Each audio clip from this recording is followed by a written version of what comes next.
Some Olympic news. We have another dream team scenario in play with NFL giving its players clearance to try out for the US flag football team for the LA Olympics. It's a five-a-side, non-contact version of American football. Imagine Patrick Mahomes throwing to AJ Brown or Tyreek Hill against a team from Germany or Australia. They might be good for a gold medal, the Yanks. And Paul Burgess, the coach of gold medalist Nina Kennedy, has teamed up with the pole vaulter's chief rival, American Katie Moon. Burgess says he had to look for overseas work after being banned from the WA Institute of Sport facilities following his resignation in April 2024. He raised allegations of sexual harassment against former Waste coach Alex Parnov. For the full story, go to the ABC website. I'm Patrick Stack. This is ABC Sport Daily, produced by Poppy Penny. This has been ABC Sport Daily. If you missed any of this episode or you're after more sporting conversations, you can find this episode and hundreds more on the ABC Listen app. Why scroll when you can listen on the ABC Listen app? Listen to shows like ABC News Daily, ABC Sport Daily, and Conversations. Get on the ABC Listen app today and every day. ABC Sport. You're listening to the 2025 AFL Premiership season. Don't get better than this. On your radio, Sport Digital, and on the ABC Listen app. Yeah, very grateful to be where I am. They've welcomed me with open arms, so yeah, I'm just forever in debt to this club, so I'll just keep working my ass off to, repay them, and, I'm doing what I love doing, and that's competing, regardless if we win, lose or draw. I'm just happy, so yeah, I can't really lose. How good is it? 82,000 versus Collingwood on a Saturday night at the G. How good's that? It's beautiful, mate, not getting that at Ballarat. I mean, it's nice to know, we're still on Bailey's mind. He's still thinking about us, even at another team, and, in the end, there's probably a few less people down in Ballarat for him to flip the bird to, so maybe that's why he's a little bit disappointed, but it makes round 11 even more interesting, which I think we'll all be looking forward to. No doubt there's going to be a pretty big crowd, and I won't say it, but it's taken the Bulldogs to go down there for them to almost pack out their stadium, so I don't know what that means for Baz. How's he going with the attention? Yeah. Fine. yeah. He doesn't have any problem with the attention at all. And I think when players play against their former club, there's a bit of added spice to it. And for some players who don't like that kind of attention, it can be a challenge. But I think for others, it's stimulating. I think Bailey's certainly in that latter category. On your radio, Sport Digital, and on the ABC Listen app.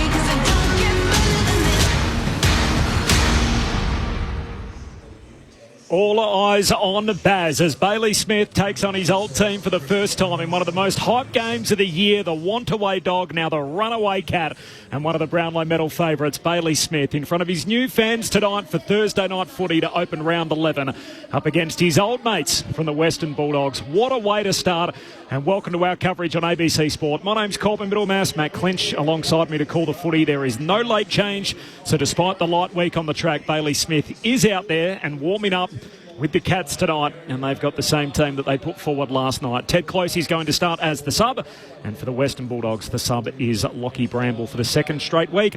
Clinchy, great to see you down here. It is it's a cool night, but not as bad as perhaps otherwise it could have been in Geelong. 12 degrees, no rain. It's a good jumping off point. Absolutely, and the build-up has been hot as well. It may have taken over an hour and a half to get down here, but we are all excited to be here. And as you rightfully said, 5th versus 7th, Mitch Duncan reaches that magical 300 milestone, and yet all the talk has been about Bailey Smith and how he'll go against his former side. So we always know in the dynamic of a change room there's going to be one or two who don't see the lighter side of the banter.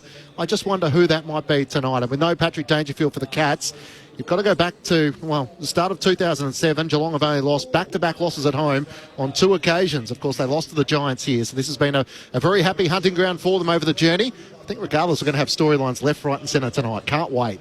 The Cats and the Bulldogs on our air tonight here on ABC Sport. It's great to have you with us. Our number one picks have assembled, almost 600 games between them. First of all, the dual Australian Brett Delidio. Hello, Leds. Cool. Can you hear me? Yeah, cool. Oh, yeah.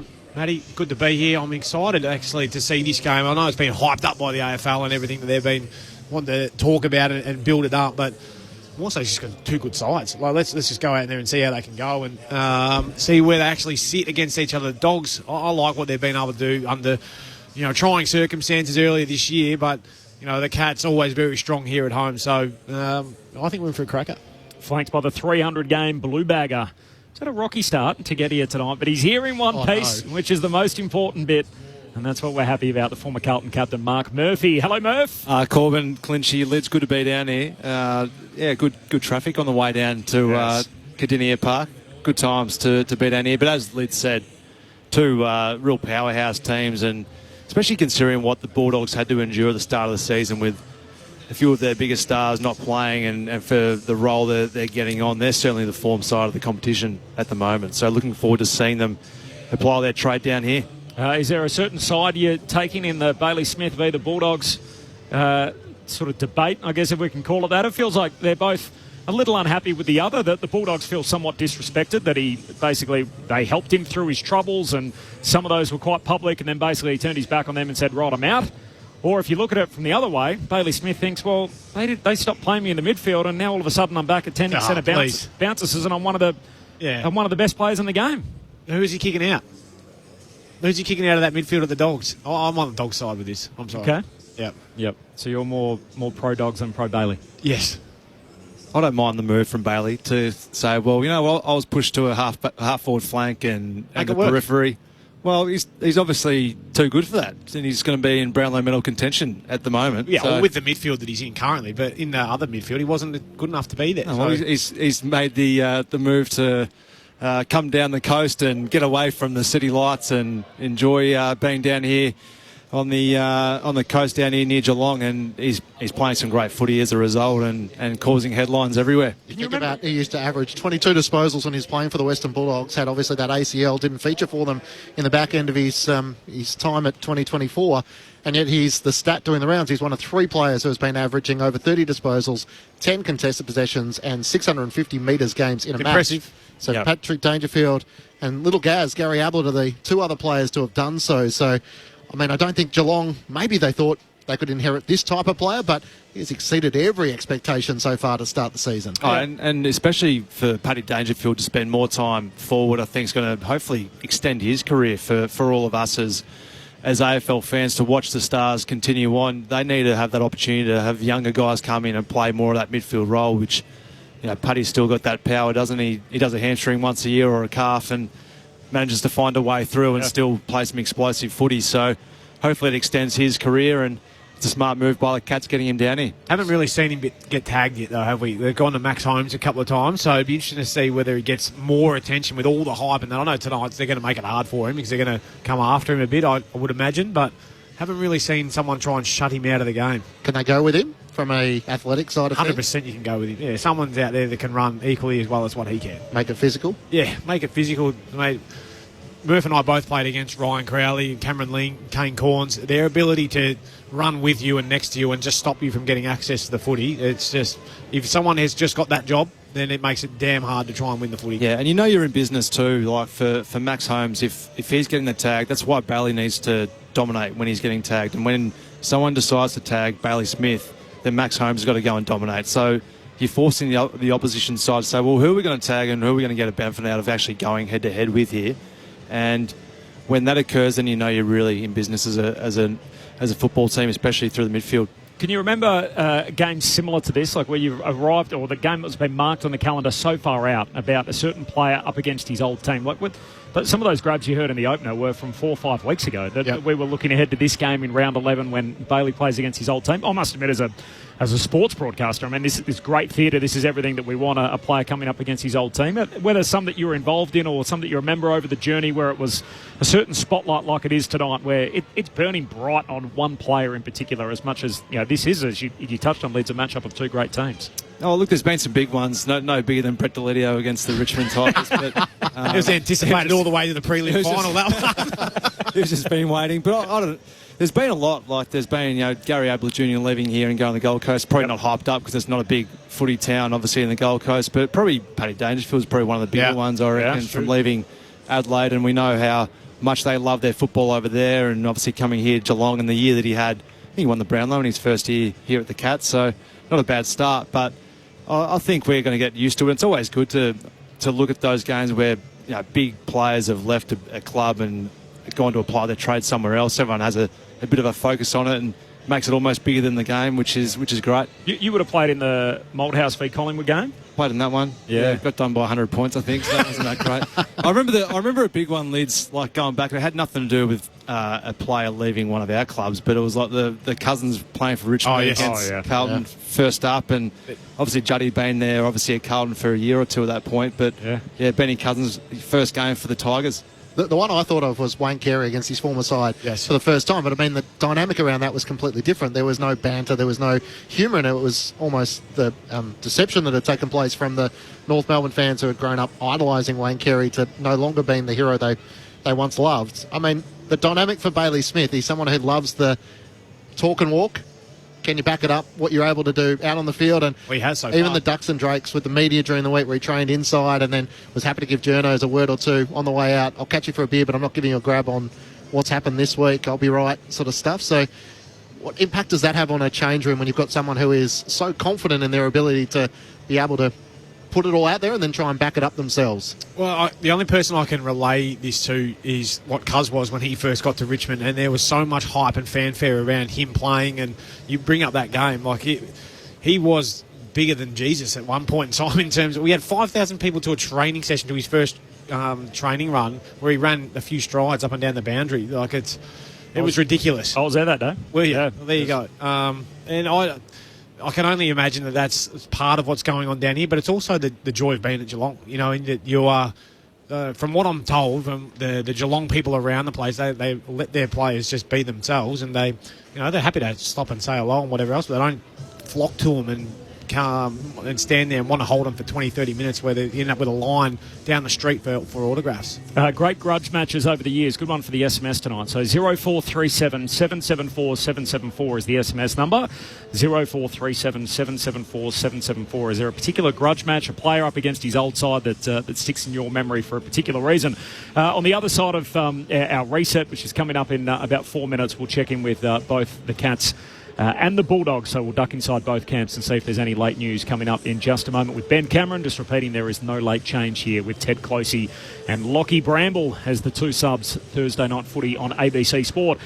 So how do they play it? We'll hear from Brendan Lade in a few moments' time, the Dogs' assistant. I've heard both trains of thought really put forward during the week. Do you just ignore him and hope that rattles Bailey Smith, that there's not a word at all said to him, or is it a hardline approach that... Let's go. Yeah, I think you target and make him know that we're unhappy with how you've exited the club, and make it really hard for him all night where you run past while you're going to cop an elbow into the bicep. You're going to be hit every time you go past someone. The ignoring one, it's like, come on. I've seen that one before, and the guys run around and had 35 and absolutely torn them a new one. Please. That doesn't work. I think we'll expect to see what you said. Yeah. You'll see bodies just a hit in, even off the ball, just making sure that when he runs past you that you stand across him. Doesn't have to be a big hitter or anything, but it's more just laying body across, letting him know that you're going to be there and you're going to be hit or not by every one of those players who you're playing against. But we actually tried the go silent one on Bryce Gibbs back in the day. It actually works. He was rattled. He had no idea. He was trying to get around the boys, and Ron's just like looking straight down, didn't want to speak to him. He's like, I can't believe you blokes don't want to speak to me. Yeah. So it works on certain blokes, but I reckon tonight it's certainly going to be a physical contest. Would you imagine like an Ed Richards might be set the challenge of, righto, you've taken on the role in the midfield, try and expose him tonight? Or could you see a scenario where maybe a Bont or a Libba just stand alongside him at the opening bounce and say, righto, let's crack in? Well, Libba's probably got more of that defensive side to his game, unless you have someone who's set as a half forward to come up and just try and run with him. But that sort of plays into Geelong's hands with giving them their +1 down in the back line. So I would have thought that it'd just be someone like a Libba who loves to tackle and chase. Yes, he hunts the footy, but he'll beat him on the inside. But then everyone else just needs to be accountable on the outside when he's spreading, because that's his weapon. Yeah, I reckon it'll just be a team job. I reckon they'll just take their turn and go, well, we're not disappointed that you've left. We're going to back ourselves in to go head to head against you, and we're going to run one way and see if you want to try and chase us that way. But let's be first into the contest. And every time he's going to get the ball, we're going to nail you. It's an interesting point you make, too, about Bryce Gibbs. Personality types are important, aren't they? The Dogs are going to know exactly what kind of personality type Bailey is and what he likes and what he doesn't like. And so as to which one of those two approaches they're going to take, and whether it's a physical game or whether it's a game of sort of who are you, and try to ignore him as best they can. I got whacked from Dusty and Grigger, a couple of my best mates, and I was just like, I might that off these blokes. I hated them. I could not stand them. Shake hands at the end? Of course, hug after the game, but at the time I was like, right, when you get your chance, you own the crosshairs. How much energy went into that game, like going into it, like just thinking about how you're going to go and what's going to occur, or was it just nervous energy, unlike anything you did before? Well, no, the thing was I was carrying an Achilles problem that was really, I spent ages trying to just get that right, so I felt like I was at least at 80% to try and be able to show somewhat of some form against these blokes. And Leon's pumped me out. He's like, you'll be right, mate. I've seen players come out here and play really well against their old sides. I was terrified going out there. I was just like, I knew that it was going to be hard because I was limited with my body, and then I didn't touch it in the first quarter, and Josh Caddy getting in my ear, and it wasn't a good start. Makes it tough if you're not 100%. I would have thought. And both these teams off 5-day breaks. Clinchy mentioned it. We didn't see Bailey Smith on the track during the week, so how is he physically as much as mentally ahead of a big night tonight and the pressure of expectation against his old team? More from Murph and Leeds coming up next as our preview continues. The ABC Listen app has it all. The British and Irish Lions Tour of Australia, Wimbledon, the World Test Championship, and West Indies versus Australia. Oh, and did I mention we're doing the footy every weekend? ABC Sport on the ABC Listen app. It's all about love right now on ABC iView. The hit series Love Me, Love on the Spectrum, Summer Love, and more great titles. Seriously? I can't stop smiling. Find them where it's always free, always heartwarming. Cheers to us. ABC iView. ABC Sport. We begin this broadcast by acknowledging the traditional custodians of the land on which this match will be played today and pay our respects to their elders past, present and emerging. We extend that respect to Aboriginal and Torres Strait Islander peoples listening. Welcome to the 2025 Sir Doug Nicholls round with ABC Sport. Front and centre, Bobby Hill, where he should be, where he always is. Bobby Drill's got a couple. Hello, I'm Charlie King, an ABC broadcaster and a proud Gurindji man. Over my 30 years in broadcasting, there's no disputing that Australian rules football has had a challenging history with its Indigenous players.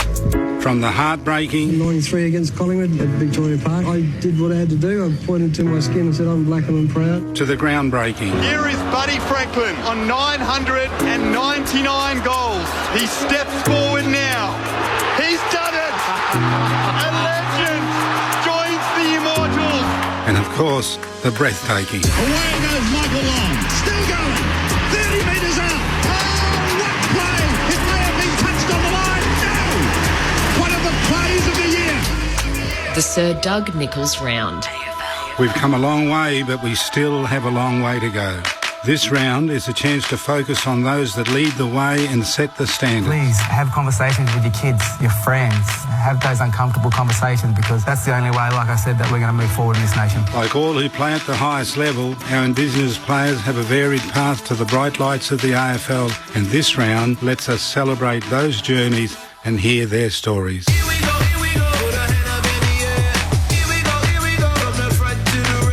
This game is brilliant. High up and under, Raken upstairs with the hand. And our Indigenous players are brilliant. It spills to Dudley.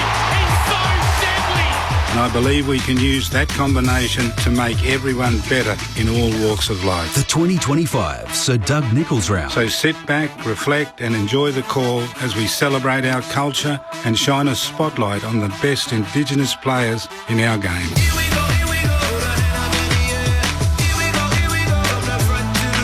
To Burgoyne from 45, heads home and strikes. Outside of the boot, it's a Rioli special. Iffy at the top of 50, eyes the sticks, fires away and kicks a brilliant goal. Kicks it to Keziah Pickett, one out the cage. Cozzy burns him off, and then a little hand back to him as well as he pumps it up into the second tier. Welcome to the 2025 Sir Doug Nicholls round with ABC Sport on ABC Radio, Sport Digital and the ABC Listen app.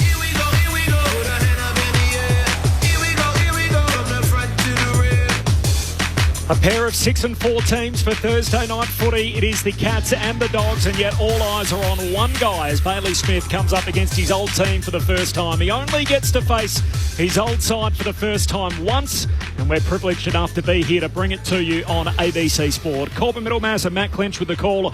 Our number one picks, Brett Delidio and Mark Murphy with Ben Cameron on the boundary. It is 12 degrees, but that is the overnight low expected, at least while we're here, which is good news.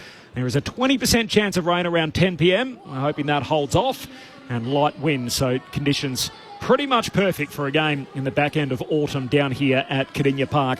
There's no late change, which means Bailey Smith is out there despite the light week on the track. Ted Closey is the sub for the Cats, and for the Western Bulldogs, it is Lockie Bramble. It's also a big night for Mitch Duncan. He becomes the 7th Cat to reach 300 games. When you think about this stat in particular, really up until 2015, there'd only been 2 men in the history of the footy club that had played 300 games. Sam Newman in 1980 and then Ian Nankervis 2 years later.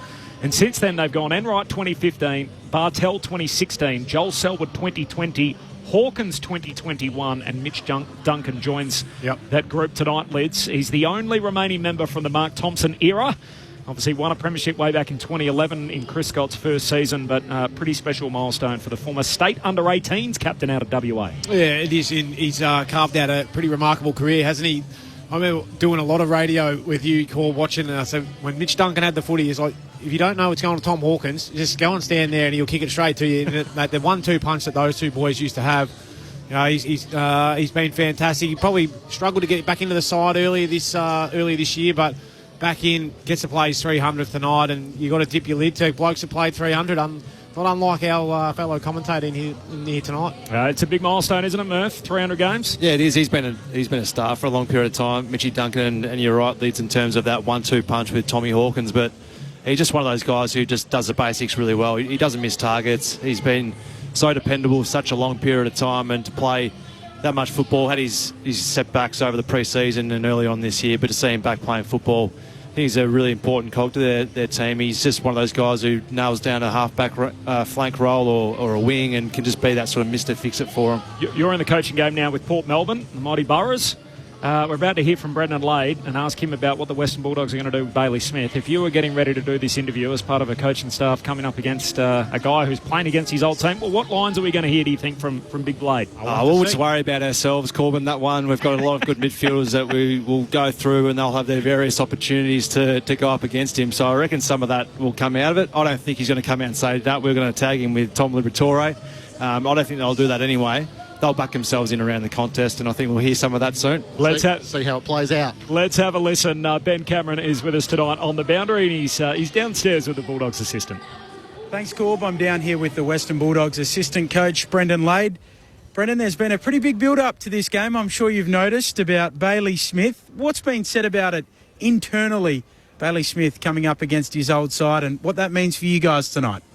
Didn't know there was a big build-up to it, mate. I haven't heard much. No, it's everywhere at the moment, but look, we're not making too much of it. He obviously was a player at our club and played some really good football for us. Now it's an opportunity down here and playing a position he likes, so we look forward to coming up against him tonight. Do the players ignore him? Do they go after him? What can we expect? Each to their own. I've told our mids just to ignore him. He'd probably hate that a bit more. But if he's in the way, we won't jump out of the way either. We'll make him earn it and go from there. The sense I think the football world got is that the Bulldogs felt a little bit disrespected with his exit from the club, and maybe like he let the group down at the back end of his time at the Western Bulldogs. How accurate do you think that is? I got no idea. Obviously, Andrew Mackey and Sam Power worked through all those negotiations, and I don't hear half the stuff that goes on that Bevo hears. So, look, all I can say is when Baz was on the field, he was a very, very good player, and he's in very good form at the moment. So we look forward to coming up against him. Do you send someone to him today, given the fact that he's averaging in excess of 600 metres gained per game this year? Yeah, it's a tough one for our midfield because we're pretty stacked in there as well with Richards, Bont, Libber and Matt Kennedy. So we'll be taking one away from one of their games. So at this stage we won't go with him, but if he gets out of control, we'll put someone on him. You guys have been able to come down here and actually win your last two at Cardinia Park for such a long period of time. It was a fortress for the Cats. There's a few teams who are starting to build a good record down here, Fremantle being one of those, albeit they lost at the beginning of the season. GWS have won their last 5 here. How have you done that? Well, I've only been here for 2 years, and before I got here, I'd never beaten Geelong. Look, it's a ground we like playing on. We like coming here. Gives us some space to move. If you get your defence right, it's an easy ground to defend. If you don't, you can get cut up pretty quick. But you need territory on this ground, and our midfield tend to give us that a lot of the time. So when we're here, we'll be aiming for that from clearance, and hopefully we can lock it in. There's a player that a lot of us are very excited about, being Joel Frazier. You see him a lot, Baby Bont. What's he like? Look, he's had a big evolution in 2 years from a winger to a half-back now to an inside midfielder / winger. Look, we're seeing that he covers the ground very, very well, uses the ball generally very, very well. But just the way he covers the ground for us, it's another dynamic for us in our midfield and complements the guys already in there. So we're excited what he can bring, but he's still got a lot of improvement to do. Blade, always a pleasure to speak to you. Best of luck. Enjoy the night and whatever it brings. Look forward to it, Benny. Brendan Lay downstairs with Ben Cameron, the assistant coach at the Western Bulldogs. About what we expected, Lids? Yeah, pretty much. Yep. Didn't give too much away, big lady. I wanted to ask him, we had a punters club catch up, which Brendan's a part of. He bailed on us late, which I was pretty filthy about. So if I had my chance, I would have fired a couple of shots. He sounded up and about then, didn't he? He did. Real straight bat. Yeah. Well, why not? Because he's in charge of the midfield, who's going pretty damn well. Yeah, has been at 4 clubs as well. Richmond, Port Adelaide, St Kilda and the Western Bulldogs, Brendan Lade. So he's been around the traps. He's seen this scenario before. But you're right, the midfield of the Bulldogs is flying at the moment. Yes. We got to see them firsthand last week, and I'm not sure Bailey Dale's going to get 49 disposals tonight, Lids, but who's the option? Who's the option there, Clinchy, to go to Bailey Dale? I mean, the Cats half forwards do a mountain of work getting up and down the ground. I don't know whether they play anyone who just sticks on a half back. I think they tend to go head to head. 5th rated player on the ground last week, Bailey Dale, despite his 5th 49 disposals. I did notice he still got all 10 from the coaches, as you'd expect. And 3 from yours truly. And the ABC Footballer of the Year from Brett Delidio. We're asking you earlier off the SMS about grudge matches in particular. Of course, the theme of the night, the Traralgon Tiger says, Round 3, 1996, Richmond headed to the Gabba, taking on their old coach while coached by the opposition's old coach. This was John Northey up against Robert Walls. The Tigers prevailed under Walls back in those days. And, of course, it was Robert Walls' funeral today, so valet to the great Robert Walls, and hopefully as good an occasion as it could be, given the circumstances for all the people and many of the old Carlton faithful there at the MCG today. From James, Brian Wilson won a Brownlow at Melbourne and then went to the Dogs. The members were giving him a pretty hard time. Brian kicked a very good goal and then ran back to the wing, past the members with 2 fingers raised. Very amusing for Brian Wilson against his old team. Keep them coming on the SMS 0437 774 774, your favourite grudge matches over the years. All right, so that's the Bulldogs side of things. Bailey Smith, of course, now firmly entrenched inside the Cats camp. One guy made a similar transition, former assistant coach with the Bulldogs, now part of Chris Scott's team, is Stephen King. And a chance for us to duck downstairs into the Cats camp with Ben Cameron. Ben.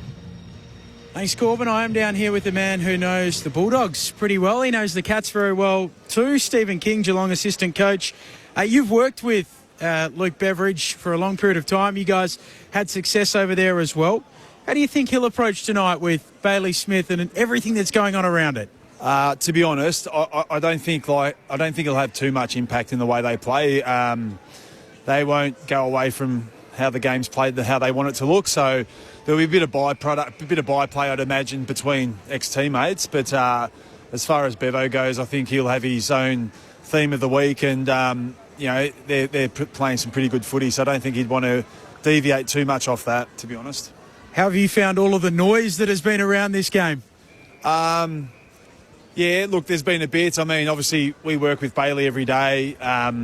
There's a lot of media out there, and every game's scrutinised. This one feels a little bit bigger, but to be honest, I mean, it's a 5-day break for us. We're coming off a good win in a state and coming back to a venue at home here where we want to make sure we try and get a win against a red-hot team. So for us, I think the Bailey stuff's obviously been fascinating for everyone else on the outside, but for us, it's just another game where we get a couple of good players back. We want to double down and get a second win in a row.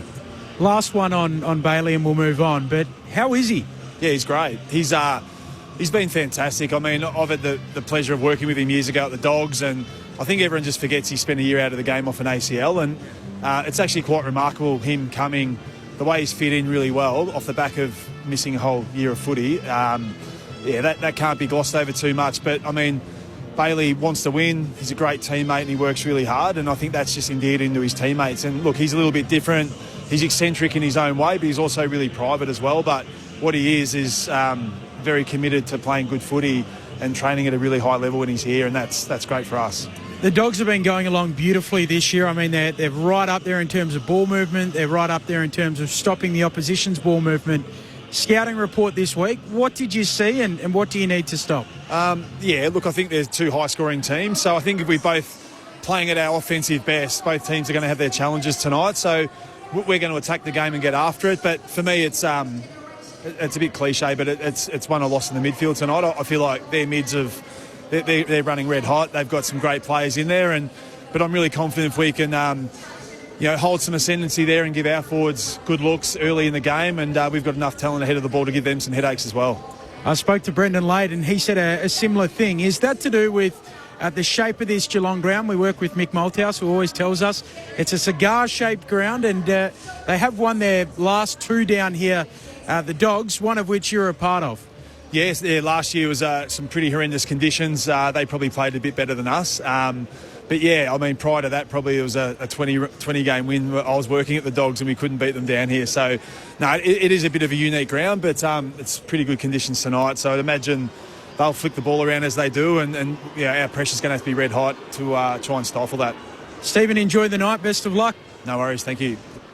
Stephen King, the assistant coach with the Cats, and of course you heard his team run out in the background, so they're the first team out onto the ground. They're going through their centre square drills at the moment, and Bailey Smith is there. He's got the headband on and the famed number 3 on his back, presented to him by James Bartel before the first game of the year down here.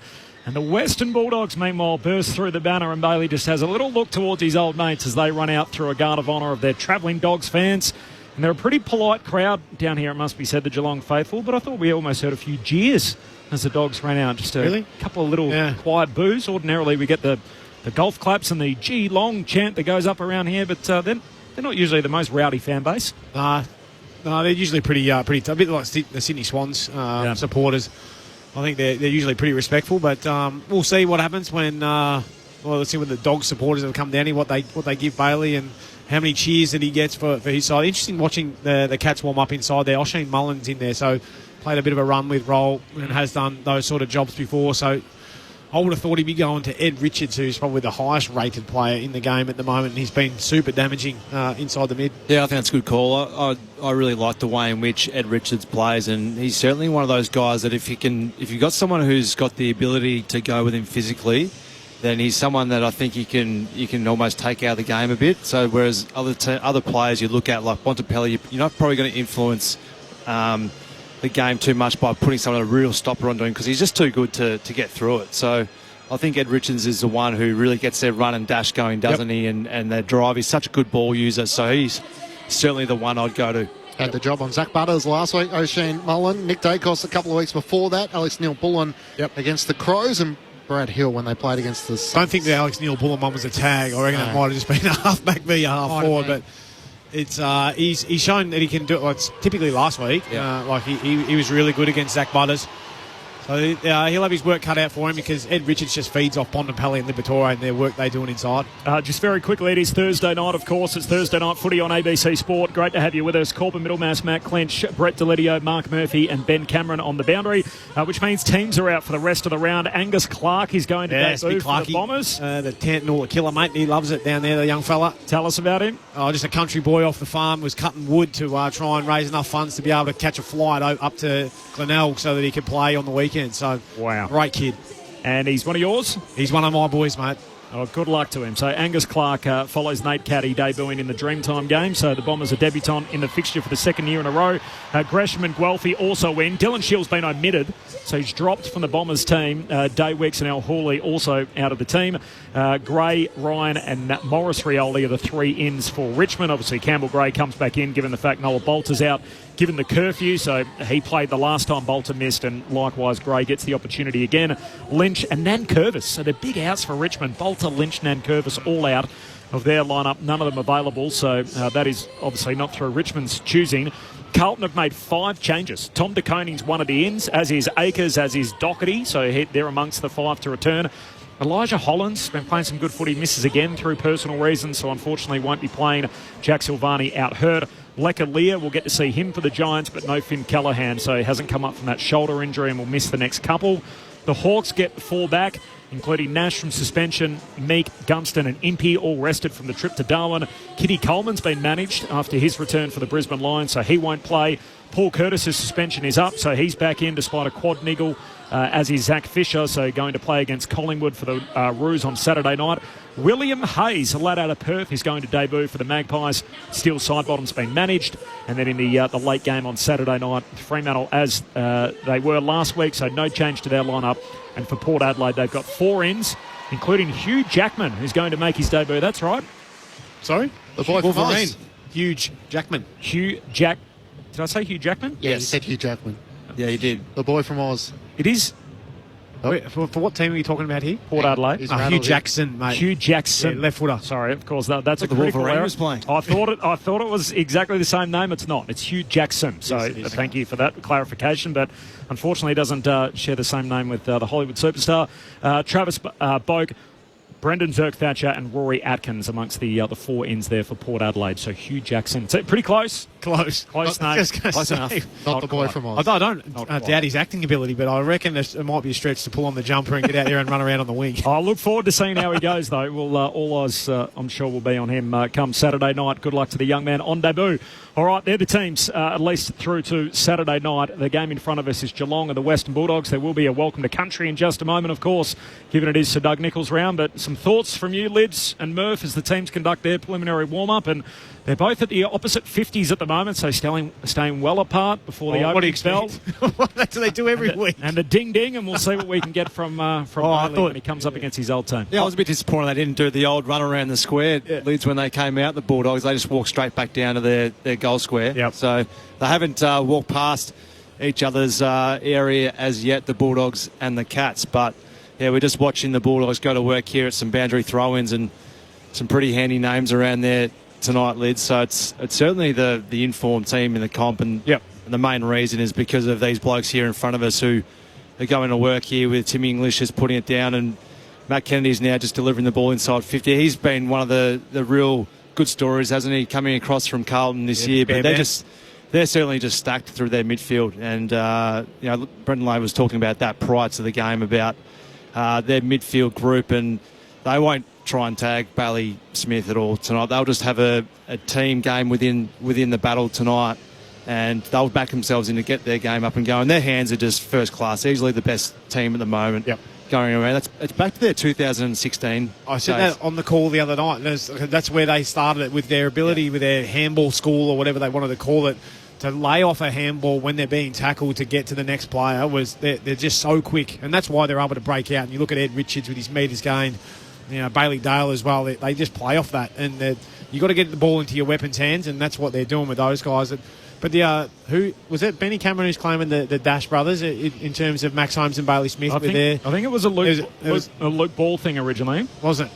Right. And then might have been pinched by David King, or they've come up with it in my. I think he sort of shared his IP with Lee Montagna, of course, former St Kilda teammate. So, and then it sort of made its way onto other platforms and everything else. But it went straight out of Luke Ball's mouth to begin with. Well, fair enough. But why I was going that way, Corb, was that yes, the Dogs are strong in the midfield, but they've also got some weapons for the Cats. Oh yeah. I think ultimately down in defence for the Cats is where they're going to have to win this game. You heard Brennan Lade say that if you defend well, you can set up the ground and hold territory on this ground. Geelong do it better than any side, obviously. But I think if you get territory from the midfield and you actually get into your front half, then they're going to have their work cut out for them. Patrick Dangerfield missed 9 games last year. The Cats went 5 wins and 4 losses. They had that bizarre period where they won their first 7 and lost 6 of their next 7.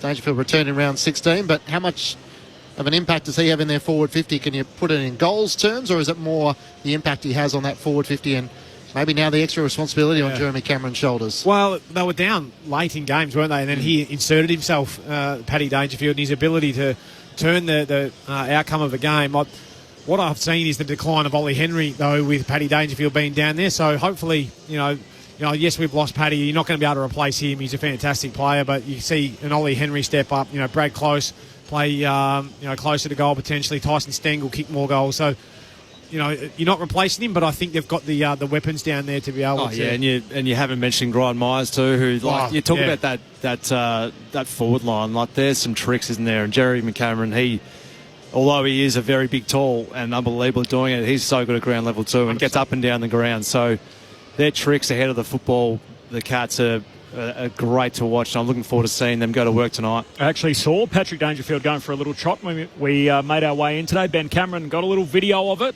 So making his way as not just a fine broadcaster and producer and also now cameraman. Yeah. So it's if you want to get on Ben's socials, you can see Paddy moving quite freely 5 days on from his little hamstring scare. Look out, Maasai. The two teams are lining up on the broadcast wing. Let's pick it up. Supported by the geelong dancers to complete our welcome to country.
In Wadawurrung language I say, we're gathered here on Wadawurrung country. I welcomed you from all of Wadawurrung country, from north, east, south, west.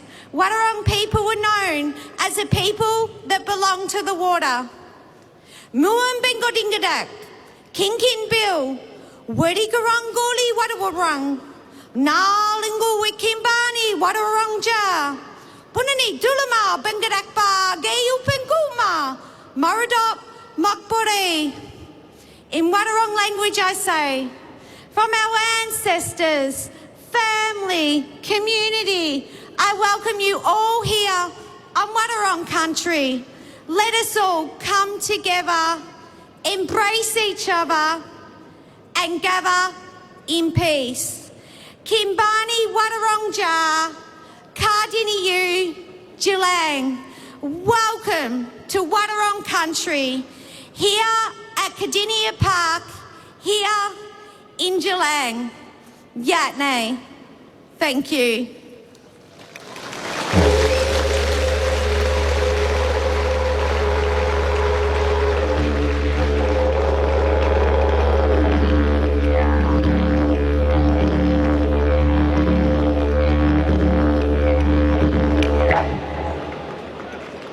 The Welcome to Country concludes a beautiful introduction with their floodlights off and a welcoming to the lands of the Wadawurrung people.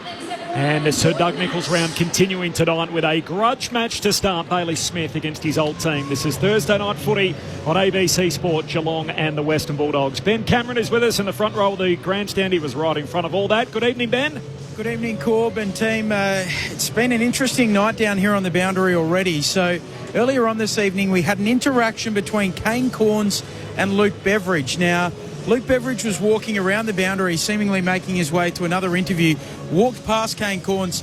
There were words exchanged. What was said, I do not know, but it didn't seem overly friendly. And, they sort of walked off in the end. It is cool conditions down here at the moment, 13 degrees Celsius. There is a chance of rain at 10 p.m. as well. So maybe in the second half we will get some rain in this game. The subs, Ted Closey, as well as Lockie Bramble for the Western Bulldogs. Now, don't be surprised tonight, guys, if it is Tom Liberatore who does go to Bailey Smith and maybe goes after him. I wouldn't be surprised if that is the case. The banner as well for the Western Bulldogs, just having a shot at Bailey Smith. Our beloved Bulldogs, loyal without fail. We should acknowledge Bale. So thank you, Truck and Dale. That is Bailey Williams and Bailey Dale they are referring there. So it's all set. The kindling's been lit. I can't wait. It's perfectly set up. Thanks, Ben, for that introduction. Both teams sporting there. So Doug Nicholls rounds jumpers, of course, the bespoke jumpers for this weekend. Lawson Humphrey's sister, Misa, actually designed the jumper that the Cats are wearing. The design depicts a typical day in the West Kimberley, of course, where Lawson originates from and his family. A deep connection with their family story and Lawson's journey to the AFL. It's got the turquoise blue, which they insisted was part of the jumper. So the Cats ordinarily, of course, navy and white, but the turquoise and the orange to represent the West Kimberley in WA had to be part of the jumper. And so that's why you can see that striking representation. The hoops, every single different hoops are filled by one of the siblings. So Stephanie, Joshua, Lawson and Misa, and they all have different designs making up each one of those hoops. So a tremendous jumper that Misa Humphreys has put together. And for the Western Bulldogs, their design is put together by Camellia Lawana White. The meeting place is the central part of the design, being, of course, the Western Bulldogs Football Club. She has worked closely with the First Nations players, and all of their totems are part of the jumpers as well. So Riley Sanders, his totem is the wombat, so he's the lad out of Tasmania, so the wombat's on the jumper. Artie Jones and Jamara Ugle-Hagan is the red-tailed cockatoo. Liam Jones is the red kangaroo, and Naomi Ferris, who plays in the AFLW team, her totem is the rock wallaby. So all the totems feature on the Western Bulldogs jumper tonight if you're looking up close. But basically, to give you the bold colours, the Dogs tonight predominantly in white, and Geelong mainly in the navy with that turquoise blue accent. All right, last words from both of you, Lids and Murph. What are we looking for early? And I'm sure there's one man in particular with number 3 on his back. How does it start for Bailey Smith? Well, I think he'll be just keen to get into the middle of the game and get the game underway. I think his first 5 minutes, your head will be spinning. I know mine was in my first game against the old side, but I'm loath to make too much more of it other than it's another game of footy where there is going to be a little bit of, there'll be some heat in it, no doubt, but I hope you just get a cracking contest right throughout. Yeah, you can't do much anyway these days, but as you said, Lids, the first 5 will be no doubt pretty physical. If there's a lot of stoppages, I think that'll play into the Cats' hands. I think they'll enjoy that. I think the Bulldogs will try and get the game on and moving. So, be interesting to see if there's any physical altercation at the moment. They've both walked past each other. No one's actually wanted to walk anywhere near Bailey Smith at the moment. So Smith will start at the centre bounce, and little tap on the backside now to Matt Kennedy, who stands alongside Bailey Smith. He wasn't there, was he? So didn't play with him. He's one of 6 out there for the Dogs tonight that never played a game with Bailey. Here we go. Bailey against the Bulldogs to start round 11 of the AFL season on ABC Sport. You're with Matt Clinch. Reece Stanley makes his return. He's alongside Tim English here. The opening tap goes down the way of Liberatore. Gets the Bulldogs up to half forward. Streaming through traffic was Atkins. Great clean pickup from the Bulldogs. And now here's Bailey Smith on cue. The Bronx cheers. He kicks the Bulldogs up to half forward. A juggling mark in the end taken by O'Donnell to right half back. And the Bulldogs with a chance to try and clear. He looks into the middle of the ground. Nothing really on option. Richards is short. O'Donnell has to kick it as long as he can in the direction of Buku, Karmas and Norton. Norton works his way to the front. De Koning spoils it down. It bounces off closest chest. Atkins tries to knock it out towards the boundary line. Lost his footing. It ricochets out to Bontempelli. Hand pass away to Baker. Kicks a high ball back up the wing. Jack Henry underneath. In front. Norton, excellent mark. Hands are on tonight. He was terrible last week. Great hands early. Gives it off to Harms, high half forward, kicks inside the forward 50, deep to the goal square, and Fraser caught at the back. Guthrie takes the intercept mark. And the Cats want to go straight away, as is their wont, to Holmes in the back pocket. Short kick to Neal. Quick handball away to Dempsey, running against the boundary line. Gives it by hand to Myers, pulls it back inboard to Smith. The cheers and the jeers, the mixed response. Hand pass away to Holmes. He gives it to Myers. Kicks back down the wing. Spills to half forward for Stengel. Cats inside 50. Cameron marks in the pocket. And he'll kick 2 metres in from the boundary line, right forward pocket. Well, it was great ball movement. You go back to the Bulldogs inside 50 kick. They just went too quick. Here he goes, Jezza. Arcs around. No one stands inboard. And Cameron hooks it through for the first of the night. What a luxury. Jeremy Cameron giving all the time in the world and able to take advantage of it and hooks it through off his left peg.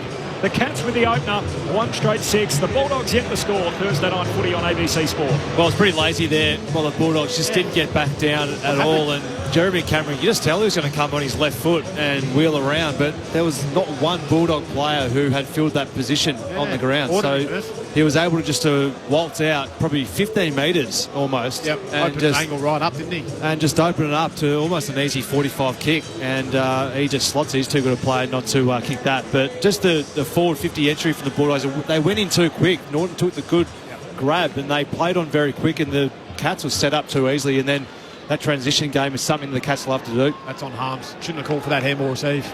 Mark Murphy and Brett Delidio with you for Thursday night footy. Back in the middle of the ground. English wins down the tap. The Bulldogs try and get it forward. Kennedy onto it. Smith onto him. Rides him into the turf, and the umpire will ball it up at centre half forward for the Western Bulldogs.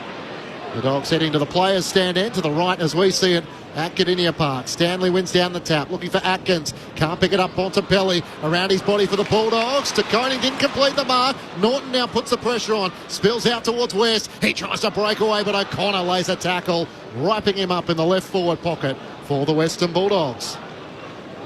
Cats have won 6 of the last 8 against the Dogs, but the Bulldogs have won the last 2 meetings here at Cardinia Park. For whatever that's worth, and we'll do it all again as we're going nowhere fast from the restart as the umpire tosses it up forward pocket for the Dogs. Much better conditions this time round, Corb. Yes, very pleasant, just a dozen degrees, no rain for the time being, which is good news, and not a heap on the radar as it's now knocked out of play. So third stoppage in the same spot, left forward pocket for the Bulldogs. There's no late change coming in. I mentioned at the bounce, Matt Kennedy, one of 6 guys out there for the Bulldogs that never played in a team with Bailey Smith, and he was the man that stood him at the opening bounce. From the boundary throw-in, Liberatore tries to knock it on. Sock it away by Myers. Ricochets off the Bulldog to Smith. High up and under out of the defensive 50. Neal crashes the pack. No mark. Spills to Dale. He spun around, got a hand pass out, and the Dogs work it through O'Donnell. He tried to get it forward to Richards, but Holmes got in the middle. Hand pass to Dempsey up the wing. He was over the boundary line, which was rather fortunate as Rory Lobb took the mark. Centre wing under the red chicky stand. So the ball will be thrown in at left half forward for the Bulldogs. It's Geelong 1 straight 6 to the Dogs yet to score. Thursday night footy on ABC Sport. Bontempelli is alongside Bailey Smith here, and now Liberatore goes to him as the ball is thrown in. Stanley wins down the tap. They clear a path for Kennedy. Hand pass to Liberatore, gets it forward to Richards at left half forward. He drives the Dogs towards the goal mouth. Buku Karmas, it might clear everyone and bounce through for a goal.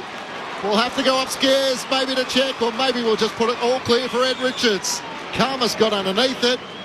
Lawson Humphries was there, and it clean bowled everyone and bounced through, and Ed Richards has his arms outstretched in celebration.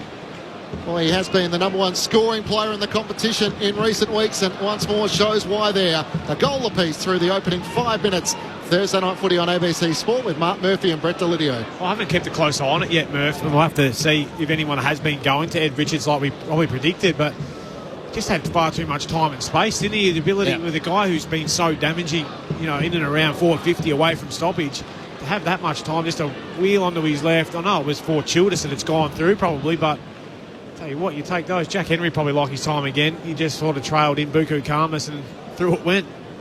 When it comes to footy fans, I feel like there's two kinds of people, and this is represented on the SMS, which I'm about to get to, 0437 774 774.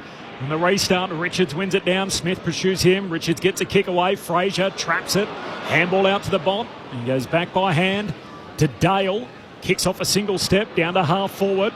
Looking to try and punch it away. De Koning couldn't clear it. Spills for Norton. Hand pass to Fraser. Goes back by hand to McNeil. Hooks a kick to the behind line, and there's Norton again. He marks. There were two dogs deep. Only one cat defender. That was Jack Henry.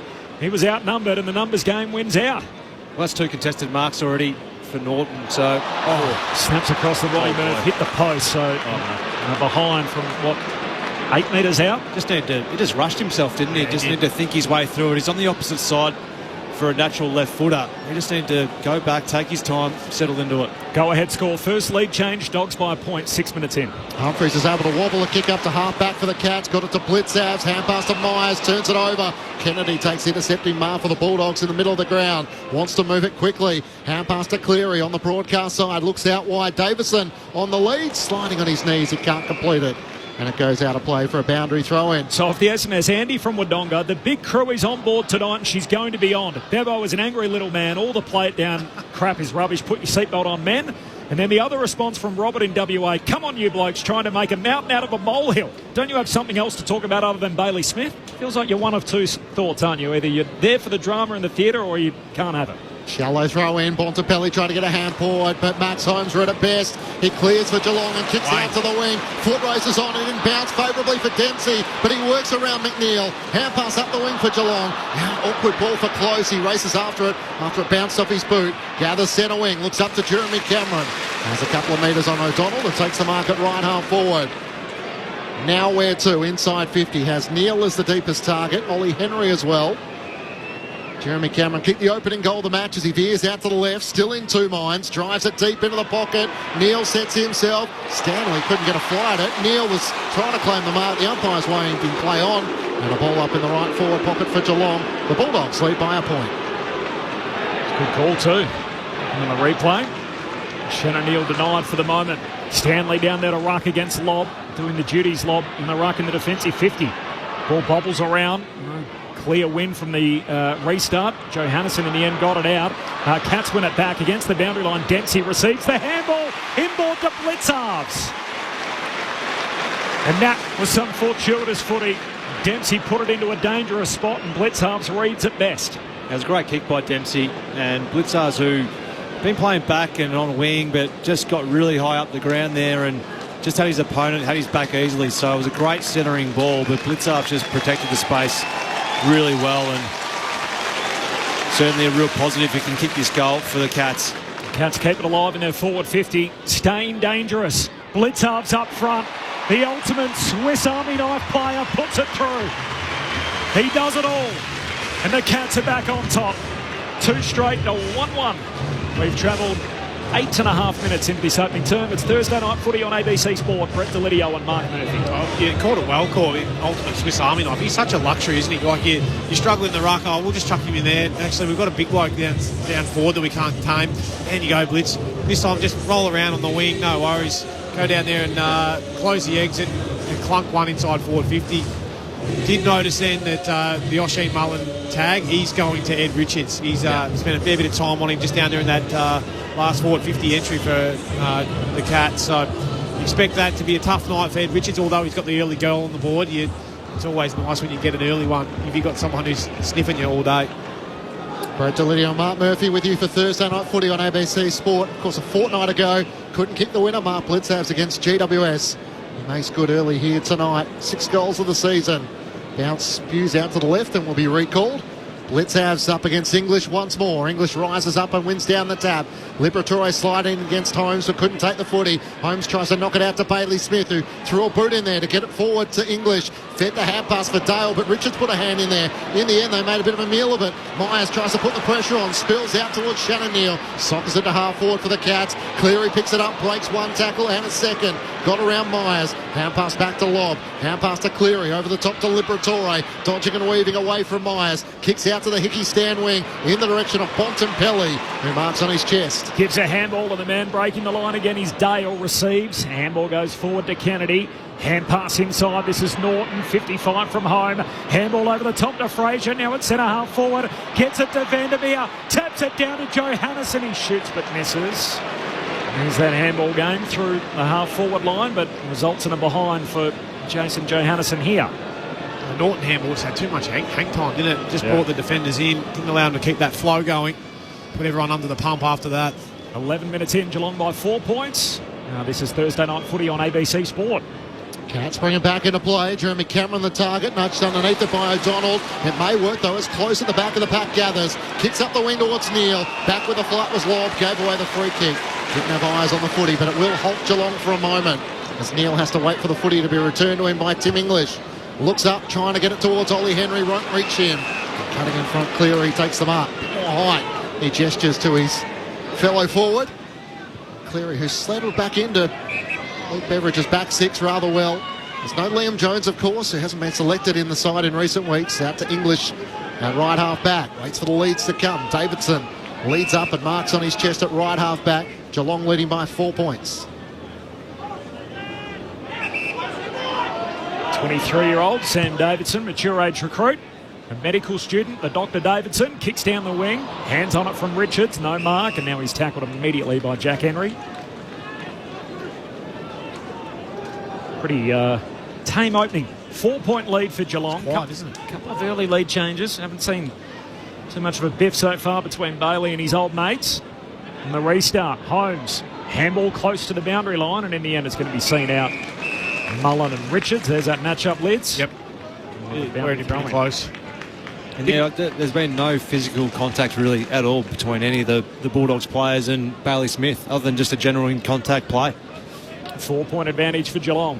On the boundary throw-in, Blitzarv's ruck in here. Ball bobbles around, the Bont grabs it, kicks it forward, turns it over. And Stewart's half-back for the Cats. In and out of the side in 2025. Risky king in the middle of the ground. Neal nudged underneath it by Rory Lobb, who now lies on top of him. And the umpire will ball it up, so the Cats get away with one there. Thrown up. Floodlights beating down here at Cardinia Park. English wins down the tap. Duncan in game 300. Gets a hand pass away to Lawson Humphreys. Feeds it out to the wing to O'Connor. Now to Myers. One way then the other. Corralled by Vandermeer. Works it back to Mark O'Connor. Call to play on under the Hickey stand. He drives it up to half forward. Lobb trying to get over to offer support. And takes a great intercepting mark over the top of Ollie Henry at left half back. Geelong by 4 points. Thursday Night Footy on ABC Sport. Just got to get a contest there, don't we? Get that ball to ground. Allow your boys to go to work. Lob to Sanders, who marks at half back. There are 5 Indigenous players at the club. Riley Sanders, he goes wide with the long kick. Finds Williams, hand pass away to Dale. He gives it off to Harms against the boundary line. Short kick, tumbles down to the 50, but a turnover. O'Connor for Geelong. Handball to Dempsey, handball to Stewart. Against the boundary line, back down the eastern boundary he goes, trying to find Neal, no mark, and spills it out of play. Both teams set up pretty well defensively at the moment, haven't they? Like, they haven't had a lot of quick turnovers where they've gone back through the corridor. So both teams defending really well. That zone, full 18-man defence. Both teams holding up really well and forcing long, dirty balls. Mark Murphy and Brett Delidio, your experts for Thursday Night Footy on ABC Sport. Stanley wins down the tap, spills out the way of Sanders. Hand pass chopped off by Atkins, got it to Myers. Kicks end over end to Neal at half forward. Hand pass to the runner, Sean Manor. Gets within striking distance, tries to kick to the left forward pocket. And the foot race is on. Ollie Henry will gather, has to find a way around Cleary. Chips back to Duncan. It was over his fingertips. He lost his footing. Spills out the way of Holmes. Richard over the back. Umpire waves play on. Hand pass comes out towards Baker. He wrestles in the end with O'Shea Mullen. Little topo to Myers. A centering ball to Neal. Just foiled away at the last moment by Dale. Did superbly well. Neal gets a hand pass away to Stanley. Kicks towards Manor and bounces off his chest. A few moments go begging. Harms gets a hand pass out to Dale. Nowhere to go for him. Spins into a tackle. He might be gone. Thought he might have been taken high. And then the umpire said he had prior opportunity. Stengel and Manor laying the tackle. Yeah, got hit and then went to ground with the ball, so took possession of the play, and it was a big hit initially. Then once you go to ground with the ball there, you're under a bit of trouble, and umpires pinged him about 45. Might have sounded like out, a barrack in there, in front, but you just want to see the milestone men get a chance to kick a goal in their big game. So ball just went over Mitch Duncan's head. In the 16 seasons for Mitch Duncan, it's that scenario you don't quite anticipate. You're caught flat-footed at the wrong moment. And Sean Manor, who has been a great success story for the Cats in his 20th game, a chance to try and extend their lead here. Directly in front, 40 metres out from goal. The boy from Werribee sends it straight through the middle. In a prime-time occasion, he makes his moment. And the Cats skip out to a 10-point advantage. 3 straight 18 to the Western Bulldogs 1-2-8. 10 goals for the season for Sean Manor. Thoughts of Mark Murphy and Brett Delidio with you on ABC Sport. Well, he's certainly been a find, hasn't he? His ability to impact games, and particularly late in games too. He's been a great little great player. Really brings that forward half energy. But as do all their half forwards, you speak of Myers, Close, Stengel when he's down there. Ollie Henry's not a tall, but can still bring that as well. Manor.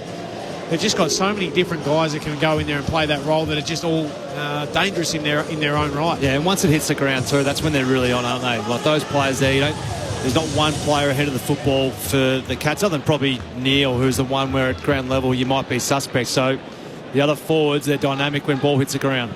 Karmas has a go in the ruck against Stanley here as they share it on the way down. Comes to Fraser, hand pass away towards Kennedy, turns and kicks to centre half forward.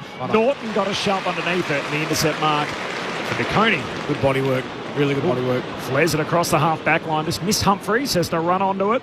Collects defensive side of the wing. Long kick over halfway, and Karmas takes the intercept mark. There's that Buku chance from those that have made the trip up the highway. I think it'll catch on. Yeah, I've heard it last week too. I like it, don't we? A 1-2 with Baker. And then Karmas, long contest kick down to half forward. They come from all directions. Spills through to McNeil. Hand pass to West. He burns them off. Riley West on the run, pops it through. And the Dogs pull one back. And a nice settler for Luke Beveridge's men after falling 10 down. All of a sudden, it's a one-score game. 3 straight 18, Geelong, the Western Bulldogs. 2-2-14, 18 minutes in.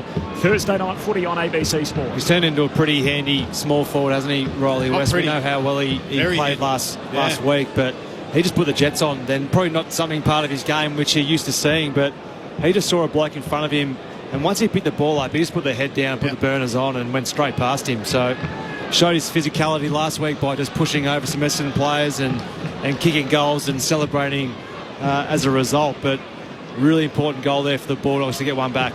He's kicked 15 goals in his last 6 matches, Lids. He's one of the informed forwards in the competition. Small centre forward. I love the way he attacks it. It reminds me of Toby Green.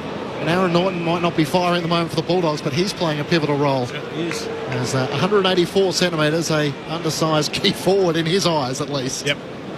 Bounce recall back in the middle, and Karmas to compete against Stanley. Stanley comfortably wins down the tap. Bailey Smith couldn't take it. Spills off Liberatore back to Smith, who was taken high. They get the free kick in the middle of the ground. For fans who are purchasing the record on their way in, they can pick up a white headband if they wanted to take it. He's lost his headband in the process. In the grudge match, he kicks inside 50 and turns it straight over. Cleary takes the intercepting mark for the Bulldogs across half-back. Geelong by 4 points. 3 straight 18 to the Bulldogs 2-2-14. Cleary plays on. Stengel comes running at him. He turns it over, and the mark is taken by Stewart on the wing. Here he is. Smith receives a handball from Stewart. Kicks inside 50, and the mark for Stengel. Takes it up left half forward, and Bailey Smith goes back to 10 to the hairpiece. Yep. Very few players can kick the ball like that. That's a kick to say, get here, Tyson Stengel. I'll put it in your space. You make sure you get there. He wasn't even leading when he kicked that. Stengel across the body from about 40 metres out. It's got a fair bit of hook on it. It won't score, and in the end it's through off hand. So a minor score. It's Geelong's first blemish. They're 3-1. The Bulldogs are 2-2. As we tick into time on in this opening term. Thursday night footy on ABC Sport. Stengel has been an All-Australian, of course, but not in quite that form at the moment. Into the middle of the ground, turned over by the Bulldogs, and Mark O'Connor takes the intercepting mark from the Oscar Baker kick. Feeds a hand pass around the back to Mitch Duncan, the 7th cat to reach the 300-game milestone. Out to Jeremy Cameron on the broadcast wing and up to Blitzavs. Gets the hand pass away to Zach Guthrie. They've got a loose here. Chips it in the pocket. Close takes the mark. Wants to centre it, and Neil turns it over. Fraser takes the intercepting mark for the Bulldogs. He immediately looks to switch. Out to Davidson, who marks in the left back pocket. And he wants to go short to Liberatore. He marks at the paint of the defensive 50. Ignored the hand pass to Sanders and wants to kick up the wing, and it's a good option to Vandermeer. Hits it with pace. He was held up by Stewart. Feeds the hand pass back to Sanders around the wing. Hand pass to McNeil. Trying to get it back to Sanders on the bounce. Stewart, big tackle. Got it back to McNeil in the end. Now to Davidson. Stewart, another involvement as he lays a tackle. Vandermeer tries to wrestle it away. Eventually it's Atkins who gets it away to Buse. And the Cats up the wing for the moment. The Buku Kalmas with an intercepting mark for the Bulldogs. Saw him kick 3 up front last week. He's behind the footy here. Goes short with the kick to Giray. His footy inboard is a turnover picked up by Stanley. Hand pass to Humphreys. Long kick to Cameron. Backpedaling, can't take the mark. Goes to ground. Lob wins it. Handball away towards Giray. He kicks wide and finds O'Donnell. And marks on the back flank. Immediately moves it on. Kicks down the wing, and Davidson comes up with it for the Bulldogs. Not sure what the boos are for. Jesse just plain dropped that. Didn't even get touched. Good no call. Good no call. Great no call. Yeah. It was almost like a hand in the face, NBA style, wasn't it? Yeah. Goes back to O'Donnell, and the switch is on. Out to Cleary. Kicks down the outer edge of the centre square. Fraser trying to pick it up around his bootlaces. Has to knock it out. Joe Hannison run down. Cats win it. Neil takes the advantage. Hand pass away to Bailey Smith. On cue. Kicks inside 50. Stengel's out the back. Into the open goal and puts through his first of the night, and Geelong's 4. Once more they restore that buffer, an 11-point lead, 4-1-25 to the Western Bulldogs, 2-2-14. And the Cats, whenever they get a turnover in the middle of the ground, their forwards are streaming forward. Brett Delidio and Mark Murphy, your experts. Thursday night footy on ABC Sport. Yeah, they're always going to be pretty dangerous in that situation, the Cats. When you turn the ball over there off a short pitch, their forwards are just so smart at reading the cues and just getting out the back too. So it was the handball, 1-2 change. Bailey Smith, who could have gone to Jeremy Cameron or Stengel and just picked the right option, who was the one running into the open goal. But well done turning the ball over. Marco, real short, real pitch. Yeah, Mark O'Connor tackled to turn that ball over, then it narrow away. I think Lobby was thinking, I'm not allowing my man to kick a goal here. I'll let Stengel. Oh, you reckon he took the Jeremy option? Yeah, Jeremy Cameron option. Smart play. Thursday night footy on ABC Sport. Corbin Middlemass, Matt Clench, Brett Delidio, Mark Murphy and Ben Cameron, your call team. 23 minutes in, an 11-point buffer for the Cats. They've kicked 4 of the first 6. There's a free kick here at the restart. It's going to go English's way. He'll kick to the hot spot. Norton's down there, punched away by DeConey. Ball at the bootlaces of Humphreys. He left it behind. Dogs win it, picked up by Harms. He shoots goalward but misses. Out to the right and behind. And so that takes the Dogs to 2-3. Geelong are 4-1. 23 and a half minutes in. Thursday night footy on ABC Sport. Western Bulldogs won by 47 points, and there's two sides met in round 2020-24 last year. Cats were held goalless in the opening term there before the Bulldogs came flying home late. Kick up towards half-back from Zach Guthrie off the hands of Jack Henry, and goes out of play for a boundary throw-in. On that occasion, Jamara Ugle-Hagan booted 4 goals. Adam Treloar kicked 3 and had 31 disposals. And Geelong, in the end, were held goalless in the final term.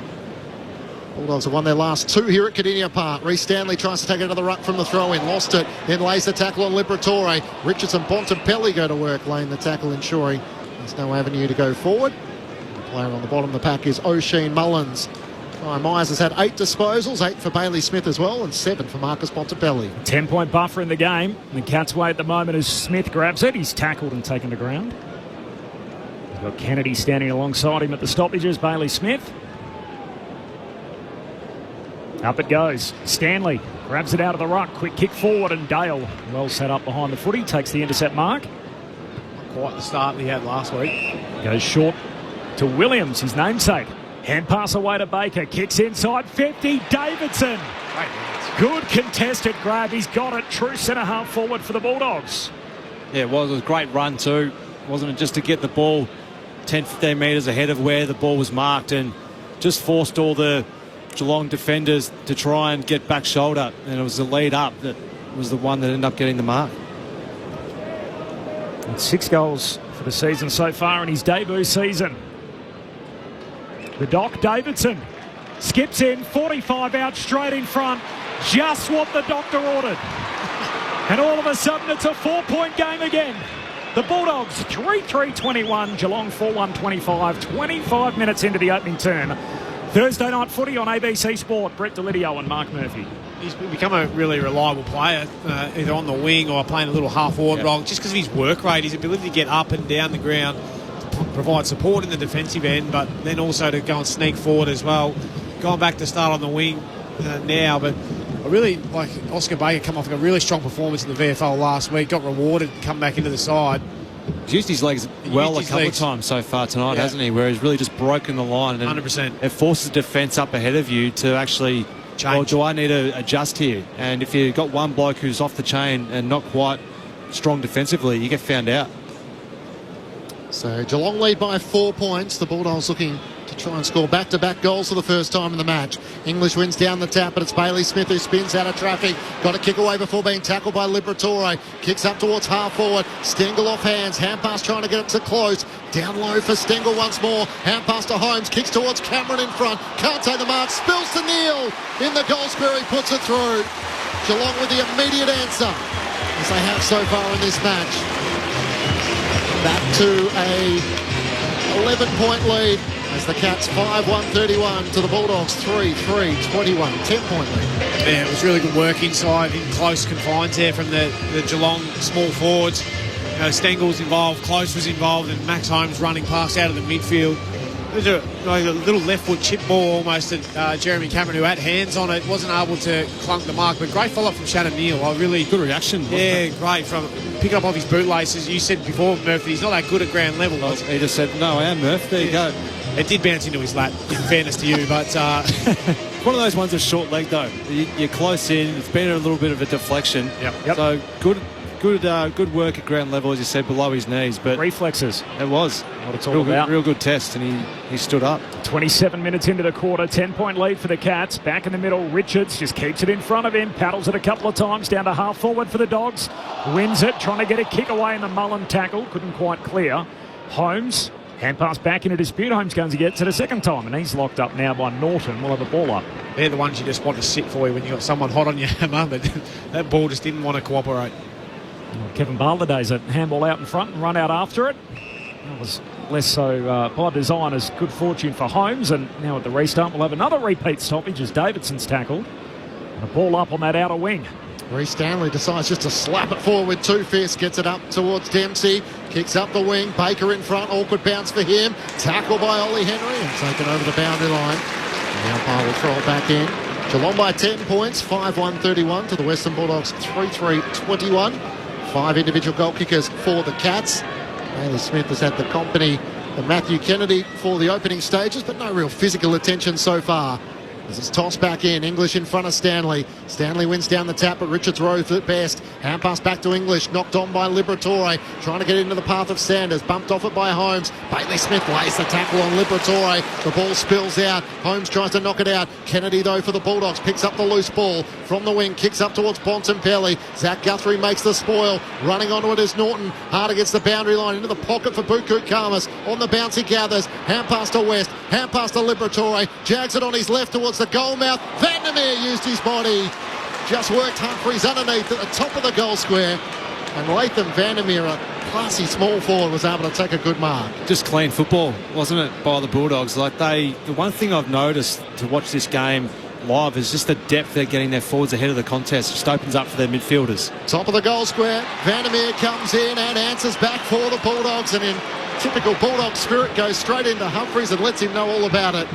He was the recipient of a double goal last week against the Bombers, where there was a bit of backwards and forward. So he's one who probably doesn't mind the exchange here. Where's Bailey Smith? No, he's nowhere to be seen. Cats by 4 points. 5-1-31 to the Bulldogs. 4-3-27. Well, they're great mates, aren't they? Latham and Bailey, but I love his ability above his head, and they've got a number of them too down there at the Dogs. I think him, Riley West is really good overhead. Sanders I haven't seen as much of overhead with his stuff yet, but there's a strong mark. Well, I feel like from watching them last week where they were a bit Harlem Globetrotter-ish, their handballs haven't quite been on the mark at the moment. They're not breaking through, whether that's just the pressure that the Cats are applying or the moment in the game. I'm not sure, but I'm sure they'll look to clean that up. Smith and Sanders next to one another at the restart. We've only had one occurrence of back-to-back goals in the game, and that was the Cats who kicked those, and as a result they lead by 4 points. Holmes back in the middle, the partner of Smith, the two Dash brothers, as Holmes collects but runs into Sanders and is going nowhere fast. Ball up again, centre square here at Kardinia Park, 2 minutes before quarter time. Thursday night footy on ABC Sport. Holmes trying to paddle it through traffic, eventually collects, gives it to Stewart.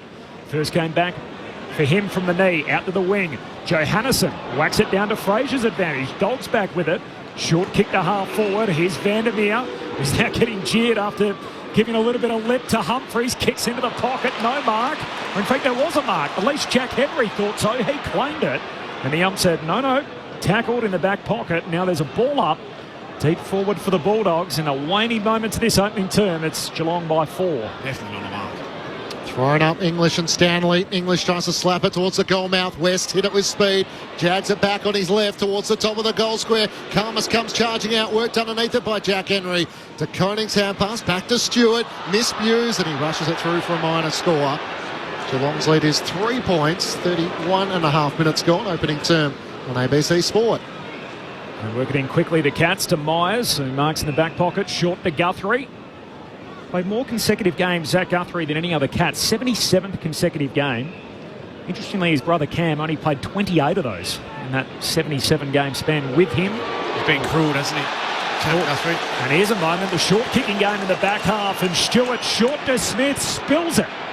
Just dropped the mark he should have taken. The ball tumbles out of bounds.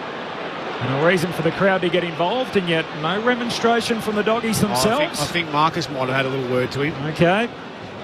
No physical altercation at least. Restart here from the boundary throw-in. Comes down to Blitzarves. Hand pass over his shoulder to Cameron, who's tackled on a ball up high half forward here for the Cats. For the Dogs, rather. Ben Cameron. Oh, I thought Ed Richards might have just been reenacting that spilt mark as well, maybe towards Bailey Smith. Did you just chirp me as well, Vince?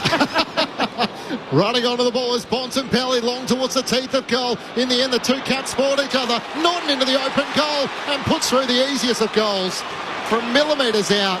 Oh, a mess really between Tom Stewart and Sam de Koning. And Aaron Norton was the one who read it best, and he didn't have to get involved in the mark. The Bulldogs take the lead by 3 points. 5-4-34 to Geelong 5-1-31, and the Bulldogs have back-to-back goals for the first time their way in this match. Brett Delidio and Mark Murphy with you Thursday night footy on ABC Sport. I did chirp you, Benny. I'm sorry, mate. I just hadn't heard from you. I was just wondering whether you're still alive or checking in on Kane Corns. Mate, that sort of stuff there is what gets you back into the game as a big key forward when you're not having your best run of form. Yeah. Being able to just run onto an easy one on the goal line can certainly get your form back up and going, but just a miscommunication there. De Koning taking out Tom Stewart as he went to sport. Yeah, you very rarely see that from those two blokes, so that's a freebie, isn't it, for the Bulldogs? And Aaron Norton, to his credit, he was bustled out of the contest, fell over, straight back up, kicks the goal. Bont up to 8, by the way, so 3 clearances, 5 contested possessions for the Bont already. Back in the middle, Liberatore. Hand pass away to Richards. There's the Bont again. A clever tap out in front of Fraser. Got it to Richards. Drew the defender. Kicks inside 50, but turns it over. And de Koning at centre-half back for Geelong. Hand pass to Myers. Kicks back inboard, and Blitzarves takes the mark. 3-point advantage for the Bulldogs. In the latter stages of this opening term, hand pass to de Koning. Down to half-forward. Cameron pushes them into the pack. The ball spills down to Neil. And that'll do us. It is quarter time here at Kardinia Park. And one of the most anticipated, most hyped matches of the season so far. And Bailey Smith has had 10 in that opening term. 4 clearances, 3 from the centre bounce. He's had 4 contested, 4 inside 50s, 4 tackles. for his 10 touches so far. It's not a bad stat line to get going, Bailey Smith, against his old mates at the Bulldogs.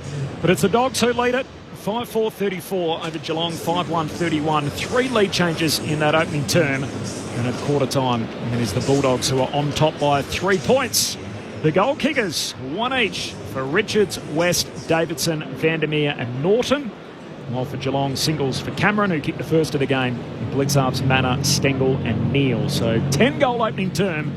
That's what we wanted. A highly entertaining start with 3 lead changes, a bit of back and forth, and only on one occasion each of the sides actually strung together back-to-back goals in that term. 5-4 to 5-1, a 3-point advantage for the Bulldogs quarter time. The thoughts of Lids and Murph coming up in just a moment. This is Thursday Night Footy on ABC Sport. The ABC Listen app has it all. The British and Irish Lions Tour of Australia, Wimbledon, the World Test Championship, and West Indies versus Australia. Oh, and did I mention we're doing the footy every weekend? ABC Sport on the ABC Listen app. This is the Sir Doug Nicholls round. On your radio, Sport Digital and the ABC Listen app. Hand pass away to Holmes. He gives it to Myers. Kicks back down the wing. Spills to half forward for Stengel. Cats inside 50. Cameron. Marks in the pocket. Here he goes. Jezza arcs around. No one stands inboard. And Cameron hooks it through for the first of the night. Stanley wins down the tap. They clear a path for Kennedy. Hand pass to Liberatore. Gets it forward to Richards. At left half forward. He drives the Dogs towards the goal mouth. Buku Karmas. It might clear everyone. And bounce through for a goal. Joe Hannison in the end got it out. Cats win it back against the boundary line. Dempsey receives the handball. Inboard to Blitzarps. Blitzarps up front. The ultimate Swiss Army knife player puts it through. And the Cats are back on top. And Sean Manor, who has been a great success story for the Cats. A chance to try and extend their lead here. Directly in front. 40 metres out from goal.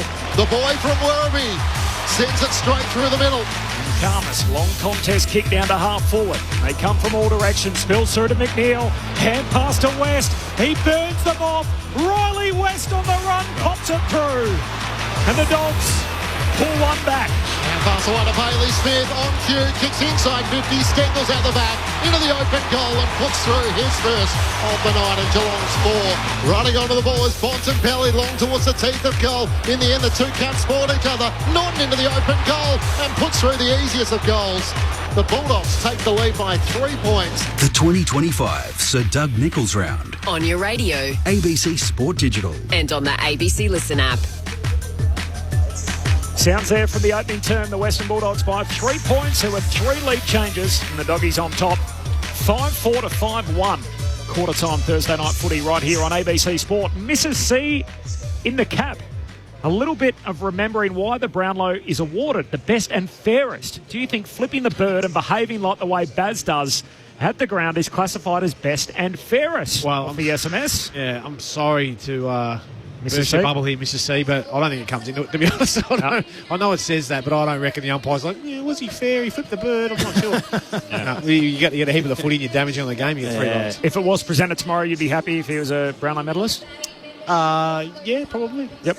If he's the best player. He's been playing good footy, so I think he's been fair enough by the way in which he's gone about it. He's pretty good at most games. Yeah. All right. What do you made of this opening term? The SMS number, by the way, 0437 774 774. Thursday Night Footy on ABC Sport. I've been surprised, Lids, by the efficiency going inside 50 of scoring. Yep. So, I mean, you look at both teams so far tonight, and it's been a very even contest for both teams.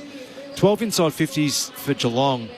At the 6 shots from that, and the Western Bulldogs have 14 inside 50s, got at 9 shots, so 5 goals 4. So it's a great game to watch because they're kicking goals, but I think both coaching staff would be a little bit worried by just the efficiency of balls going in there to scores as a result.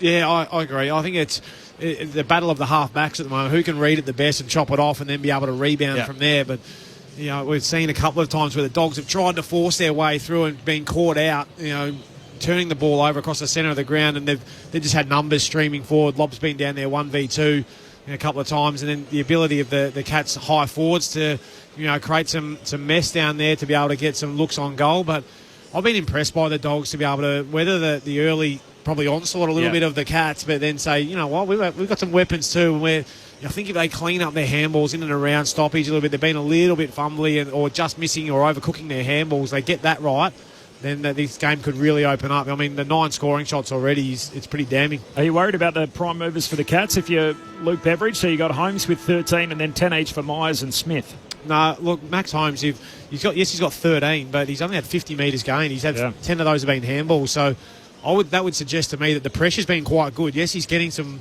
of the footy, but he hasn't been allowed to break out and really open the game up by being able to use his legs. So yeah, you're right. Like, you look at his 13 disposals, 3 being kicks and 10 handballs. So if it was skewed the other way and he's had the 10 kicks and 3 handballs, then you're getting pretty worried, because he runs and carries and uses the ball really well by foot.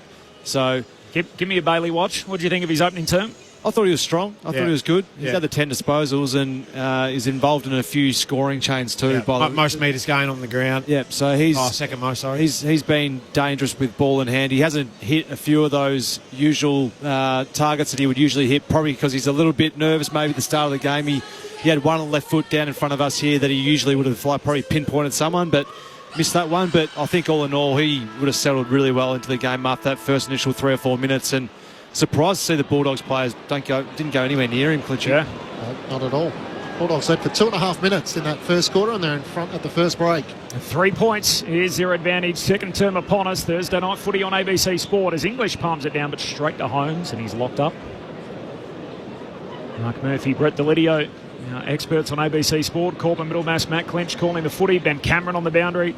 Great to be down in Geelong for the start of round 11 as Sir Doug Nicholls' round continues. Manor with the centre break, down to half forward. Here's Ollie Henry, scoops it up, kicks inside 50. Big fist from Lob and spoils a would-be mark from Cameron. As Liberatore gets a handball and then gives it to Richard. Short kick finds West. He marks back edge of the centre square. It's a goal-saving spoil, or at least preventing a shot at goal. Looks out towards the broadcast side, was intent to get it to Bailey Williams, had to work him underneath Mark Blitzavs, who's pass forward to Taylor DeRay, put him under enormous pressure. Close forces the turnover. Geelong on the counter-attack. Stanley, great vision, into the middle of the ground for Stengel. Top of the 50, looks for Cameron in the pocket, and there's nothing Rory Lobb can do. Nothing. Got one thing, Clinchy, you're right. Once that ball turned over, Reece Stanley had the long option to Jeremy Cameron, or was it... I love the fact that he changed angles and went inside, saw his vision was good enough to see Stengel, and then Rory Lobb was like, you got the whole 50 there. Good luck. No one to stop that. Stephen Zawani wouldn't stop that. 2 former teammates. 2 former teammates, yeah. A couple of boys that lived in the inner west. I used to hang out with these 2 boys quite a bit. Probably enjoyed the beach a bit more than Jez did, though.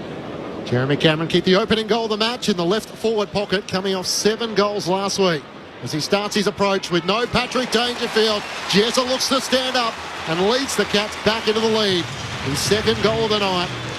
And they immediately strike in the opening 90 seconds of the second quarter. Geelong 6-1-37 to the Bulldogs 5-4-34. Cats lead by 3 points. Mark Murphy and Brett Delidio with you for Thursday Night Footy on ABC. Well, it's the 3rd occasion tonight where the Cats have been able to turn the ball over on the central wing position just by purely a strong defensive setup, and that again was the Bulldogs trying to work the ball wide and go from outside the corridor, but the Cats turned the ball over quick, and you're not going to stop that at all by the way in which the Cats just read the cues straight away, saw the ball was going to be a turnover and ran that hard towards goal. Just opened up all the space in front of the ball carrier, and that's when it's easiest to use the ball, when there's so much space and your teammates are very obvious to hit. So can't turn the ball over there. Up to 29 goals for the year now, Jeremy Cameron, as English wins the hit out back in the middle, but Holmes in a bit of space, runs onto it. Ugly left-footed kick down to half forward and scooped up by Cleary. Can rebound off the back flank. G runs straight into trouble. Caught in the tackle from Atkins. Ball comes out to Smith. Heads inside 50. Blitz-ups, climbs, no mark. Falls to Ollie Henry. Handball to Manor. Manor snaps goalward. It's offline, and Tyson Stengel thought he had the barbecue there. He was ignored. Close to goal. Manor went for it himself. Not to be a minor score, but the Cats with a bit of momentum here. They lead by 4. We talked about Max Holmes just before the start of this second, Corbin, and we discussed his efficiency and his handball and the kick ratio. He's had the 9 contested possessions already tonight. There's Mark Murphy with you on ABC Sport. Johannesson sums up the options, comes out to the left back pocket, kicks for Bontempelli, who just made it work in the end by shoving Blitzavs underneath and takes the mark. Chips up to Aaron Norton. Kicked a goal in that opening term. Hand pass out to Bailey Dale. Can't gather the footy. Now does. Spins in. Lawson Humphries lays the tackle, holding the ball. Cats take the advantage through Sam de Koning. Hand pass into the middle of the ground for Guthrie. Switches it out to Holmes. Back edge of the centre square. Pokes a kick over the top to Myers. Trying to draw the Bulldogs forward. Hand pass to the runner Bailey Smith. Links the hand pass over the top to Guthrie. Looks into the pocket. Stengel's got space. Getting back desperately defending was O'Donnell. He knocks it towards the boundary line for a second occasion. Running onto it close. Hand pass to Cameron. Corralled by DeRay. Jags it on his left. Don't tell me! Jeremy Cameron with his third. Maybe had a look. Maybe just thought I'll throw this on the boot and try my luck. And he's laying on his back with his fingers in the air in celebration. And you can't teach that for Jeremy Cameron, which gets Geelong fans out of their chairs. 2 quick goals to start this second quarter, and they lead by 10 points, having trailed by 3 at quarter time. 7-2-44 to the Western Bulldogs, 5-4-34. So what, 3 goals, 7 last week, 10 in, what's that, 6 quarters, not even yet. Yeah, and I think he would have looked at last year's game where Lobby played on him and did quite well, kept him to the 6 touches, 1 goal. You've been like, you know what, you're not getting me, you might got me once, and it was a wet day, but I'm not giving it to you twice. There's like he said himself, but his ability to get power on his kick as he's fallen away off the ball was, he's impressive, so impressive, Big Jerry. Ben Cameron on the boundary. I don't know if this is a new addition, but the Gambler actually ringing out around Cardinia Park after that goal from Jeremy Cameron. Mainly known from Kenny Rogers, but actually written by Don Schlitz, Corbin. Right, there you go. That's interesting to note. Thanks, Ben. He's... We'll tell you more about Don Schlitz in just a moment, as there's going to be a repeat ball up here in the middle. Some pretty useful information there from Ben Cameron. What do you know about Don Schlitz, Ben? What's Ronan Keeney's most famous song? It's everyone. There'll be people out there screaming at their radios, but anyway, he wrote that and he's part of the Country Music Hall of Fame, so a little shout out for Don Schlitz. Free kick for the Bulldogs. They go wide. Johannesson marks on the wing, sends it down to high half forward, and here's Fraser, the player he's become. And the Western Bulldogs, surprisingly, Mr. Rising Star nom last year, one of the premier players in the game, and in the Bulldogs lineup, that's not his best effort. A turnover, and Stanley takes the intercept mark. Hand pass away to Holmes. Holmes to the back pocket to Jack Henry, who marks. We actually saw Don Schlitz, by the way, at the Grand Old Opry in Nashville. Oh, right. So that's, I think, what Ben's referring to. And he pointed out that night that he has to mention that he wrote the songs as part of his deal. He comes back, performs at the Opry in Nashville, and they say, look, you got to tell people you wrote the songs, otherwise they'll be thinking, who's this Don Schlitz bloke? And he's a pretty famous musician, particularly in the country music world, and wrote a lot of award-winning songs. While that's all happening, the Cats have worked the ball up to halfway. Dempsey sends it down to high half forward, and Stengel takes the mark against the boundary line. He wants to move as he looks into the pocket. Cameron's feeling it. He kicks out in front of him, and Rory Lobb this time cuts in front to take the intercepting mark. Jeremy Cameron with 3 goals in the opening 2 quarters, including the last 2 of the match. Rory Lobb switches it to the back pocket. They're running onto it as Cleary. Looks for the Bulldogs into the middle of the ground, down low for Davidson, can't take the mark. Neal picks it up for Geelong. Hand pass around the back to O'Sheen Mullen. Cuts around Davidson, back on his right-hand side. Chips it to Ollie Henry, who was counted in too late by Marcus Bontempelli. And as he called it, Brett Delidio, come with me, says the umpire, all the way to the goal square. Yeah, just a bit late, wasn't he? The Bont. He has his arms outstretched, making his case. Wasn't a lot in it. No, not a lot in it, but you can understand why the umpires dragged him closer to goal. Yeah, just the forearm as he was trying to spoil. It didn't quite get him with the body, but clipped the top of his head. It was a great little kick from O'Sheen Mullen, just to find Ollie Henry there in amongst the traffic. Ollie Henry has kicked a goal in his past 3 matches, and he has one as well tonight. Geelong all of a sudden with 3 quick goals to start this second quarter. Through the opening 8 minutes, kick clear. They lead by 16 points.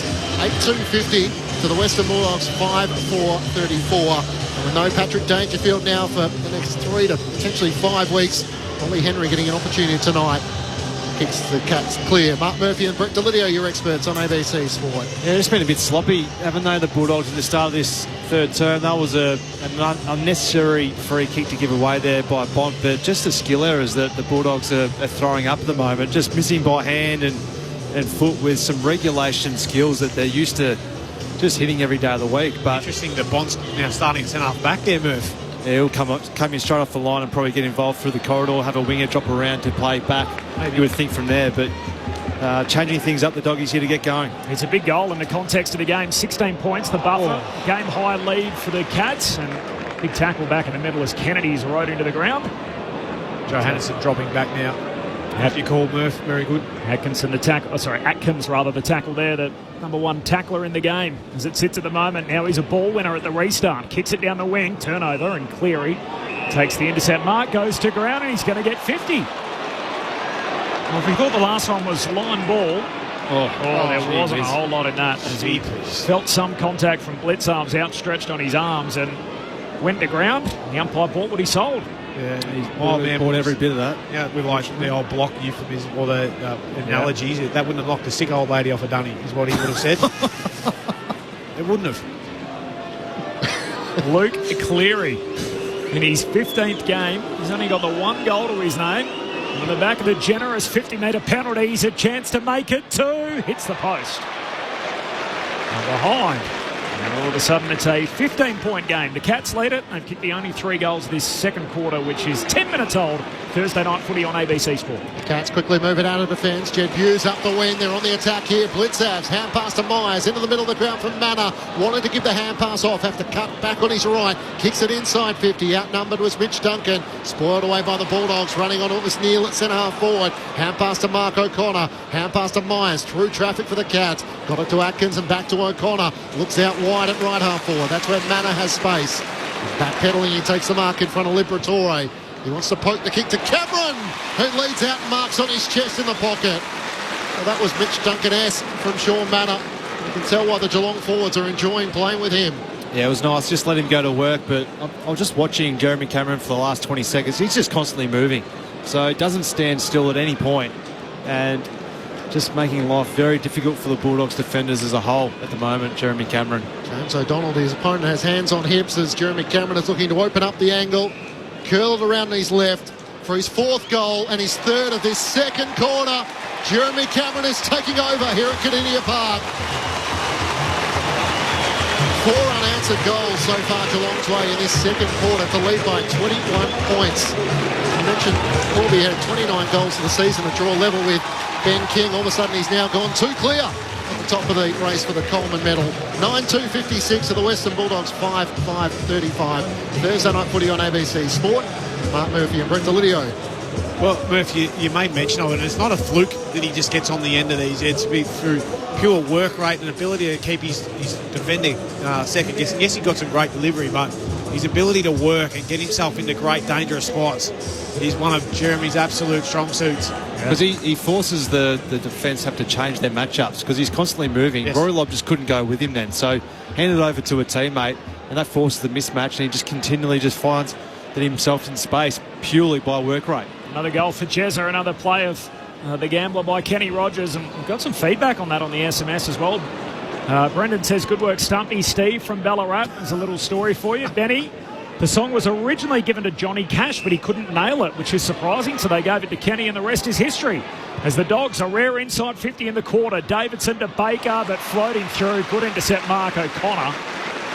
Deep in defence. And from Rick in Margaret River, enthralled as usual, especially because Benny comes up with some obscure but essential stats in the background in the total context. Thanks, Rick. Appreciate that. He says, good work, ABC Sport. As the Cats work it hurriedly up the wing. Tapped away, though, the Dogs' advantage. Fraser's hand pass swatted down. Smith trying to go in and win it. The Bont takes him down. The ump says, keep rolling, everybody. Fraser collects. Holmes has got him, holding the ball. And Max Holmes with the win there at half-back, but a bit of contact between the Bont and Bailey, and the ump said, play on. Not much in it. He fell over. Went over the top. 21-point lead for Geelong, Thursday night footy, ABC Sport. Good hands. It's called to play on, kicks up the wing. Close couldn't get a flight at Rory Lobb, takes intercepting mark, turns on his right, kicks to Fraser. Hand pass away to the run of Sanders. Long kick looking for Buku Karmas. West slipped over. And an easy mark in the end for Sam de Koning. Although his chip kick out of defence might be a turnover. Not on the same page. Davidson gathers, centering ball. Karmas backs into the pack. Punched away by Guthrie towards the goal line. And almost bounced back in. In the end, bounced into the right goalpost for a minor score. Geelong by 20 points. The Bulldogs needing someone to stand up 13 minutes gone, second term, Thursday night footy on ABC Sport. I mentioned Myers and O'Connor there, Clinchy, not on the same page. That Myers leading for that footy, and O'Connor stood right in front of him, almost like he was designed to lay the block. And there's a response from the crowd as Humphreys finds Smith. Half back for the Bulldogs. The give and go with Guthrie. Receives it back. Long kick up the wing. Stanley flies for it. No mark. Spills down to Holmes. Steps his way around Davidson. Burns off Duray. From halfway, Holmes kicks up front. Neal at the drop. Takes the mark uncontested. He wants to move it closer to goal. Drifting into the pocket. Mullen marks uncontested. Great ball. Well, there you go. It was the Dash brothers, Corbin, that started that chain. It was Bailey Smith who got the ball going. It was a controversial probably kick. It was a 2v3, but when the ball hit the ground, Max Holmes was in the right spot and he just took off and went straight through the corridor. And you're not going to chase the ball. It was not going to be an easy way to get the ball back for the Bulldogs from there. The Dogs flat-footed as Mullen misses to the near side. They've kicked 4 unanswered goals, the Cats, in this second quarter. And after trailing at quarter time, it is now Geelong by 21 points. 15 minutes played. Quarter number 2, Thursday night footy on ABC Sport. Irishman O'Shea Mullen hadn't kicked a goal in AFL footy, and he still hasn't, as Tom Stewart tries to wrestle in front of Aaron Norton, and offhands it goes out of play as the two tangle close to the boundary line to throw in at right half forward for the Cats. It's Geelong 9, 3:57 to the Western Bulldogs 5, 6:36. Bailey Smith playing against his former side. 10 disposals in the opening quarter, no real physical attention. Dropped a mark up against the boundary, in which the Bulldogs cheer squad were happy to give it to him, but not a lot to mention apart from that.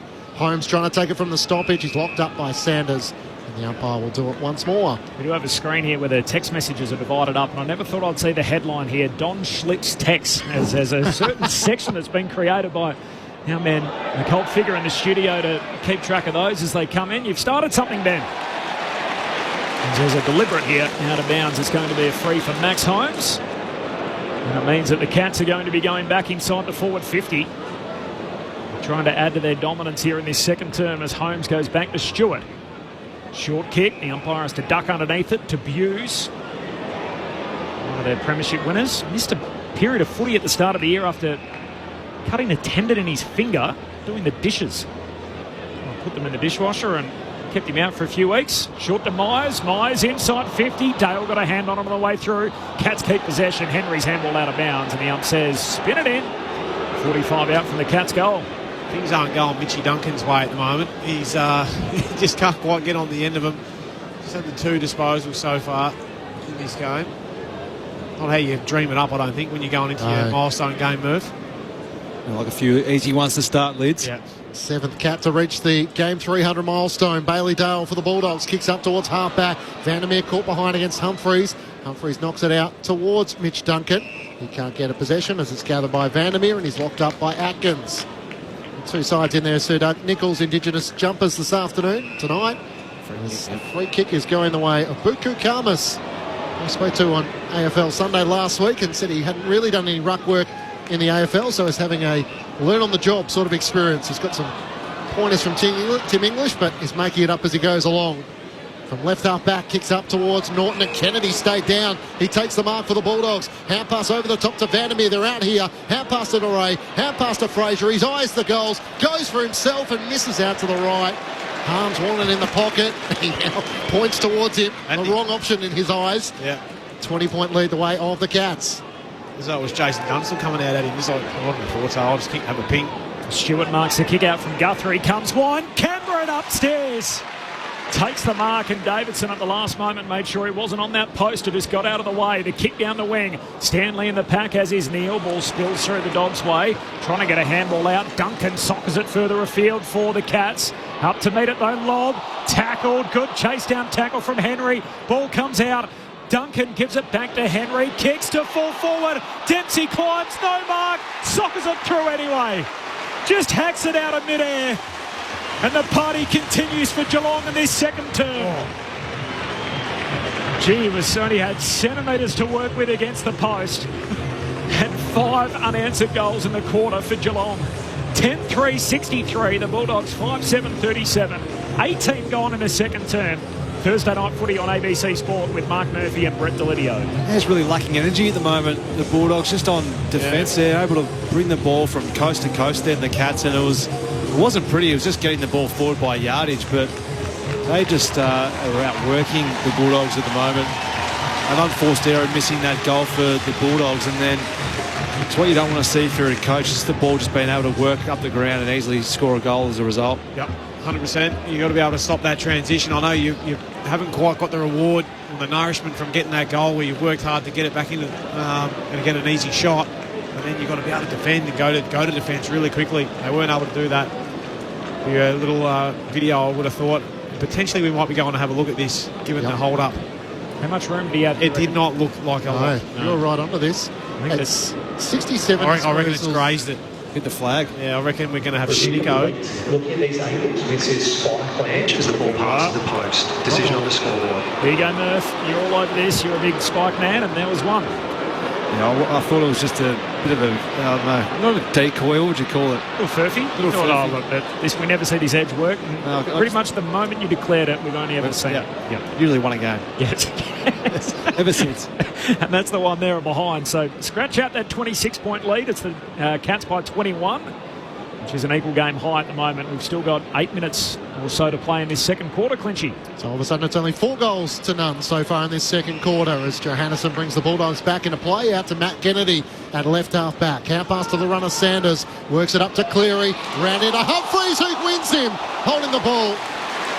Trying to take him on. Should be 50, shouldn't Didn't give him back the footy initially, and it could have been 50, but Lawson Humphreys won that contest and takes the footy in turn. Between wing and half forward on the broadcast side.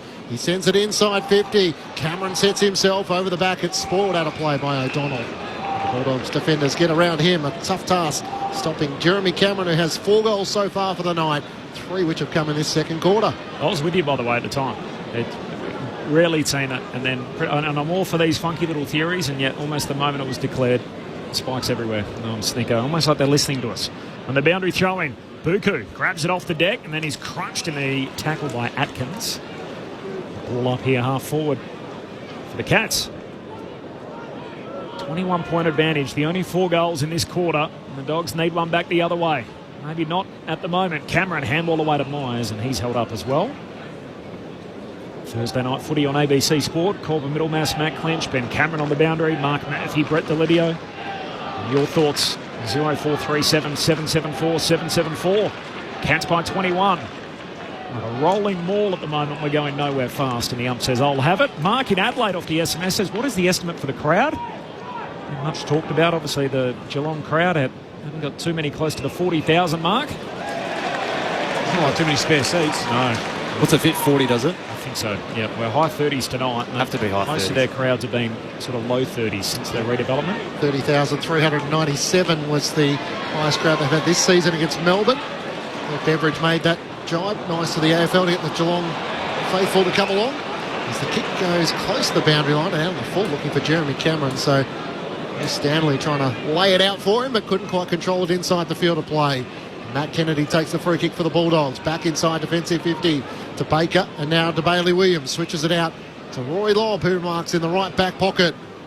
The Cats leading by 21 points as Lobb looks out towards half back and turns it straight over. Mitch Duncan takes the intercepting mark against James Harms, and then he kicks a low worm burner and finds Brian Myers. Left of centre, 45 metres out from goal.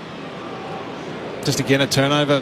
It's just Bulldogs is really battling to try and link up through uncontested marks and that style of play. They need to go long down the line and at very worst get another contest, but just trying to force the ball through the Geelong defence, and they're so well structured on this ground especially. I wonder if he's got the distance here. He's going to give it off, and everyone could see that happening. Bailey Smith led up first, couldn't get it to him, and then Tom Atkins leads into space. And a beautiful chip kick from Myers, which he's become accustomed to, into the vacant space, and Tom Atkins ran onto it.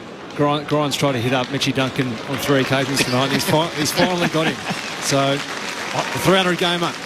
Oh, no, it's not. No, it's Tom Atkins. Tom Atkins. Thought I built it up well then, Corbin. Different player. Let's see how we go here. Tom Atkins comes in for 5 goals so far in the second quarter. And the reliable midfielder doesn't let his teammates down. Brian Myers makes his way to the bench, having done his bit. Geelong have opened up a gap here, a 27-point advantage, 10-4-64 to the Western Bulldogs, 5-7-37.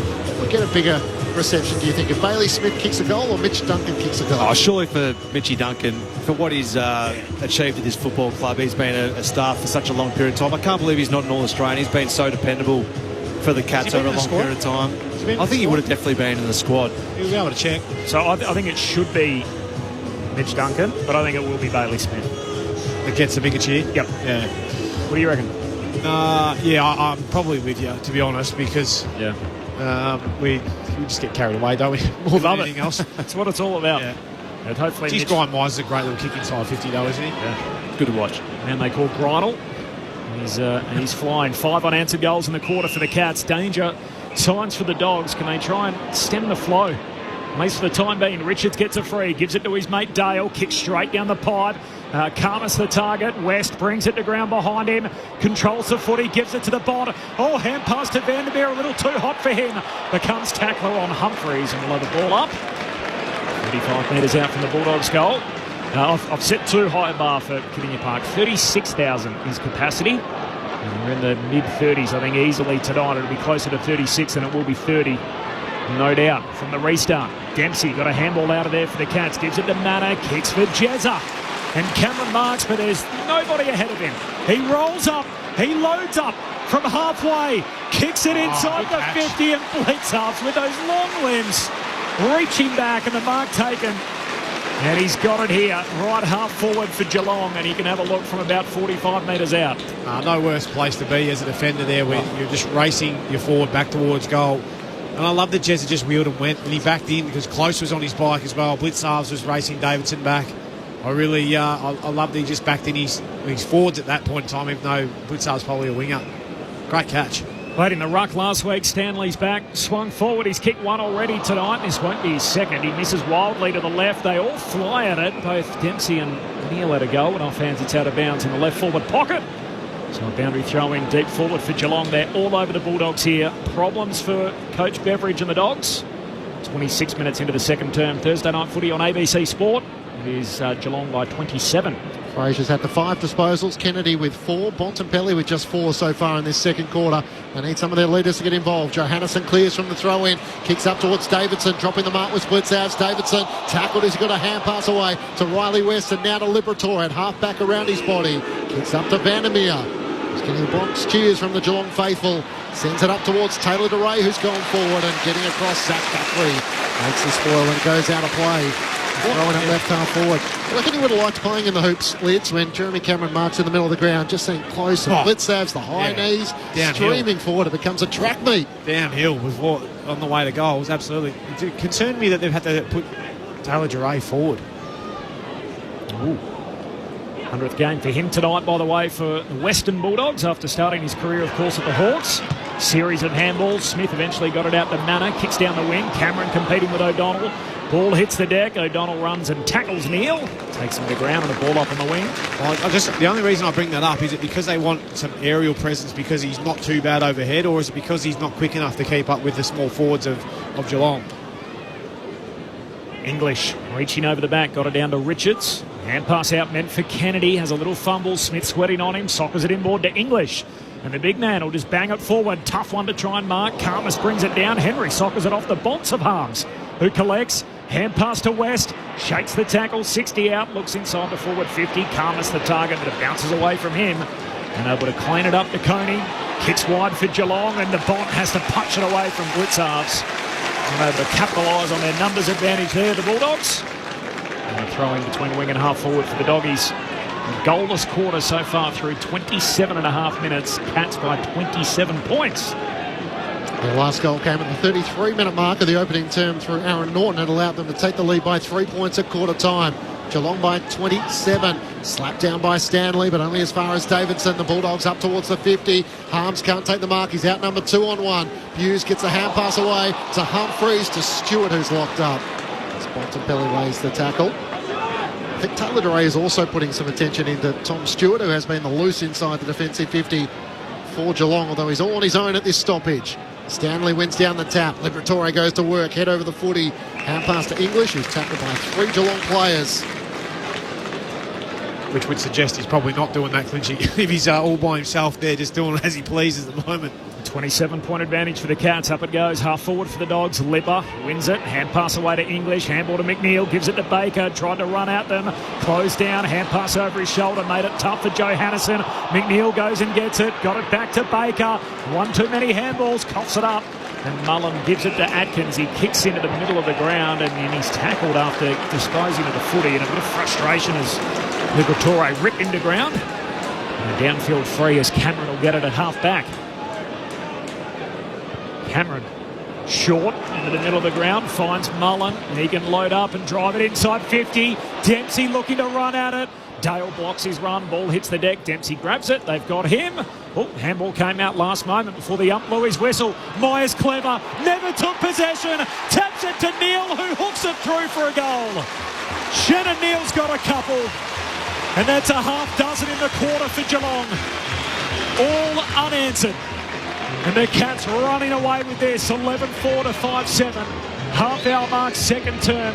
Geelong's lead balloons to 33 points. Thursday night footy on ABC Sport. Yeah, there's big question marks being asked now of the Western Bulldogs midfield. Just the transition game, they're getting absolutely touched up at the moment. So in around the contest, it's pretty even. So you look at the numbers.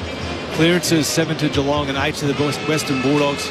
27 to Geelong and 30 for contested possessions. But once it leaves the stoppage in the contest, the Cats are just getting too hard forward and the Bulldogs can't go with them. And then conversely, in defence, the Cats are working back hard in numbers, and that transition game at the moment is causing a lot of headaches for the Bulldogs. So they need to get on their skates and start moving and working harder. Bulldogs have only had one goalless quarter so far in season 2025. That was the opening quarter against the Blues. Back in the middle, Richards trying to wrestle with it for the footy against Atkins, who bounces into Kennedy. Liberatore giving up ground. Back to Lobb at centre half back, and now to the dash of Johannisen, who takes a bounce through the middle of Kardinia Park. Looks up, DeRay's on a lead. He tries to put it out in front of he and Hughes reaches over the top and makes the spoil. He's a favourite down here at Kardinia Park, Jed Hughes, in his 14th season. Some questions as to whether he'd still be in their best 23. But he has, of course, forced his way in, the son of former Geelong captain Andrew, of course. Just great defending that. Johannisen just running through the middle of the ground. Could have pierced anyone, but just got a fist in, out of bounds. In a long time since we've seen the Dogs look like this in a quarter, and a side which has had it all over them. The Cats with 6 unanswered goals in the quarter. No clean takeaway from the restart. Richards threads a hand pass through to Sanders. Got it on to Harms. Handball to the bomb. Spins out of trouble. Hand pass missed McNeil. Made it tough for him. Guthrie closes him down. Back in to get it to Coney. Oh, left it behind. Liver puts his head over it. Coughs it up. And Humphreys just backs it out of defence up to the wing. Baker takes the mark. He's going to reload.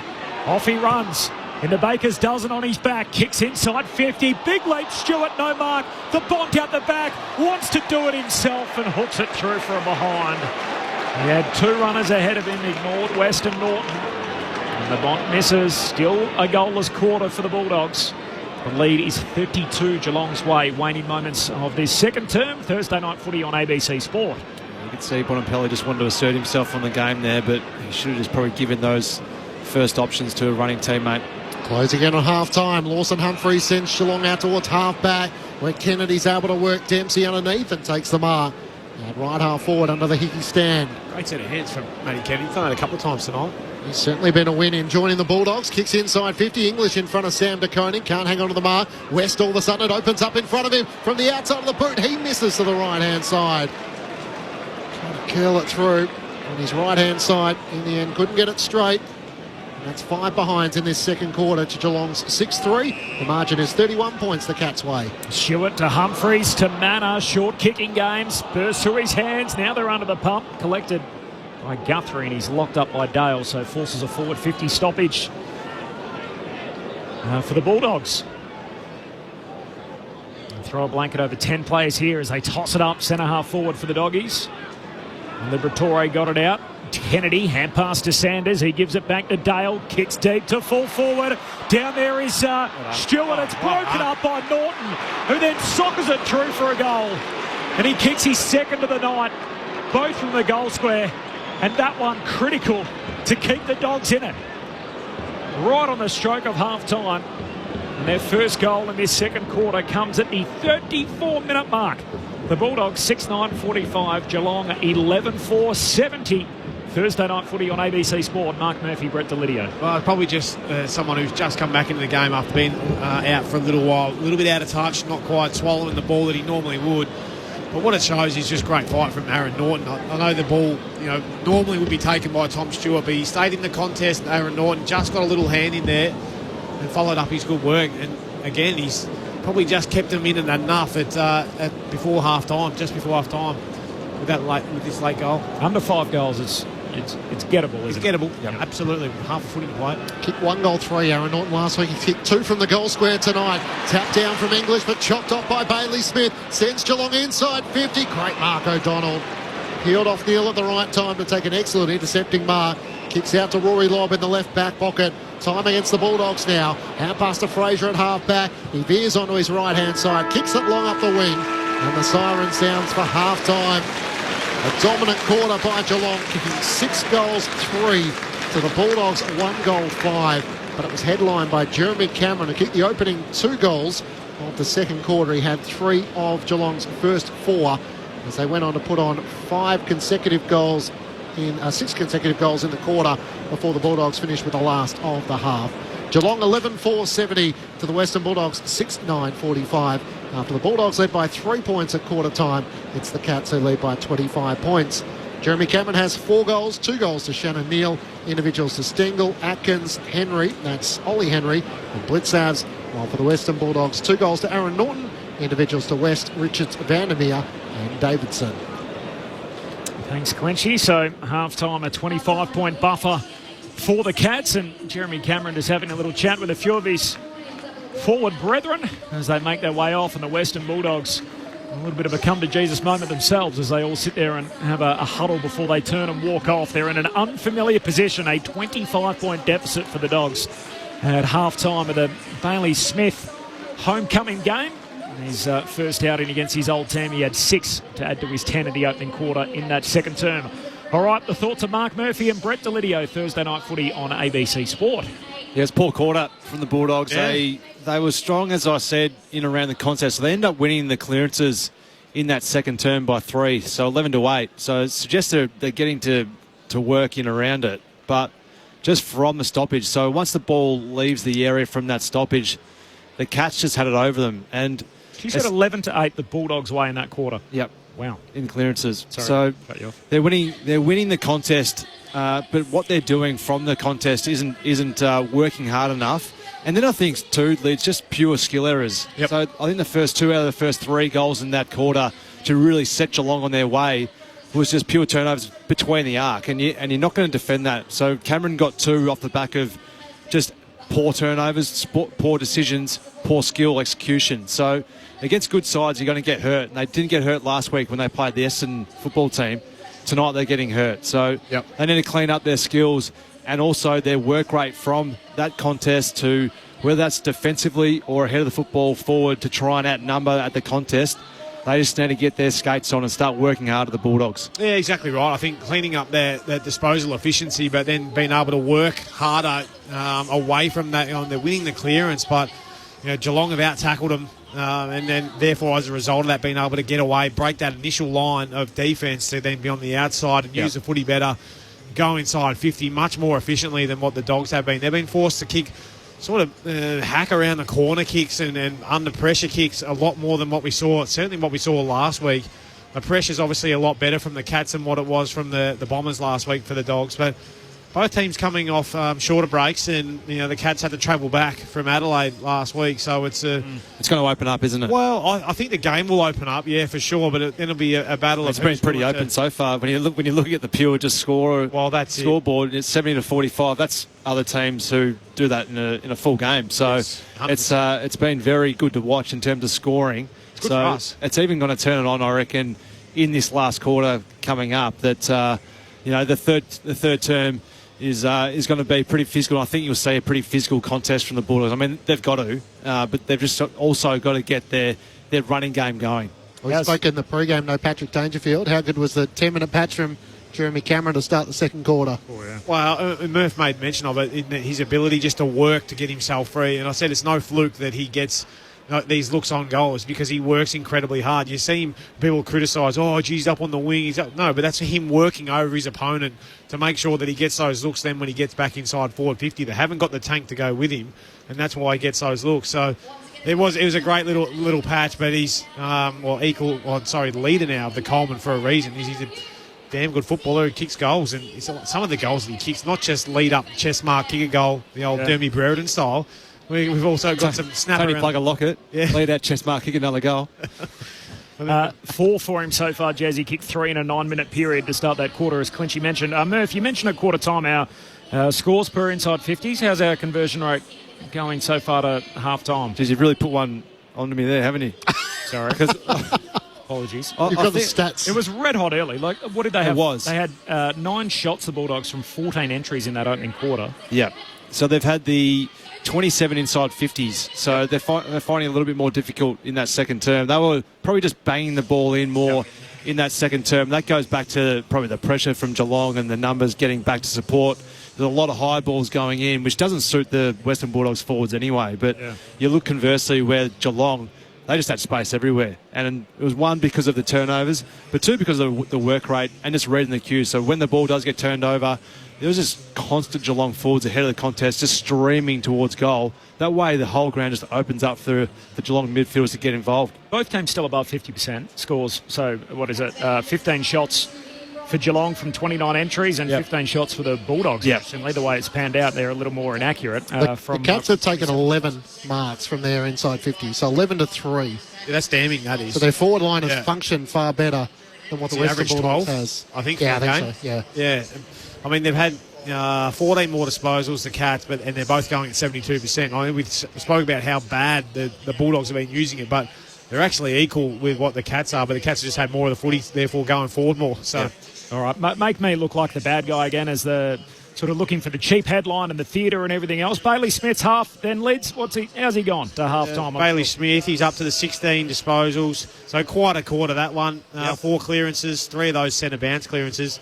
224 metres gained and 7 score involvement, so going pretty well. 4 tackles, 6 inside 50s. Yeah, you'd be pretty happy. It's not a bad half of football. It's nice when you run past and get blokes that just looking, they're going out of their way to give it to you, and that's, I mean, he creates that overlap with his ability to run, but also, he's beautiful by foot as well. He's averaging over 660 metres gained, so he's actually below his season average, at least on track at half time, but obviously they're very lofty heights, as Clinchy said, the first player in 9 years to have recorded those numbers to half time. A couple off the SMS. Bill is with you, Murph. Dog skills tonight are abysmal. Dan from Perth, is Jeremy Cameron in the 2 first names team now, Ben? That is an interesting question. Where is Ben? Ben named his 2 first names team earlier in the year. I think he may have forgotten. He's forgotten Jez. His cousin, Jezza. He did try and play it off a little bit and say, look, the Cats are known for their late changes, and so he's a late in. He eventually got a game in the team. Matt from Tassie, are the jumpers confusing to you guys? Feels like the teams are wearing each other's colours. I agree. It took me a little bit to work it out because I'm used to seeing the Dogs in the blue and the Cats in the white, but that's all right. We're onto it now. I think we're getting there. Yeah, but there you go. They do look great though. There's one for you, Matt and Tassie. Lids is on board. Obviously, one team predominantly in white, the other team predominantly in blue. And we just saw a few of the little television pictures of Luke Beveridge having a few words to Ben's. I'll be interested to see what happens there, see what Benny's found out for us down there. Which obviously was Ben told us pre-game. All right, second half only a dozen minutes away. We'll be back with that in just a moment here at Cardinia Park. But first, an opportunity for us to get a little trip to the ABC newsroom with the Cats 25 points on top at the break.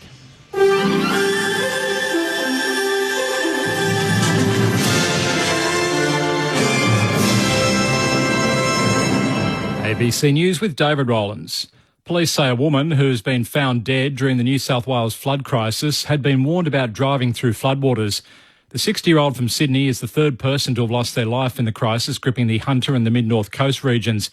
Assistant Commissioner David Waddell says she'd been driving to Coffs Harbour last night when a police officer told her he was turning back before she continued on, and her body was found in her vehicle today.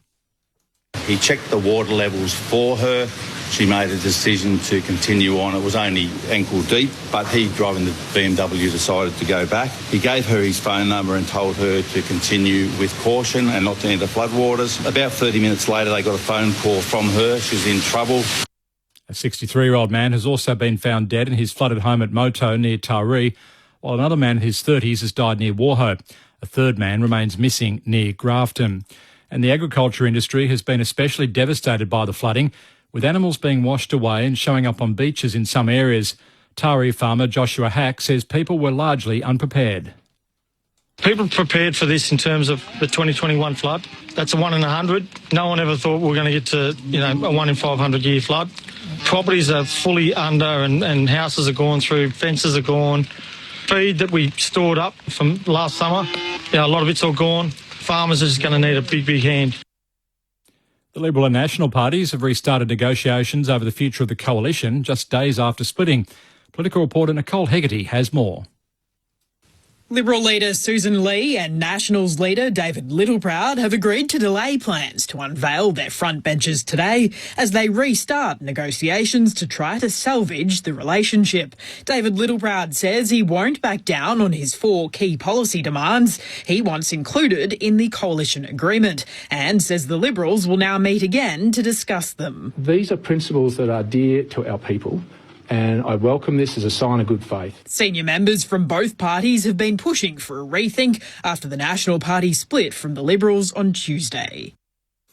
Greens leader Larissa Waters says she fears the Environment Minister is readying to approve a major gas project proposed by Woodside after letters sent to environment groups. Woodside is seeking to extend the life of its North West Shelf gas project past its 2030 expiry to the year 2070. Federal Minister Murray Watt dismissed Environment Group requests to reconsider that proposal, which he's due to decide on in the next week. Senator Waters says that if approved, it would add more than a decade's worth of carbon emissions. We're urging Minister Watt, don't tick off this carbon bomb. As an Environment Minister, you've got one job, mate. Don't open new gas projects when the country is being flooded and people are already feeling that climate peril. The United Nations has warned that chronic shortages of water in Gaza are worsening as desalination and hygiene plants are running out of fuel. The UN's Humanitarian Office says its partners are warning that, without immediate fuel deliveries, a full shutdown of water and sanitation facilities is possible. Israel began permitting the entry of basic supplies into Gaza this week, following an 11-week blockade, but so far this has not included fuel. Israel says the blockade was to put pressure on Hamas to release the remaining hostages being held. And Israeli Prime Minister Benjamin Netanyahu says security will be increased for Israeli representatives and at diplomatic missions worldwide in the wake of the fatal shooting of 2 Israeli embassy staff in the US. The man and woman were killed while leaving an event focused on helping Gazans at the Jewish Museum in Washington, D.C. Police have identified the suspect as a 30-year-old man from Chicago, adding that he shouted "Free Palestine" in custody. The Israeli ambassador to the United States, Yik Ilal Yilate, says the victims were a young couple about to be engaged. The young man purchased a ring this week with the intention of proposing to his girlfriend next week in Jerusalem. They were a beautiful couple who came to enjoy an evening in Washington's Cultural Center.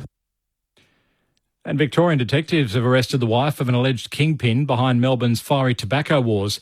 31-year-old Safa Ubahasna was arrested with her brother yesterday in Altona Meadows. She's married to Kaz Hamed, who was deported from Australia in 2023 and is allegedly one of the key figures behind Melbourne's tobacco wars, which have sparked more than 100 arson attacks. Earlier this year, border officials stopped Ms. Ubahasna with 2 Rolex watches and about $10,000 worth of male clothes as she left the country, which police believe may have been purchased with illicit wealth. ABC News. As each day begins, get the facts you need to stay informed. Every day, across your day. Stay with Australia's trusted news source. all the latest, all verified. Stay in the know with ABC News. On ABC TV and ABC iView. The ABC Listen app has it all. The British and Irish Lions Tour of Australia, Wimbledon, the World Test Championship, and West Indies versus Australia. Oh, and did I mention we're doing the footy every weekend? ABC Sport on the ABC Listen app. This is the Sir Doug Nicholls round. On your radio, Sport Digital and the ABC Listen app. Close forces the turnover. Geelong on the counter-attack. Stanley, great vision, into the middle of the ground for Stengel. Top of the 50, looks for Cameron in the pocket, and there's nothing Rory Lobb can do. Nothing. As he starts his approach with no Patrick Dangerfield, Jezza looks to stand up and leads the Cats back into the lead. His second goal of the night. Guthrie looks into the pocket. Stengel's got space. Getting back desperately defending was O'Donnell. He knocks it towards the boundary line for a second occasion. Running onto it close. Hand pass to Cameron. Corralled by DeRay. Jags it on his left. Don't tell me! Jeremy Cameron with his third. Jeremy Cameron is looking to open up the angle. Curl it around his left for his fourth goal and his third of this second quarter. Jeremy Cameron is taking over here at Kardinia Park. Dale blocks his run, ball hits the deck, Dempsey grabs it, they've got him. Oh, handball came out last moment before the ump blew his whistle. Myers clever, never took possession, taps it to Neil who hooks it through for a goal. Shannon Neil's got a couple, and that's a half dozen in the quarter for Geelong. All unanswered. Kennedy, hand pass to Sanders, he gives it back to Dale, kicks deep to full forward. Down there is Stewart, it's broken up by Norton, who then soccers it through for a goal. And he kicks his second of the night, both from the goal square, and that one critical to keep the Dogs in it. The 2025 Sir Doug Nicholls Round. On your radio. ABC Sport Digital. And on the ABC Listen app.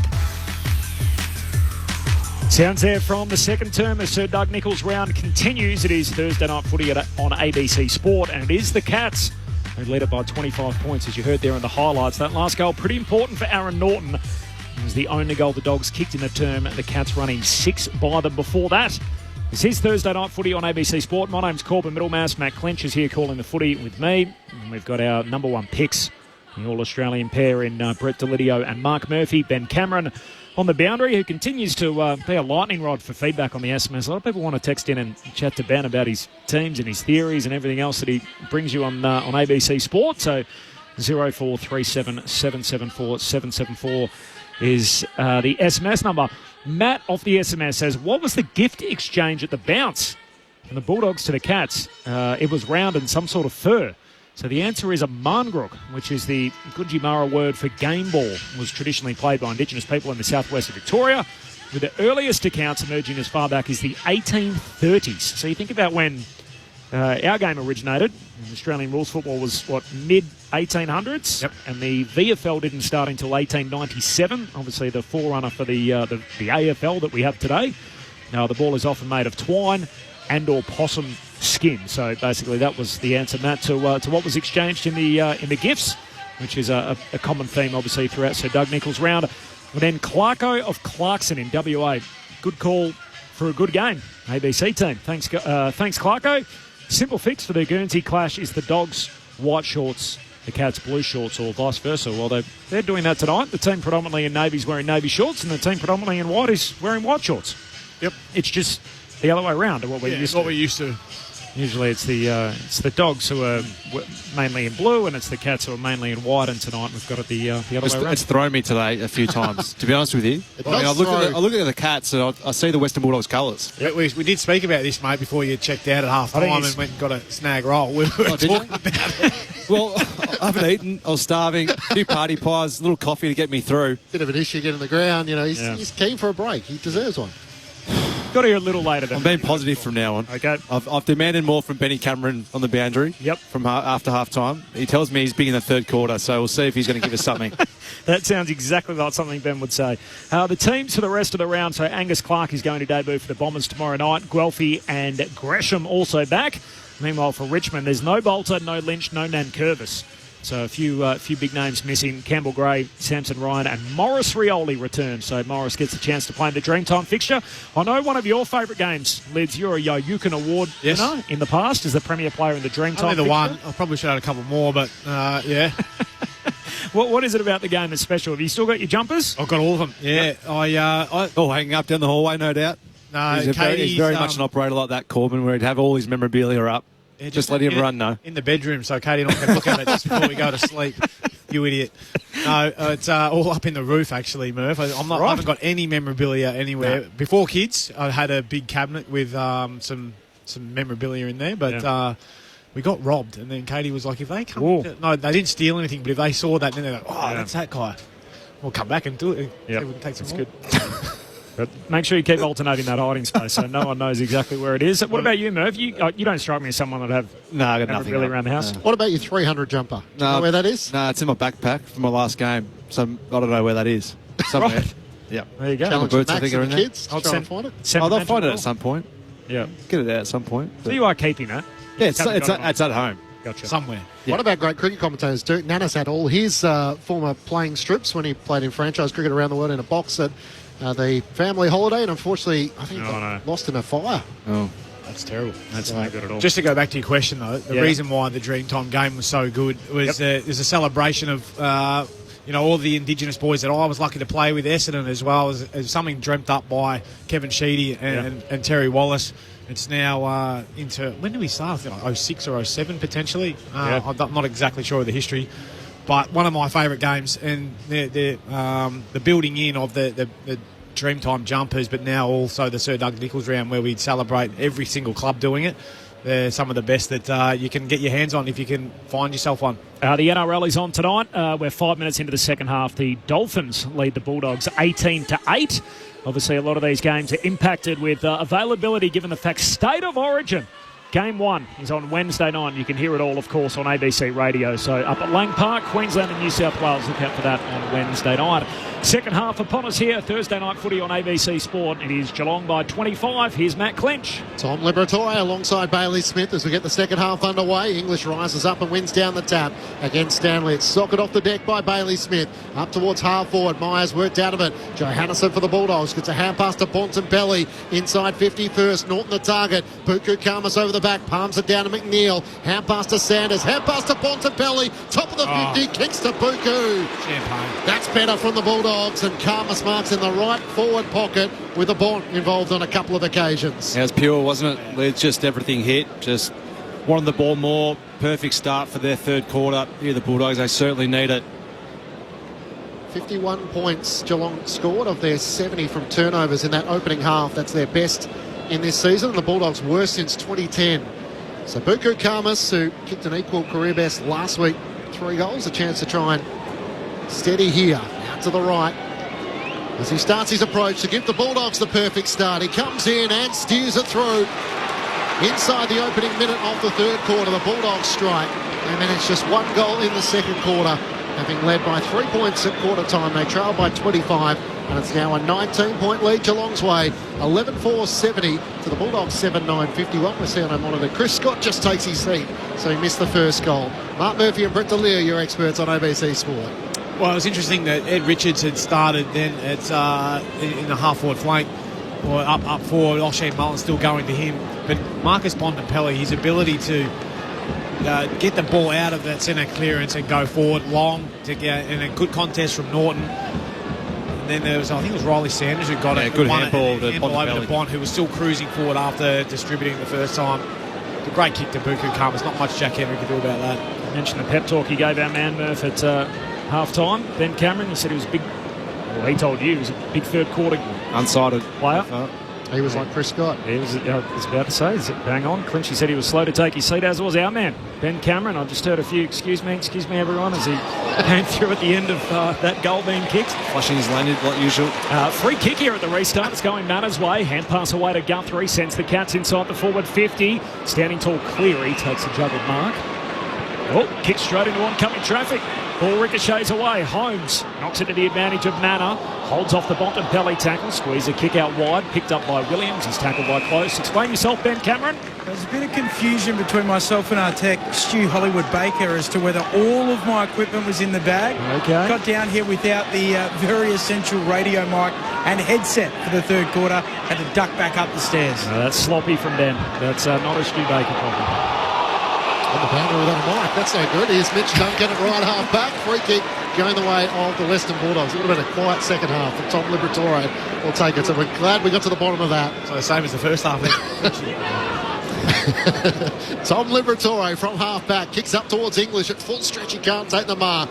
In the end, he wrestles forward, and sliding in is Dempsey and Sam De Koning. So Sam De Koning the last to rise. The Bulldogs kick the opening goal of this third quarter inside a minute. Margin is 19 points Geelong's way. From the tap down it goes away. Liberatore brought down by Bailey Smith. Just got a hand pass away. Owns to Geelong to Myers trying to fend off the Ray. Holding the ball. And the Bulldogs will win it back in the middle of the ground. Already pressures up from the Dogs. Yeah. What we saw in the first half. Dogs to the Barwon River end. Short kick. Finds Richards. Tackled immediately by Holmes. Says holding the ball. It's not holding the ball. Jeez. Literally drilled it to him. The kick wasn't 15. He was tackled immediately by Holmes, and the ump said holding the ball. If he didn't try and fight through that, it would have been a ball up. But because he tried to fight through it, they've pinged him, that just shouldn't happen. We saw one earlier from Bailey Dale. Same scenario, wasn't it? Tried to spin out of a tackle and keep it moving because he gets caught. Even though there's no prior, that's deemed as your chance. Something not quite right about that. The Cats with it at high half forward. O'Connor, handball away to Guthrie. Kicks inside 50. Lob reaching over the back. No mark. Socket away by Henry back into a pack of players, and we'll have the ball up here. 19-point lead for Geelong. 4.5 gone, third term. Thursday night footy on ABC Sport. The Dogs with the first goal at least in the quarter. Stanley pats it down to Manor. Dragged down by Kennedy. Didn't have the ball. And Manor is going to get a shot on goal here from the right forward pocket. Kennedy trying to do everything right in tailing him, but in the end, held on. Just got a bit eager. Yeah, he did. He got grabby because he got goal side of him. You can understand he had him by the left hand, tried to pull him back. He got away with the first one, but then the second one was just too long in the tackle, and ball bobbled free. Sean Manor, who's kicked one already tonight in the right forward pocket, looking to answer back immediately for Geelong. He opens up the angle, goes the banana. It's a good shot on goal, and he makes the footy talk. Sean Manor with his second all tonight. The Cats answer immediately after the Western Bulldogs goal at the other end. A 25-point lead as it was at half-time. 12-4-76 to the Bulldogs, 7-9-51. Ahead of Murph and Lids. Ben Cameron on the boundary. DJ was very confident that Sean Manor was going to snap that goal. Started playing the track before it even kicked it on goal. I did notice that. I thought I was hearing things down there, Benny, but good you picked it up for us down there. So thanks for that addition. But yeah, just Matty Kennedy, he just got done, as you said, Lids at the stoppage and got goal side of him and just grabbed on too long. So had the left arm initially, ball bobbles free, and then just stayed too long in the tackle. So a bit of a let off there for the Cats. Bulldogs have been everywhere at the start of this third term. So they get one against the run.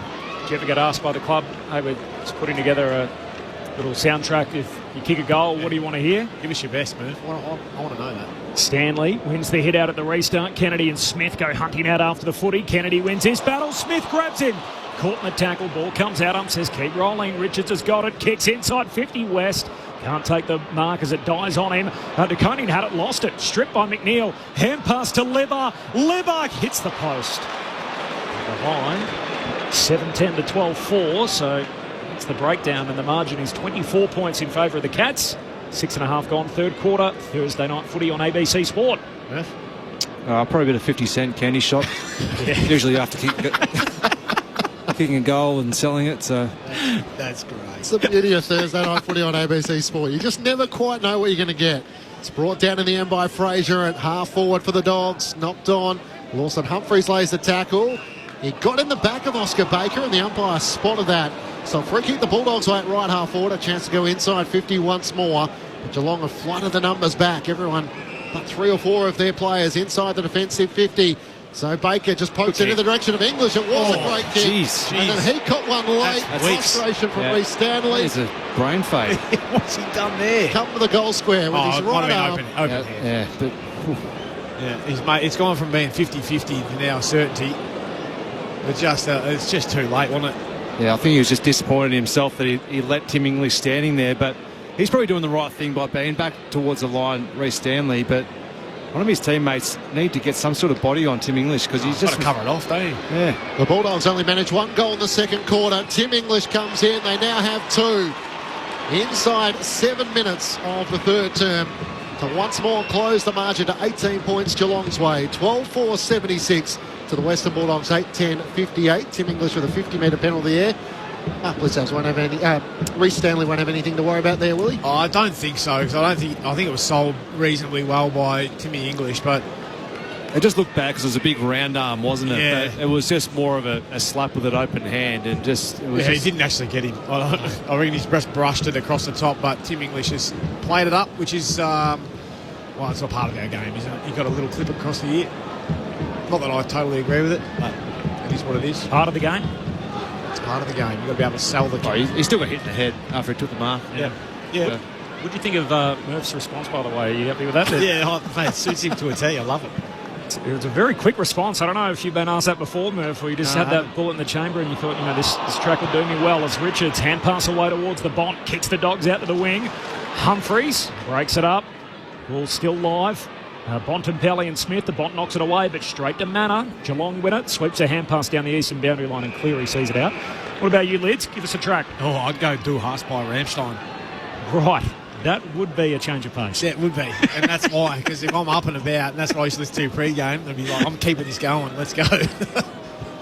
18-point lead for Geelong. The Dogs have kicked 2-1 in this quarter. If they get the next one, all of a sudden this game is very interesting. Thursday night footy on ABC Sport. English wins down the tap against Neil. Got it to Richards. Kicks the Dogs up to half forward. Harms breaks the Stewart tackle and darts inboard. He looks to centre half forward but turns it over. Brian Myers worked his way back.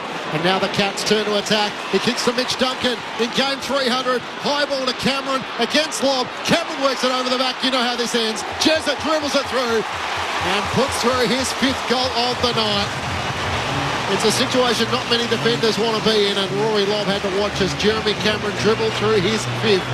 7 goals last week against Port Adelaide, 5 goals against the Western Bulldogs, and we're not even at three-quarter time. 13-4-82 to the Western Bulldogs, 8-10-58. Thursday night footy on ABC Sport with Mark Murphy and Brett D'Olivio. You've got to feel for defenders in situations like that. I mean, Rory Lobb, I think, has been pretty good tonight, but just the way in which the ball's been coming in, and again, it was the Harms just kick going inside 50, which just was a pure turnover. That there was Bulldogs players in space that if he hit that kick, they were having a shot up their end. So the Cats get lucky by just a purely poor error. He did all the hard things. Harms, he turned inside out, forced his way through the tackle, and then just butchered the ball, and a goal results for Geelong on the back of it. Goal for goal in this quarter now. The Dogs struggling to string back-to-back majors together, which they need to make some inroads. Geelong by 24. Third quarter action, Thursday night footy, ABC Sports. Still no clean pickup from the restart as it tumbles towards the Cats goal, and in the end Neil's tackled over the top of it. And ball up here. Centre half forward for Geelong, kicking to the city end. Ruck share it down. Sanders knocks it away. Bobbles back to Neil. Hooks a kick deeper inside. 50 in the intercept mark for O'Donnell. Bevo's favourites, a former cricketer, the son of Simon O'Donnell. He's very short to Joe Hannison. Sweeping hand pass to Cleary. Back flank for the Dogs. Kicks in front of the benches. Henry through to break it up. That's Jack. And that's what he does. Forces the neutral ball. We'll have a boundary throw in front of the benches. What would you go with, Corb? Something gangster. Yeah, probably Don't Sweat the Technique by Eric B and Ruck him. Never heard it. I've never heard your one, to be honest with you. I'm still trying to work it out. Yeah, that's a little bit of old school sort of New York hip hop. I think that'll work. Don't Sweat the Technique is probably the bit that I'm going for, I think. Okay. Clinchy, I want yours after. We get a break.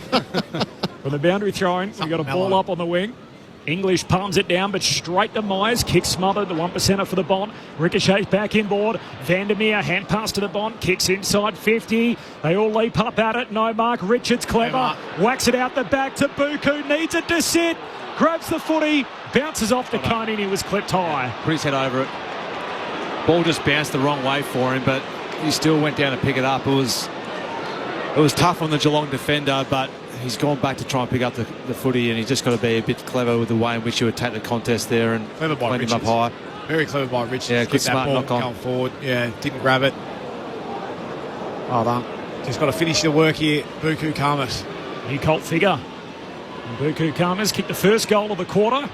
He's told to move it now. Snaps across the body. He's got it. 2 for Buku. And the Dogs hang about. And that is a big goal in the context of the game. It trims it back to 18 points. That's the next goal that the Dogs need. Geelong 13-4-82. The Bulldogs move to 9-10-64. 13 travelled. Third quarter, Thursday night footy on ABC Sport. They're starting to get busy now out of the contest, and their transition's been a lot stronger in this third term, Lids, and they're still winning the clearances, the Bulldogs, 6-3 in this third period. So they're starting to get a bit more bang for buck, and it's been the guys at the front of the contest which are now starting to stream onto the next ball, the next loose ball. When the ball goes inside 50 or ahead of that contest, it's Western Bulldogs players now getting to drop the ball quicker than the Cats. So they've certainly picked up their rating, and they would have no doubt got a bit of a spray from Beveridge at half-time, but they've responded in this third term. 3 touches for Ed Richards, 3 clearances. Big reason why. Yep. Bontempelli with 4 disposals as well, going at 100%. He's now got O'Shea Mullen back in the middle. English wins down the tap, but it's sharp by Stanley. Kicks Geelong inside 50, and Tom read it well. Takes the intercepting mark with Neil in front. So O'Donnell looks to switch to the right back pocket, finds Rory Lobb, who looks up the wing, trying to get it towards Harms. In from the side, Duncan, it's close to the boundary line. And Harms tries to claim the mark, and the umpire says, yes, all clear. That looked like it was over the boundary line from our vantage point. Harms gets the benefit of the doubt there. Kicks up towards Bontempelli and Puku Karmas. To Koning over the back. Makes the spoil. Vandermeer cleverly tapped it down to Karmas. Tries to get it back to Vandermeer. Tackled by Smith. Feeds the hand pass back to Richards. The Dogs starting to win more of this now. Hand pass to Harms. Drives it inside 50. Riley West from behind. Can't take the mark. Push. And might have given away the free kick. Yep. Little man trying to go for the hanger. Free kick going Geelong's way in the back pocket. Read the one off the SMS for us there, Lids, because I can't pronounce half of those words. From Rob. Yeah, nice one from Lids. Funny because I was going with Ramstein's Huffish. Huffish. You a fan of that track? Can't say I know it. As Hughes kicks down the boundary line, knocked almost out of play by Mullen, and in the end it's seen out. What sort of genre are we talking here? Is German heavy metal. Okay. Yeah. I don't know it. It was Duray, by the way, in front of Stengel, who knocks it out. German heavy metal. Yeah. Have you got an answer for us, Clinchy? Oh, I would have gone the same as Murphs, really. Oh, that is... Get your splinters out of your bum, mate. Something like a boom boom shake the room. Something with a bit of a... Okay. Need to get the fans interactive. I like it. Here's Manor away from the stoppage. Kicks down to half forward. Big leap, Henry. And that's O. Henry, who rips it down out of the night sky. Sits it on the head of Dempsey, who's ordinarily a runner. It's Neil who's got it. With a big contested grab. The watch was on the lead from Dempsey, and Shannon Neal floated through to market, outstretched, the 2 metre tall big man, able to rip it down. Yeah, 2 great grabs there, wasn't it, in a row? The mark of Ollie Henry just extended and got up. He had sticky hands, but he didn't waste any time, was what I liked. He saw a couple of 1v1s, Ollie Dempsey coming down the fat side of the ground as a wingman, but Shannon Neal had the drop too on young O'Donnell. So great hands, finish his work now. Neil to finish off his work. The drop punt is good. And the Cats continue to keep this 4-goal buffer. Shannon Neal, he's got 3. So 3 for him and 5 for Cameron. That is a fair return given we're only halfway through the third quarter. And the 2 bigs up front for Geelong, 14-4-88. The Western Bulldogs 9-10-64 for the SMS. Since Ben started all the music talk, what is his pick? Got one for us, Bunch? Probably go with Chicken Fried by Zach Brown Band, I reckon, Corbs. Okay. Just a little sing-along for the crowd. What if you don't know the words? I've never heard the song. A little change of pace with country music. Let's stick him on a chicken. No? It's an important response from Neil, and obviously kicking the goal, but just the big contested mark. O'Donnell's taken 2 really good grabs in this third term, so a good one back for Neil there to respond, not only kick the goal, but just in around the contest to take that big grab, be good for his confidence. Geelong by 24 points. Puka Karmas into the ruck, and Reece Stanley just takes it out. Does the clearance work, kicks up towards half forward. Bailey Williams is able to time his run and gather at half back. Hand pass to Kennedy, hand pass up to Puku Karmas, up the Stand wing. Now to the run of Baker, who runs away from Stanley, gets the left half forward, kicks inside 50, down low for Vandermeer, can't take the mark. Jack Henry knocks it out. Zach Guthrie puts the pressure on Norton. Hand pass comes out to Bailey Smith, he's dumped in a tackle. In fact, it was Sam de Koning with the headband. He's taken, but not in possession. Free kick going the way of the Cats. This kicks out towards Zach Guthrie. Had to wait underneath it as DeRay flies over the top. Tries to get it down to Liberatore. But Geelong are the Harlem Globetrotters. Hand pass to Mullen. Hand pass away to Guthrie, and they're away through Holmes. Max Holmes bursts away. He's a runner. He's a track star. 2 bounces. Closes to 45 metres out. Oh, Max Reward. He's a beauty, Max Holmes. The running goal from the freak athlete. And Geelong all of a sudden open this game up once more. It's a 5-goal spread. 15-4-94. to the Western Bulldogs. 9-10-64. 30 points the Cats' way. 18 gone in the third. Thursday night footy on ABC Sport. Exciting to watch. You love seeing just the stars of the game just taking the game on, and there was grass in front of him, and you're not going to catch him. But what I love from these teammates, they just ran away. They ran towards goal. They understood that he had, I think it was Harms who was chasing him, had probably 10 metres on him, and he was never going to catch him. So all his teammates, all the Geelong teammates just ran away from where Max Holmes was running, and that just opened up the 50, and pretty hard doing that at full pace to kick that goal, but he's a class act. But go back to the Taylor Duray, he needed to just punch that ball back inside 50. They had the turnover there ready to go, but went for the mark, and it was a soft drop, and Geelong kicked the goal on the back of it. Bounce back in the middle, spills out to the left, taken down was Kennedy. No free kick as the hand pass comes out to Liberatore, and the umpire will ball it up. Geelong by 30 points. They've put it 4 goals to 3 so far throughout this third quarter. Stanley getting on top here against Karmas, wins down the tap, but sharp by Liberatore. Hand pass to Duray, kicks up towards half forward. Dragged down when not in possession. It was Riley West, the umpire pointed towards him, but it's a free kick going away at Mark O'Connor. O'Connor at left half back for the Cats, turns and comes inboard to O'Shea Mullen. Plays onto the back edge of the centre square. Risky kick looking for Guthrie. He's up for the challenge though. Rises over the top of Baker. They have the overlap. Hand pass to Coney. Hand pass to Stengel at right half forward. Kicks towards the teeth of goal. It's through the hands of Cameron. Out towards Ollie Henry, who lays the tackle on Cleary. Takes him over the boundary line for a throw in. Right forward pocket for the Cats. They lead by 30 points. 19 minutes gone. Third term Thursday night footy on ABC Sport.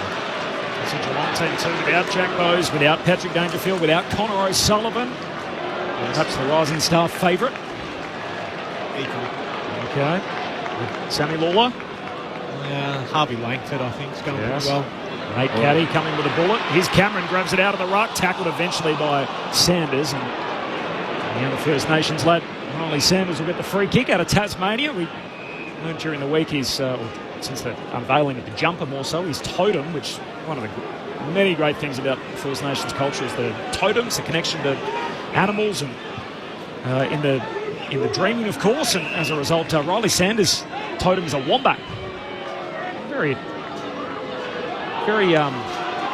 familiar, comforting Australian animal, I think it's fair to say. As he goes short to Davidson, long kick down the line, no mark. Offhand spills down to Kennedy. Got a handball out towards McNeil. Hand pass to Duray from the logo. Sends it up front. Vandermeer needed it in that spot. He's outnumbered. Stewart plays the numbers game. Taps it down to Buse. Tackled by Vandermeer. Good follow-up. And now a ball up inside the forward 50 for the Dogs. Do you get assigned your totem, or you choose? What's the... It's to do with basically where you're born and which particular area. Often your totem relates to... your people, where you come from. Yep. So totems are actually... I'll come back to that. Sorry, Crunchy. Bailey Smith with a clearing ball to half back where Taylor Duray's locked up. Goes to show how advanced First Nations people were back in the day. Totems actually existed as a way to basically make sure that reproduction existed outside of your bloodlines. So as a result, given who your particular totem was a way to basically make sure for repopulation purposes and everything else. So it's very advanced, very clever. Thursday night footy on ABC Sport. The ball hasn't transitioned from where it was at right half forward for the Western Bulldogs, so the umpire will throw it up for a second time. English up against Stanley on this occasion. Spills out the way of Holmes. Hand pass to the runner Bailey Smith against his former side. He kicks out over the head of Stengel. The foot race is on. Coming in from the side. O'Donnell did well. He tracks it towards the boundary line. The umpire says throw it in. For half a moment he had his mouth just wondering whether it came off his knee and ricocheted for an insufficient intent, but the umpire says throw it in. Did very well there. Had Tyson Stengel against him, so the shorter man, I think with a bit more pace, so did really well to get the ball over the boundary. We're getting a huge education, as we always do, from our listeners on the SMS tonight. We'll come to a bit of that in a moment as Richards works his way out of traffic, kicks up to halfway. Vandermeer's got a few cats to contend with. He grabs it, got it out to Libba. Dogs keep it moving forward. Libba to a couple of one-on-ones. Carlos got out the back, takes the mark. Reads it best. The Cats defender's in front of him. Dabs it short. Here's Richards. He's got Kennedy over the top. He takes the mark. That is 15, and Kennedy will have a look from the outer corridor and will kick from 20 out. Well shared. But well done, Buku Karmas, up against Jack Henry, who's a pretty formidable defender. His ability to get in behind him and then shift him under the footy, mark that. Wasn't it? It was great craft, but then to share it with Ed Richards, and Ed Richards then rewarding Matt Kennedy, who ran forward to make it an even easier shot. 5 goals down. It's the biggest deficit of the night so far. Kennedy, the remedy, puts it through. And the Bulldogs keep themselves in this game. Geelong 15-4-94. The Bulldogs 10-10-70. We're in time on in the third term. Thursday night footy on ABC Sport. Yeah, it was well worked in the end. He's a revelation down forward, isn't he? I love the way in which he goes about it, but he's been terrific since coming across from Carlton. But Matty Kennedy, he just keeps on working. He's one of those guys that can play pretty tall as a midfielder as well. So definitely. Really important that he gets to go down forward and challenge him in a new way. But it was well worked, as you said, Lids, by the Bulldogs. Just played it smart. They had the numbers around, so this was smart by the way in which they used the footy going forward. Was involved in the Bailey Smith trade, of course. Matt Kennedy ended up at the Western Bulldogs from the Blues, and Jack McRae ended up at the Saints. Chris Scott tried to make the argument, Lids, during the week that everyone was a winner from that trade. Yep. Not sure everyone is winning as well as what Geelong is, with Bailey Smith in career best form. English wins down the tap for the Western Bulldogs. Richards can't gather, but ricochets out to Bailey Williams and opens up in front of him. He drives the Bulldogs inside 50. Riley West in from the side. Can't take the mark. Spills to Harms. Front and centre. 1-2 with Sanders. Hand pass over the top to West. Awkward half volley. He uses his body to channel it forward and gathers it eventually. Hand pass to Sanders. Hand pass to Harms. Hand pass to Bailey Williams. Over the top to Liberatore. A lot of hand passes now to Richards, who fires across the face of goal. And here's Buku again. Karma smarts up against the behind line in the right forward pocket. Just right place at the right time. I watched that play unfold. He was standing there for an eternity by himself. They just couldn't quite get it to him. He'd snuck out the back and lost his opponent. It was just lucky that the Richards shot dropped really into his lap, but I thought they were going to miss him. But luckily enough, in his lap, here's his chance. Kicking his third. Yep, 2 goals so far tonight. Kicked 3 last week. He opens up the angle, curls it around to his left. He missed. Just missed the wrong side of the left goalpost. And in the end, puts his hands to his head in frustration. What could have been a 23-point lead Geelong's way. Equal career highs, Clinchy said last week. 3 for Buku Karma. His 2 goals have both come in this quarter, so giving the Dogs an option up front as the exiting kick from the Cats ends up out of bounds as English can't complete the mark. So boundary throwing between wing and half forward for the Dogs. At their moments this term, they've got it back to 18 points on a couple of different occasions. Haven't been able to get that next goal to get within 12 points. Now the margin sits at 23 as we tick towards three-quarter time. Geelong still lead it. After a big second term, Stanley grabs it out of the right, got on the way to Manor, but he inadvertently soccers it out. Marcus in South Melbourne. Did you know that Ramstein is the biggest military base in Europe? US headquarters in Germany, holiday in Cambodia for my song from Marcus. Did you know that, Lids? Did not. The other one here from Rob, who's followed up with a Ramstein. I'm saying that right, aren't I? Yeah, Ramstein. More on that in a moment. Whacked forward here by Myers. Road contact on the way through. Dale wins the footy for the Bulldogs. Hand pass to Baker. Sweeping pulley from a hand pass out in front of Davidson, and Bailey Smith breaks it up. Knocks it out of bounds. I thought we were getting close to our first little physical altercation, and yet everyone separates and Bailey's left alone. Everyone's friendly. Rob says it's pronounced Haifisch, and he's German for shark, and it's about camaraderie in the face of adversity. And the genre is called Nu durch Hart. I wouldn't have been able to get that out. Meaning basically, German metal. I like it. Thanks, Rob. German heavy metal. Never thought I'd learn about that on Thursday night footy. Here's Rory Lobb, centre wing for the Western Bulldogs. Kicks up towards Kennedy, crashing over the top with Stanley. Got it down to Bailey Smith. Hand pass to Guthrie. Brought down. No, he was over the boundary line as Liberatore tried to win a free kick. He had to be careful not to swing him, so in the end, Guthrie went over the boundary line and I said throw it in. Geelong by 23 points, 15-4-94 to the Western Bulldogs, 10-11-71. Jeremy Cameron has 5 goals, 3 goals to Shannon Neal for the Cats. While Aaron Norton has a couple and Buku Karmas a couple for the Western Bulldogs. Kennedy tries to go to work, trying to get it away for the Bulldogs. Hand pass to Liberatore, inboard to Richards on the left boot. He jags it towards the teeth of goal. Buku Karmas with a big ride on the back of O'Connor. Couldn't hang on to the footy. Now O'Connor is tackled by Harms and Sanders. And the umpire will ball it up 40 metres out from the Bulldogs' goal. Buku is looking dangerous. Yeah, that could have been huge. Jeez, he went straight up, didn't he? Jeez. Up it goes. Stanley hooks it down behind to Stengel's advantage. Hand pass away to Humphries off the back flank. Kicks into the middle of the ground. Punched away by Bacon, but straight into the path of Manor. Surge kick forward. Cameron one out in the cage with lob. Allows it to bounce. Dangerous spot. Close leads a hand. Taps it to Dempsey to bounce it through. He misses near side. And minor score. Geelong by 24. 15-5 to 10-11.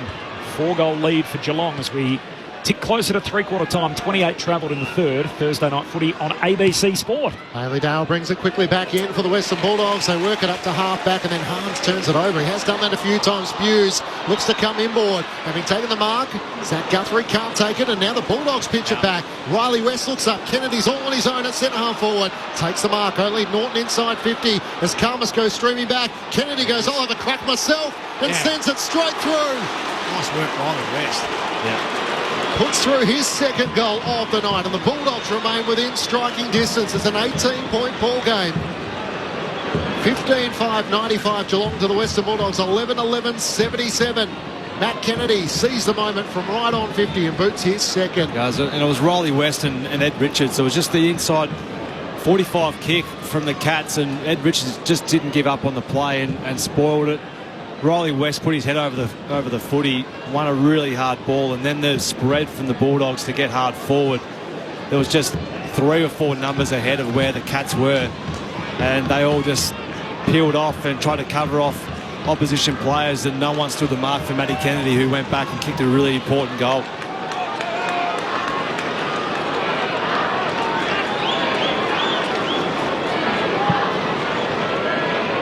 Back to 18. English wins the hit out down to the bont, running to his own mate Kennedy. Ball spits out. Fraser cleans it up. Dogs keep it. Gives it back to Kennedy. Tried to fend off. Blitzharp's had him. McNeil slick hand pass. Fraser still tracking it. Bangs bodies with Guthrie. Ball spins to Vandermeer. He shoots but hits the post. That is the next goal that they need in this game. Interesting call. Would have made it real interesting. It's behind, so not to be. Brings the margin to 17 points. They haven't been able to get back within 2 goals. 4 times this quarter they've got within 3 goals, which is where they sit at the moment. As Stewart marks the kick out, goes long down the line. Blitzharp's got it away to Manor, sweeps a hand pass to Dale, who sends it back for the Dogs. Looking for Vandermeer, who's caught behind and in the end gave away high contact. Jed Hughes was in front. And the free kick will go the way of Geelong. Cats leading by 17 points. Geelong have won 9 of their 10 final quarters so far this season. The Bulldogs have won 8 of their 10. As Bailey Smith gets involved here at half-back, run into a dead end, smothered by Norton, might cost him a goal, spills to Liberatore, thinks about giving it off, goes himself, and misses to the right-hand side. And Vandermeer streaming towards goal in the right forward pocket, feigned the hand pass, then went for glory, and missed. 16-point lead, Geelong's way. Would have been a real energy lifter. One, just the smother on Bailey Smith, turnover goal would have been enormous. There's a man running behind the goals there with the security guard. It's Luke Beveridge, and there's Bailey Smith, who takes the mark in the back pocket. Bevo's running behind him. There's one for the Snappers. There's Beveridge coming from the far side of the ground, trying to get around to address the team at three-quarter time, and Bailey Smith, his old charge, drives it long down the line. I can't believe the coach's box over the other side of the ground. It's bizarre, isn't it? It's just like a new stand here as well. Yep. But Gabba also wigs me out as well, where there's the interchanges on the opposite side of the broadcast wing. Doesn't make a whole lot of sense. Boundary throw in. Right on the wing here. Dogs with a bit of momentum late in the quarter. Fraser trying to force it through. Coughs it up. Stanley. High bomb down to half forward. Neal hands to it. No mark. Spills to Giray. Handball out towards Dale. Still plenty of time for the Dogs late in the term. Kicks down the line and not a great kick. Broken up by Blitzharps and a boundary throw in. Bevo close to getting to that with Brendan Lade on the bench there. Down in front of you, Ben Cameron. Is there much activity down there, Ben?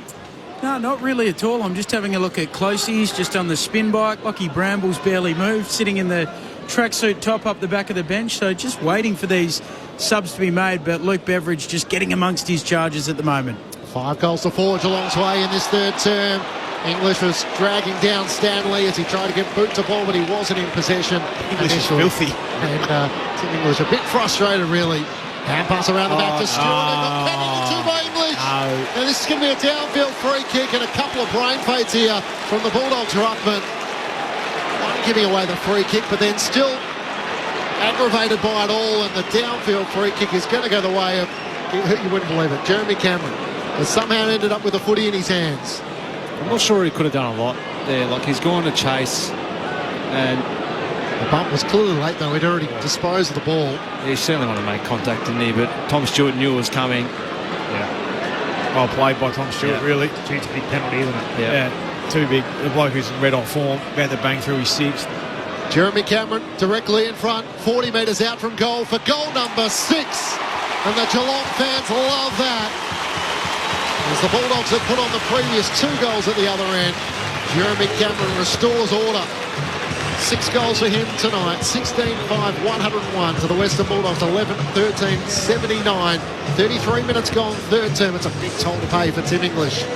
Yeah, well, it's a bit of an energy zapper, really, because the Bulldogs have been on this last 5 or 6 minutes and really should have made them pay with that missed opportunity through Tom Liberatore. Missed that, goes down, 2 free kicks, goal to Jeremy Cameron. They've just got to really get their head back in the game now, the Bulldogs. So starts out this centre square bounce where they've been really strong in this third term as well. So get the ball forward, try and get another one before it's too late in this third term and get this game back within under 3 goals. The text message machine now reads numerous people on the text. Holiday in Cambodia is a song by the Dead Kennedys. So I think I said Holiday in Cambodia earlier and clearly not on my Spotify list. So my apologies, and hopefully that clears that up. The Dogs trying to get that goal back. Fraser kicks out of the centre square, punched away by Guthrie, but straight down to Richards. Dogs still with it. Vandermeer, handball to Kennedy. Collects, back to Richards. Handball over the top to Fraser. Shoots as soon as he grabs it, and this might work. It does. Floats all the way through. Fraser with the answering goal. And this game is still alive. With less than 30 seconds remaining in the third term, a big-time goal for the Bulldogs. They move to 12-13-85. Geelong 16-5, 101. He grabbed that footy, Lids, and almost before he'd been able to control it, he was in the motion of kicking and swung it through from 40 out. Well, they've missed a regulation snap from Buku Karmas, one that you back Tom Liberatore to knock through 9 times out of 10, but then the floating wounded duck has found its way over the line.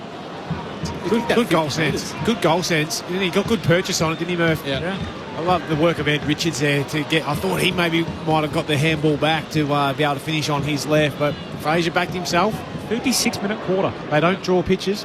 Out of the middle again too. 6-3 by the Bulldogs so far to the centre square bounce. So important one here. Up to 11 goals to the quarter, which explains why the quarter has gone so long. English wins down the tap, keen to redeem himself, follows up his ruck work, got it to Richards, hand pass to Liberatore, to the runner Bailey Dale, inside 50 to Norton, he has to crash and bring it down. West is crumbing it, swings onto his right hand side, kicks towards Karmas, down low, can't take the mark, socket off the ground by Vandermeer, puts it through for his second, and the Bulldogs answer right on the 3/4 time siren. The margin is 10 points Geelong's way. And this game just continues to amaze and surprise us. Every time it feels like Geelong have thrown down the gauntlet, the Bulldogs find a way just to hang in there.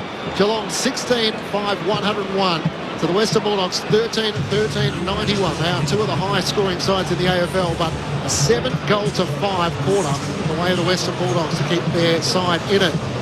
For the Cats, 6 goals to Jeremy Cameron, 3 goals to Shannon Neal, 2 goals to Sean Manor, individuals to Holmes, Stengel, Atkins, Ollie Henry and Blitzabs. Meanwhile, for the Western Bulldogs, 2 goals to Matt Kennedy, 2 goals to Vandermeer, 2 goals to Buku Karmas, 2 goals to Aaron Norton, individuals to West, Richards, Fraser, Davidson and English. How about that? So in the space of 30 seconds, this has gone from a 24-point game to a 22-point game to a 10-point game. The Dogs kicked 2 goals in the last 30 seconds of the quarter, and that was the goal that the Dogs had looked for the entire term. They multiple times got within 18 points. Geelong had every answer. As soon as the Cats got it out to a 30-point buffer, the Dogs responding with 4 of the next 5. It's been a phenomenal game of footy, and it's set up a beautiful grandstand finish for us here on ABC Sport. The thoughts of Lids and Murph coming up in just a moment. This is Thursday Night Footy on ABC Sport. The ABC Listen app has it all. The British and Irish Lions Tour of Australia, Wimbledon, the World Test Championship, and West Indies versus Australia. Oh, and did I mention we're doing the footy every weekend? ABC Sport on the ABC Listen app. This is the Sir Doug Nicholls round. On your radio, Sport Digital and the ABC Listen app. Bontempelli inside 50 first. Norton the target. Buku Khamis over the back. Palms it down to McNeil. Hand pass to Sanders. Hand pass to Bontempelli. Top of the 50. Kicks to Buku. That's better from the Bulldogs. And Khamis marks in the right forward pocket. So Buku Khamis, who kicked an equal career best last week, as he starts his approach to give the Bulldogs the perfect start. He comes in and steers it through. Inside the opening minute of the third quarter, the Bulldogs strike. And it's now a 19-point lead Geelong's way. Manor, who's kicked one already tonight in the right forward pocket, going to answer back immediately for Geelong. He opens up the angle, goes to Banana. It's a good shot on goal, and he makes the footy talk. And now the Cats turn to attack. He kicks to Mitch Duncan in game 300. High ball to Cameron against Lobb. Cameron works it over the back. You know how this ends. Jezza dribbles it through and puts through his 5th goal of the night. Buku Khamis kicked the first goal of the quarter. He's told to move it now. Snaps across the body. He's got it. 2 for Buku. And the Dogs hang about. Max Holmes bursts away. He's a runner. He's a track star. 2 bounces. Closes to 45 metres out. Oh, Max Reward. Jeremy Cameron directly in front. 40 metres out from goal for goal number 6. And the Geelong fans love that, as the Bulldogs have put on the previous 2 goals at the other end. Jeremy Cameron restores order. West is crumbing it. Swings onto his right-hand side. Kicks towards Khamis. Down low. Can't take the mark. Socket off the ground by Vandermeer. Puts it through for his 2nd. And the Bulldogs answer right on the 3-quarter time siren. The margin is 10 points Geelong's way. The 2025 Sir Doug Nicholls Round. On your radio. ABC Sport Digital. And on the ABC Listen app. Thursday night footy on ABC Sport. Geelong by 10 here at Cardinia Park. Mark Murphy, Brett Delidio with their take through 3. Yeah, it's a great quarter by both teams. Probably had their real chance. Yeah. Dogs had more chances, I think. Left a couple on the table, but geez, I thought they were going to be down and out, to be honest, Corb and Murph. I felt like they're just getting run all over, and every time they kicked a goal, the Cats would answer back. So I was maybe it's going to be a bridge too far, but to their credit, they stuck at it to the last 30 seconds, which you called, Corb, and Leif Vandermeer, opportunistic little small forwards goal, wasn't it? Kicking one through off the deck, which was great, but we're in for a cracker here, I think. Buku Khamis looks really dangerous up forward. We haven't seen much of Aaron Norton. I know he's kicked a couple of goals, but both of them have been just kicks off the deck pretty much, or in the goal square. Hasn't clunked many. But Buku Khamis looks dangerous, and their midfield just got right on top in that quarter. Their ability to win it out of the centre, you mentioned that quite a bit, Murph. It was 7 of 3 in that quarter. Yeah. So, yeah, they're on top at the moment. Then it's going to be back over to Geelong not to just think it's just going to happen. That's right, and they certainly got their handball game up and going as well. So from stoppage, they were getting out the front door a little bit more. So the options from there were becoming more evident for the Bulldogs players, and the midfielders are getting hard forward. And Matty Kennedy, I made mention of him during that third term, but he kicked 2 goals in that third term to really get going. And he spent a little bit of time forward, but he also kicked one of those goals playing midfield. So, and you need players like that who, like a Bontempelli, getting hard forward. Liberatore had an opportunity to kick one then too and missed, but Richards is another one who was getting hard forward. So starting to really challenge the Geelong midfielders. 11 disposals for Richards in that third quarter. He's up to 21 for the match, 10 for Liberatore, and Tim English giving away that downfield free kick. Yeah. The Bulldogs had the last 2 clearances to finish the third quarter and finished up with 2 goals. Yeah, well, it's interesting to see Richards started forward in that quarter and got a little bit involved, but then went into the middle and got those clearances and got his quarter up and going, didn't he? And then Oshie Mullen he lost him in traffic, and that was almost a difference in the quarter with his ability to insert himself onto the game. Has really got the rest of the Bulldogs midfield up and going as well. Well, when there's so many good midfielders, they can come off a half-forward flank and start off the square, come up a midfielder from the centre square bounce and go forward from there. So you can play a few games with the opposition. And when you are getting tagged, if you're pulling someone around everywhere, you can just take them on a journey really and say, well, you know what, I'm just going to run hard forward here. You can try and come with me, but when they start getting their game going from clearance, when they start using their hands from clearance, the Bulldogs look really damaging, and we saw that especially out of the centre square bounce. You mentioned that at half-time. They won plenty of clearances. They just needed to clean it up skill level-wise. They did that? They did. They certainly did. And they were getting more proactive as a result. Dried up the turnovers. Ben Cameron on the boundary. The sub has been made for the Western Bulldogs. Cleary is out of the game. He's gone to the back of the bench. So Bramble into the action. The Dogs pulling the trigger on their sub. Thanks, Ben. Luke Cleary in his 15th game. His night's done at three-quarter time, and this is everything we hoped it would be. Bailey Smith, he's had 24 through three quarters, and this game is there to be won. A 10-point lead for the Cats, and Bontempelli sells a dummy and then gets a clearing kick, drives it inside 50. De Koning punches it back into the lap of Holmes at centre-half back for Geelong. Handball missed O'Connor, gives it to Humphreys. Lawson kicks wide, missed Myers, slides out of bounds. Hump says, spin it in. Forward for the Bulldogs. The Doggies coming home to the city end, so the Cats to the Barwon River end. It's like Marcus Bontempelli bays in Vaseline. You just can't lay a glove on him. He turns on a dime too, doesn't he? Good to watch. He's so good to watch. Since round 6, their clearance numbers just so dominant, and all the guys in there putting up big numbers in certain categories, and Fraser and Richards and Bontempelli. There's Williams, who hangs it inside the boundary line, gets some support from Richards, back to Williams, kicks to full forward, West flies, no mark. Jack Henry's got it clear, jumps on the footy, they tackle him. Pack forms around him, and the ump says, I'll have it. And a ball up deep forward here for the Doggies, coming home to the city end. Blitzavs is taking the ruck here. English a little late to get there as it's tapped out. Richards tries to jag it onto his left, around his body. Pure class from Edge Richards. He puts through his second, and the Bulldogs make a statement to start this final term. Just 6 disposals in this final term, and the Bulldogs have a goal. Geelong's lead is 4 points, 16-5, 101 to the Bulldogs, 14-13, 97, just 90 seconds in. Yeah, and he kicked that on his former teammate in Bailey Smith, and it was smart play for him. He took the back of him, so pushed him into the contest. So just sat there with his left foot facing inwards towards goal. So ball comes out, he just pushes him under, and he had space to then just turn back on his left foot and kick a really, really good goal. Did he try and draw the free, Bailey Smith? Threw his arms back? He did get pulled by the arm, but very rarely would you see that get done. That's just stoppage craft. Yeah, stoppage craft, 100%. You try and pull down the arm, try and force him a certain way. You can't be trying to play for a free kick there. That's just too important as a position on the ground to be playing for a free kick. Pay the full toll, so that's basically 3 goals in. When you look at game time, in the space of about 90 seconds either side of three-quarter time. Bailey Smith at the restart soccers it out to the wing. Blitzarms left it behind. Ball comes to Libba. Hand pass to Davidson. The Dogs into the middle of the ground. Broken up by Stewart. Spills down to Duncan in his 300th game. Hand pass meant for Atkins. Has to go back, work his way through the maze. Gave it to Blitzarms. Richards got him. Another big win for Richards, and a ball up in the middle of Kardinia Park. He's been good, hasn't he? Ed Richards, wow. Doing everything, kicking goals, tackling. 2 goals everywhere. 2 goals in the last 30 seconds of the third quarter for the Dogs, and then a goal in the first minute of the final term. And all of a sudden, after trailing by 22, they're within 4.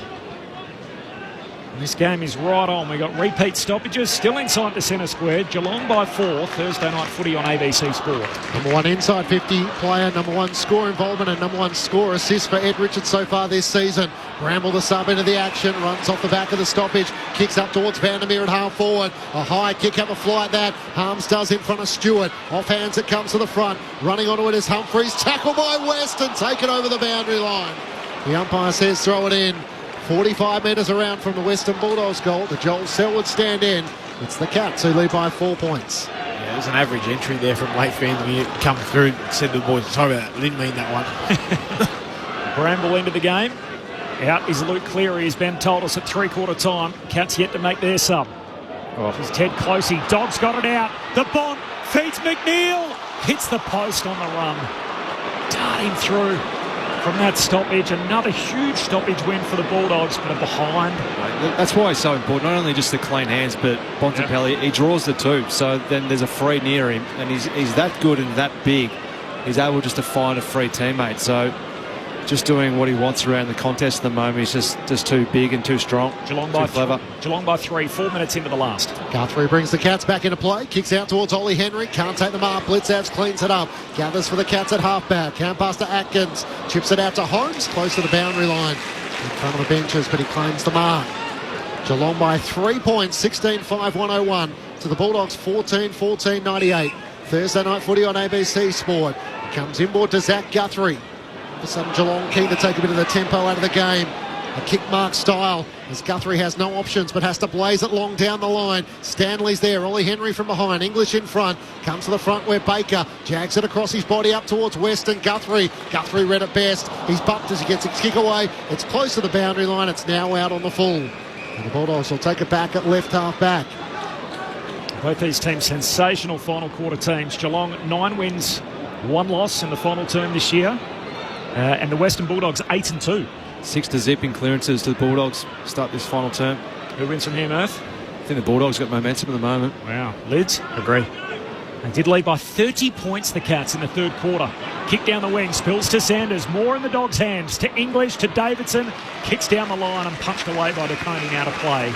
70 out from the Bulldogs' goal. It's all the Dogs to start the final term. Geelong by 3, 5.5 gone. Final quarter. Thursday night footy on ABC Sport. You know who it's all set up for? You know, Mitch Duncan, game 300, or Bailey Smith. Ted Closey, the sub for the Cats, yet to be called upon yet as it's thrown back in. Blitzav's up against English. It comes down to the front. Bailey Smith tries to wrestle away from Limperatore, lays the tackle, and now Davidson does likewise. Sheen Mullen umpire to throw it up. Mullen alongside Richards, who's been running hot since half-time. Tap one down by English. It trickles through the legs of Riley West. Onto it was Tom Stewart. Kicks up the wing. Bailey Dale read it best. He marks for the Bulldogs. Dale looking to switch. Finds Joe Hannison, who marks, never broke stride, kicks inside 50. Awkward half volley for Norton. Ball spills away towards Duncan. He picks it up. He's tackled immediately. The ump says, I'll have it. JJ's filthy with himself. Yeah, usually get him there on full stride. Going inside forward 50. He just put it at the big fella's feet, didn't he? Centre half forward for the Bulldogs. English, a little shove to the opposing ruckman. Hands in the back and a free kick for Neil. Almost a little bronze cheer from the Geelong fans. Feel like they've on the wrong side of the whistle. Big Shannon Neal. We'll have it at centre half back for Geelong. He just chips it short. Finds Myers, kicks inboard, and that'll turn out okay to Manor. 4 inside 50s to 0 so far the way the Bulldogs. The kick towards Blitzhouse has to rise against Davidson. Got it down to Buse through traffic. Lost the footy. Turns it over. Bontempelli's chip kick up towards Norton. Jack Henry right there. Careful not to get into his back. Spills out the way of Fraser. They tangle forward at ground level. Limperatore and Jack Henry. And the umpire will ball it up. In the middle of Kardinia Park, Geelong holding on to a 3-point lead. The Bulldogs have kicked the only goal of this final term.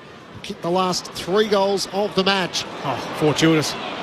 Go forward to Kennedy. The Bulldogs are happy with however it works out to Karmas at left half forward. Davidson with that little hat kick forward, which worked out for the Dogs in the end. Buku Karmas too far out to score. Kennedy just come off the bench. That's why I said that when she landed right in his lap. Karmas puts it towards the teeth of goal. Norton brings it down. West is on the move. He gathers. Hand pass chopped off by Blitzhouse. Hand pass to Bailey Smith. Geelong out of defence with a high kick up the wing. Dempsey flies from behind against Lobb. Brings it down to ground level. Lobb's tackled by Dempsey and also Jack Henry. And the umpire will ball it up between wing and half forward for the Western Bulldogs. Geelong by 3 points. It was a 16-minute mark, or in fact as late as the 24-minute mark in that third quarter. Geelong led by 30. As Clinchy said, it's just 3 points at the moment. Almost like a rolling maul as the Dogs sort of work it forward. Eventually they got it out to Dale. He quickly kicks it forward. Crowd wanted holding the ball, not forthcoming, and we'll have a ball up. Had to be a throw from Liberatore there, wasn't it? Oh, missed it. I said keep it going. Now we got a stoppage. 70 out from the Bulldogs goal. Neil palms it down. All the bodies pile in. Manor stands up with the footy. Got a kick out close to the boundary line, and Davidson will see it out. In front of the benches. Bit of an arm wrestle at the moment, isn't it? I think both teams understand how important the next 3 or 4 minutes are. Any contest after contest, doesn't it? Sorry, Murph. Any Ted Closey movement down there, Ben? He's not riding the spin bike anymore. He's just standing there leaning on it, waiting to get his chance in this game. So not yet. Just repeating. Cleary subbed out of the game for the Dogs. That's a tactical sub. Now one down the tap to Manor of Geelong. Kicks up the wing, but Bramble intercepts. Kicks the Bulldogs inside 50. Norton almost took the mark. Just couldn't hang on at the last moment. De Koning tries to knock it clear. Comes out to Kennedy. The Bulldogs retreat. Hand pass to Williams to Joe Haddison from 45. West back towards goal. It clears everyone. But offline to the left. It's a 2-point ball game Geelong's way. How often do we see these 6 inside 50s to start the term? The way of the Bulldogs, the Cats haven't been inside 50 once. I must misread that, Riley West. He should have really tried to go up and try and take the grab. I think he thought it was going to drift through the goals, but should have tried to draw a bit of high contact from front on as well. Humphreys, the jumper his sister designed, kicks out to half-back. No mark for DeConey. Spills to Bailey Smith. He goes short to Manor. So 2-point lead for Geelong. Almost like in a cricket big run chase, Murph. That the last couple of runs are the hardest to get, and it feels like for the Dogs here, that last goal. Mark taken by Hughes. He was met afterwards. No 50. Got it to Humphreys. Gives it to Smith. Kicks straight down the middle. Duncan leaps up. No mark. Falls down to O'Connor. Pumps it inside 50. Through the hands of O'Donnell. Ball hits the deck. Stengels onto it. Hand pass away to Myers. Squeezes the kick out into the pocket. And Bailey Dale has it land in his lap. Clearing kick is out on the full. Cats will keep it in their front 50. They've played the entire quarter so far virtually in the Dogs' front half. And a chance for repeat entries here for Geelong, up by 2 points. Early stages of this final term, and now the PA announcers giving an update during the quarter. Neil puts it into the pocket. It might have drifted a little too far, or Dempsey's trying to claim the mark. He's got it! Just inside the field of play in the right forward pocket. Hands to the head from O'Donnell, thinking it was over the boundary line. Johannesson stands on the mark. What a misread. The PA sort of confused everyone. So he spoke about Riley West at one end. Here was Ollie Dempsey, who was awake to everything. He's hemmed in the right forward pocket. This will take his best. Opens up the angle, snaps on his left. That is a superb finish from one of the Cats' brightest stars, as he provides a response to the other end, just their second inside 50. While the Bulldogs have had 6 for just the 1 goal.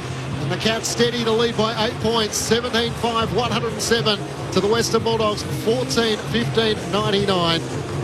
Ollie Dempsey with his first goal of the night. There's an important one. We haven't really seen too much of him tonight from Ollie Dempsey, but he's one of those players that probably doesn't need a lot of disposals to really hurt you. And yeah, everyone just sort of misread that. It looked like it was out of bounds in the full from here, but yeah, looks like that to me too, Murph. You thought it was out? Well, when you see the other vision from back there, the ball looks a long way. Well, not a long way, but at least a foot over the line. He was almost surprised. He was almost surprised to be given that, wasn't he? Yeah. Oh wow, that's a good half metre over. We had one in the right forward pocket last Friday night, didn't we? The McGovern out on the full that he subsequently hooked through, and now another controversial line ball decision. Goes the Cats' way. Yeah, and it hooks it through for a goal. Restart back in the middle. Kennedy tried to soccer it forward, skimmed off his boot, turns out all right. Richards kicks it inside the attacking arc for the Dogs. Norton meets it, tackled by DeConey, taken to ground. Says keep going. Vandermeer caught, holding the ball. Picked up the loose footy, tried to dart away with it, Vandermeer, and Guthrie said, come here. And wraps him up, holding the ball the first time, and then it was Atkins who eventually stopped him in his tracks. You don't get out of his class too often, do you? He's a good tackler. Beat one, couldn't beat the second. Now Geelong with a short kicking game. Humphreys to Holmes. 8-point buffer for the Cats. 13 gone final term. Thursday night footy on ABC Sport as Holmes goes back to Humphrey and the long kick out the left half back for O'Connor. He dabs it out of the defensive 50, finds Jack Henry. So an 8-point lead for Geelong, despite the fact the Bulldogs have had a bit of momentum here either side of three-quarter time. Jack Henry inboard to Mitch Duncan in game 300. Hasn't had a lot of the footy, but looks to switch play here. Normally reliable as he kicks out towards Holmes. Had to wait underneath a long time. Kennedy got a fist in there to spoil it out of play. Geelong 17-5, 107 to the Bulldogs 14-15, 99. Certainly covering off those switch plays at the moment, the Bulldogs. Just something that Geelong really love to do down here at Kardinia Park, especially, is to get that switch and then go back through the corridor. Bulldogs refusing to give that up. From the throw-in, on the move was Kennedy, couldn't take it. Gathered by Bontempelli, hand pass to McNeil, fires on goal.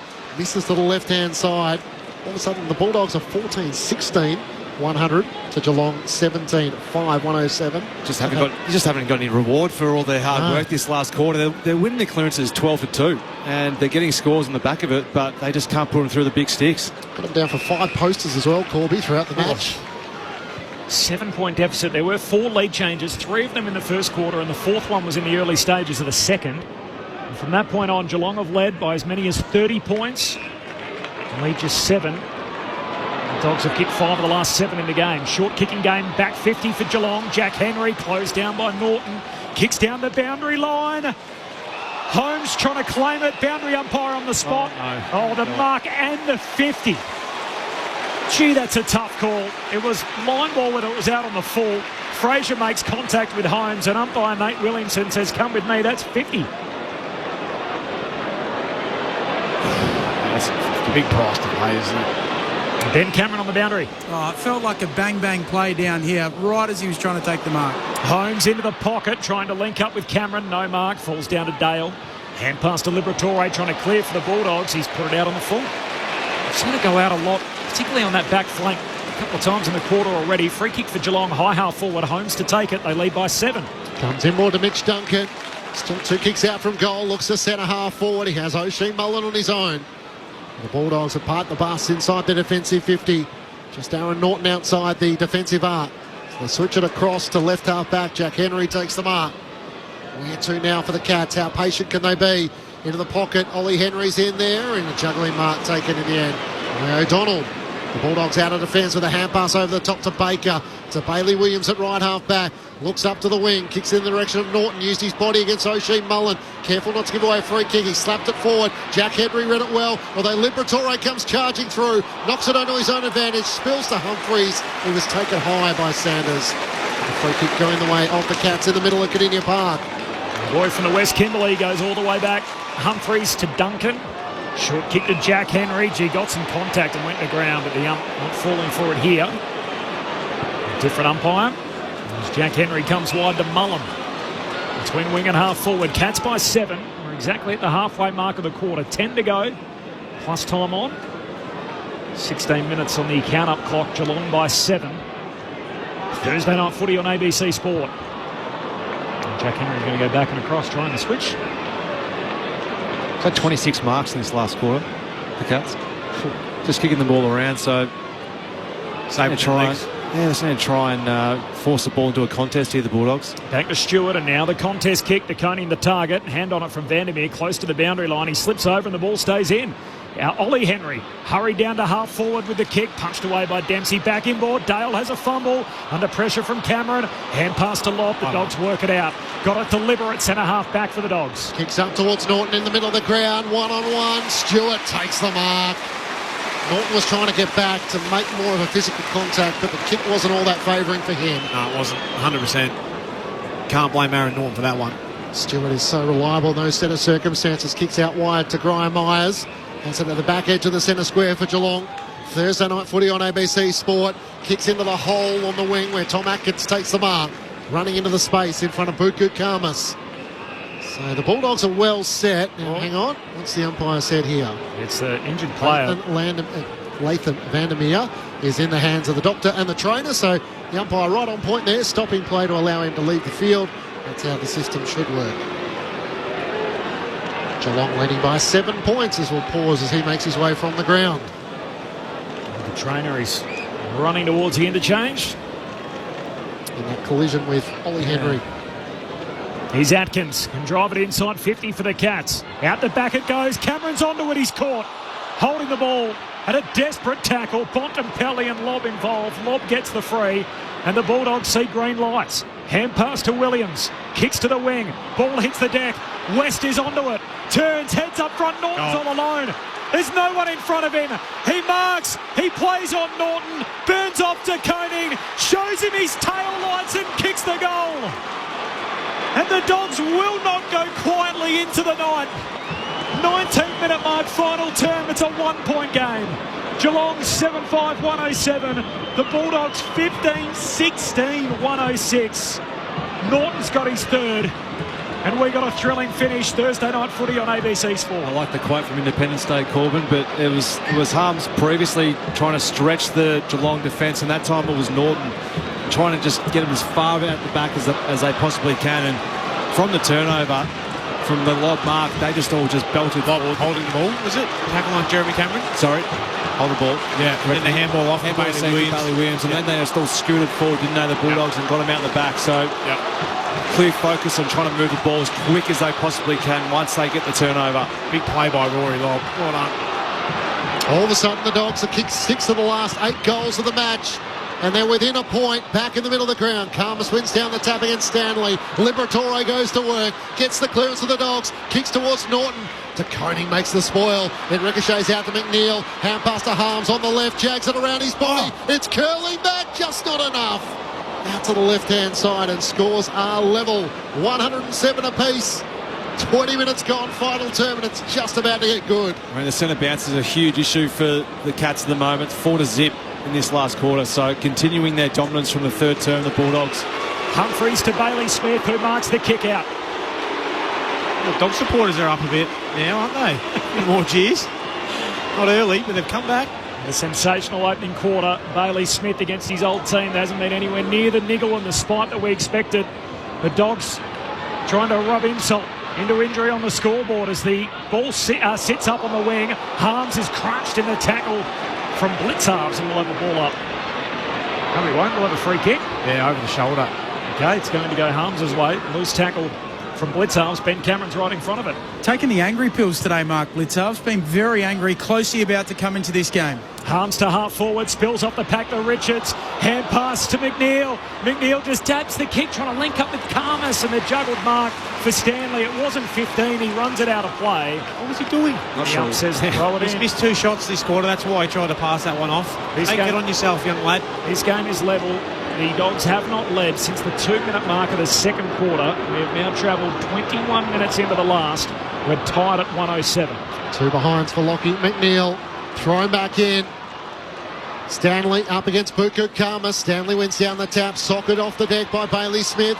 Myers couldn't get contact with it. Liberatore back to Davidson. Tackle by Myers. He can't get rid of it. He didn't have a prior opportunity. The umpire will ball it up.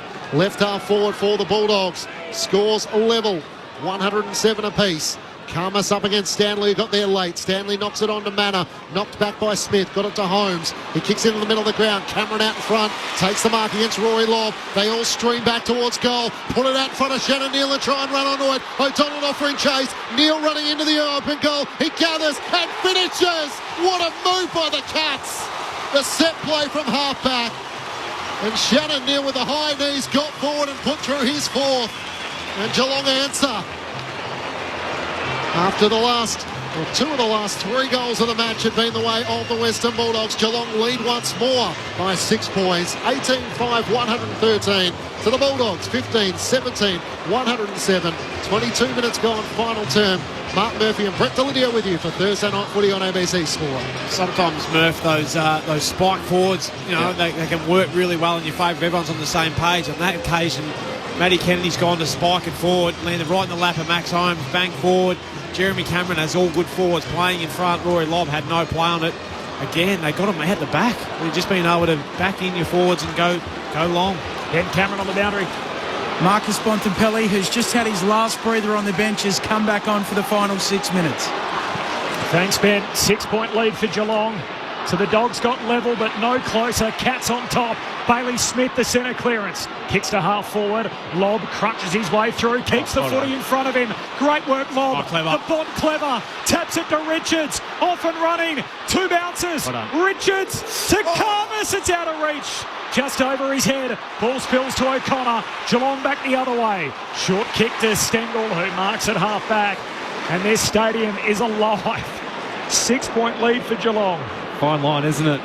Just missed the kick by half a metre. Just too tall for him. Comes so athletic, but not that tall.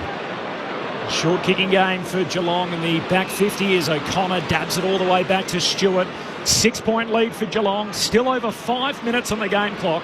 23.5 gone. Final term, Thursday Night Footy on ABC Sports. Stewart called to play on, so Karmas comes running at him, kicks up towards Neal at half-back, and off hands it goes out of play. And a boundary throw in. Ben Cameron on the boundary. Henry is the man who's been subbed out of the game. No injury, so a tactical sub with Closey in. Thanks, Ben. Cleary was subbed out in the 3rd quarter for Bramble. As the Geelong chant goes around Kardinia Park, the Cats by 6 points. The Bulldogs have brought their best in this final term. English can't get a disposal away. Closey into the action. Hand pass out in front of Dempsey. Liberatore lays the tackle on him. The ball stuck underneath the 2, and the umpire will ball it up. Centre wing on the Reg Hickey stand. Geelong by 6 points. 18-5, 113 to the Bulldogs. 15-17, 107. Up it goes on the wing. The Ruck share it down. The Bont again through traffic. Runs into the tackle court. He lost that one. The 2-man tackle. And brought down by Closey and Mullen, 2 of the unheralded Cats. They win the footy on the wing. Still 4.5 gone final term. Geelong by 6. Thursday night footy, ABC Sport. The Dogs drew level earlier in the quarter. A kick from Closey down the line, no mark, and off hands it spills out of play. High half forward for Geelong. Still 4 minutes 37 to go, Lids. Yeah, we get a draw. Had the one draw this season so far. A couple of weeks ago, of course, down in Hobart, with Melbourne and Brisbane. From the stoppage, Bont sockers it forward, but straight to Holmes. Hand pass to Bailey Smith. The man of the moment kicks inside the forward 50. At the drop, Baker goes up, no mark. Spills to O'Donnell, didn't take the first option. Caught. Not holding the ball. In fact, it's a ball up. Chuck it up here in front of the Cats' goal at the Barwon River end, about 25 metres out. Geelong already leading by 6. 4 and a bit to play. Neil tangles with O'Donnell. Free kick shepherding. It's going the way of Geelong. Here, mate. And Neil is going to get a chance to kick his 5th. Having already kicked 4 goals so far in this match. What did you think, Lids and Murph? It's a hard one. He's made contact and it hasn't allowed him access to try and compete for the contest. But is that just a show of strength that you just got too much over your opponent? It's such a big penalty. Obviously, where he's in the ground, doesn't matter where it is in the ground. But Razor Ray tells us same rules as the marking contest. So if the ball hits the deck, the ump's usually hot on it. All of a sudden, the moment is Shannon Neal's way, slightly left of centre, 35 metres out from goal. He steps up and takes his moment. That's 5 for Shannon Neal in a breakout game with no Patrick Dangerfield. Jeremy Cameron with 6, and now Shannon Neal with 5. And Geelong are out to a 12-point advantage. Time on in the final term. Do the Bulldogs have any lives left? 19-5, 119 to the Doggies. 15-17, 107. Brett Delidio and Mark Murphy with you for Thursday night footy.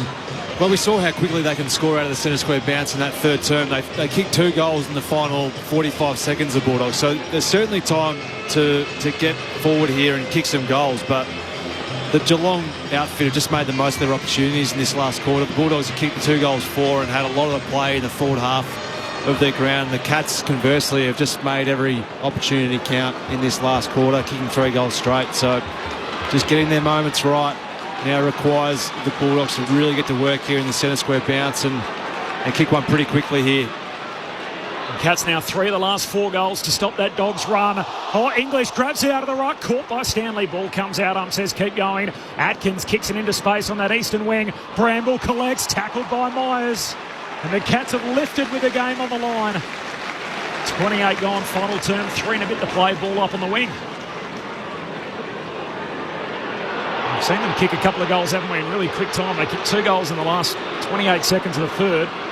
The Dogs need at least 2 goals from here just to get it back on level pegging. From the stoppage, picked up by Atkins, got it from Dempsey, chips it into the pocket, no mark. Lobb trying to keep it in front of him, now he jumps on top of it. Could have an issue, the ump forgiving and says ball up. Forward pocket here for the Cats. They already lead by 12 points. 28 gone final term. Geelong by 12 after the Dogs drew level earlier in the quarter. You feel like one more would finish it here. Stanley wins down the tap, but Richards tackle, dispossessed, falls into the lap of Stengel. He kicks it out on the full. And the Bulldogs will get it back in the right back pocket. In this final term, Lids, just the 6 marks so far for the Western Bulldogs. Geelong have taken 34. Yeah, they've controlled the footy a fair bit more, haven't they? Dogs have tried to keep the ball in motion, keep the Dogs trying to defend. The Cats, trying to defend. Dale goes short to Ed Richards. He's hemmed into the right back pocket. Geelong leading by 12 points. 28 minutes gone, final term. The Dogs might have to try and take some risks. Richards looks initially into the corridor, now kicks long down the line. Kennedy takes the mark. Under the red Hickey stand. He looks inboard, nothing's on. He wants to be adventurous, but called to play on. He might just have to bang it long down the line. He swings onto his left, off balance. Norton caught behind it, spills through the hands of he and De Koning and trickles out of play. In front of Max Holmes for a boundary throw in. Just short of right half forward for the Western Bulldogs. Geelong leading by 12 points. Young Closey's been told, right, get inside Marcus Bontempelli's shorts and do not leave him. You've got to be right, stuck to him like glue. 12-point margin, 2 and a bit to go. Stanley palms it down. Dogs chasing the game at high half forward. Richards had it, lost it. Ball spills to Atkins, who's been enormous again. Gets the clearing kick here up to halfway. Cameron's looking for it out the back. O'Donnell paddles it out in front. Cameron onto it first. Whacks it forward once. Whacks it forward twice. Inside 50, gets the sit. Jezza to close the night, and in the end that's ushered through by Davidson. It's a critical behind. A handy point, as they say in the classics, Murph. Very handy, but, geez, he was going to cover himself in glory, wasn't he, Jeremy Cameron there? It's a 13-point lead for Geelong, 2 to go. Bailey Dale rolls the dice straight in the middle of the ground, looking for Harms, the chaos ball, no mark claim. Atkins kicks up towards half forward. English bumped off it by Close, kicks towards Dempsey. He hugs it to his chest, directly in front, 25 metres out from goal. The Russian roulette backfired for the Dogs, and there's plenty of hands on hips in the middle of the ground. There's a Geelong player slow to rise as well. Reece Stanley landed really heavy after that contest in the middle. Not sure he's getting helped up at the moment. Geez, he works hard forward, Ollie Dempsey, doesn't he? Really tests out his opposition winger.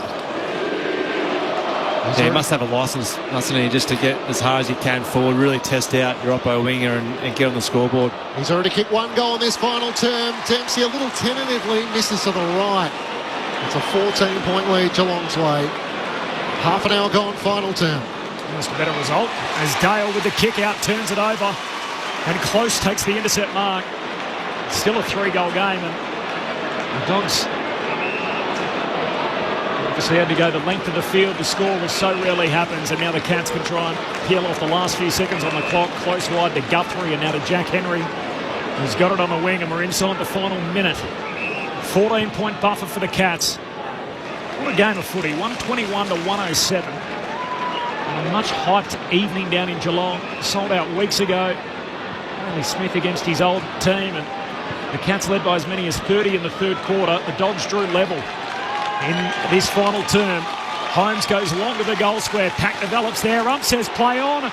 Picked up. Goal. And that'll be it. What a way to close the night. And Stengel hops through the final one. Another for him. And it's party time for the Cats. And confirms what we already knew, a 20-point buffer for Geelong as we near the finish. 27-127 to the Bulldogs, 15-7-107. 20 points the Cats lead in the waning moments. Thursday night footy on ABC Sport. Yeah, they've really dominated probably the last 10 minutes, haven't they? The Cats not only just possessing the ball, and you look at just purely that mark number. They've had 39 marks in this last quarter, but they were 12-2 down in the clearances during this final term. It's 12-11 now, so they've just fought their way back in around the contest and then just possessed it on the back of that. So got to give them a lot of credit. They were certainly challenged. The Bulldogs didn't make the most of their opportunities, but the Cats certainly have. Comes the fourth multiple goal kick up for the Cats. Back in the middle of the ground. English wins down the tap. Liberatore still working hard. Gets the clearance. Kicks up towards half forward. Awkward bouncing ball for Harms. He taps it to his own advantage. Hand pass to Vandermeer. Over the top to Kennedy. 50 from home. He gives it everything he's got. It's right to the goal line and it gets there. A late consolation goal for the Bulldogs. The third goal of the final term as the Cats have booted 4. It's a 14-point margin the way of Geelong. Only 33 minutes gone this final term. He's had a pretty good day, hasn't he? Third goal for him alongside what's he had in terms of disposal? 25. Yeah. That's 5 clearances. That's a pretty handy day. 5 inside 50s, 4 tackles. He's had another really strong game. Kicked the 3 goals, obviously. But they kept on trying. The Bulldogs just haven't quite been probably clean enough in this final term. And as I said before, they just didn't kick straight when they really needed to at the start of this final term.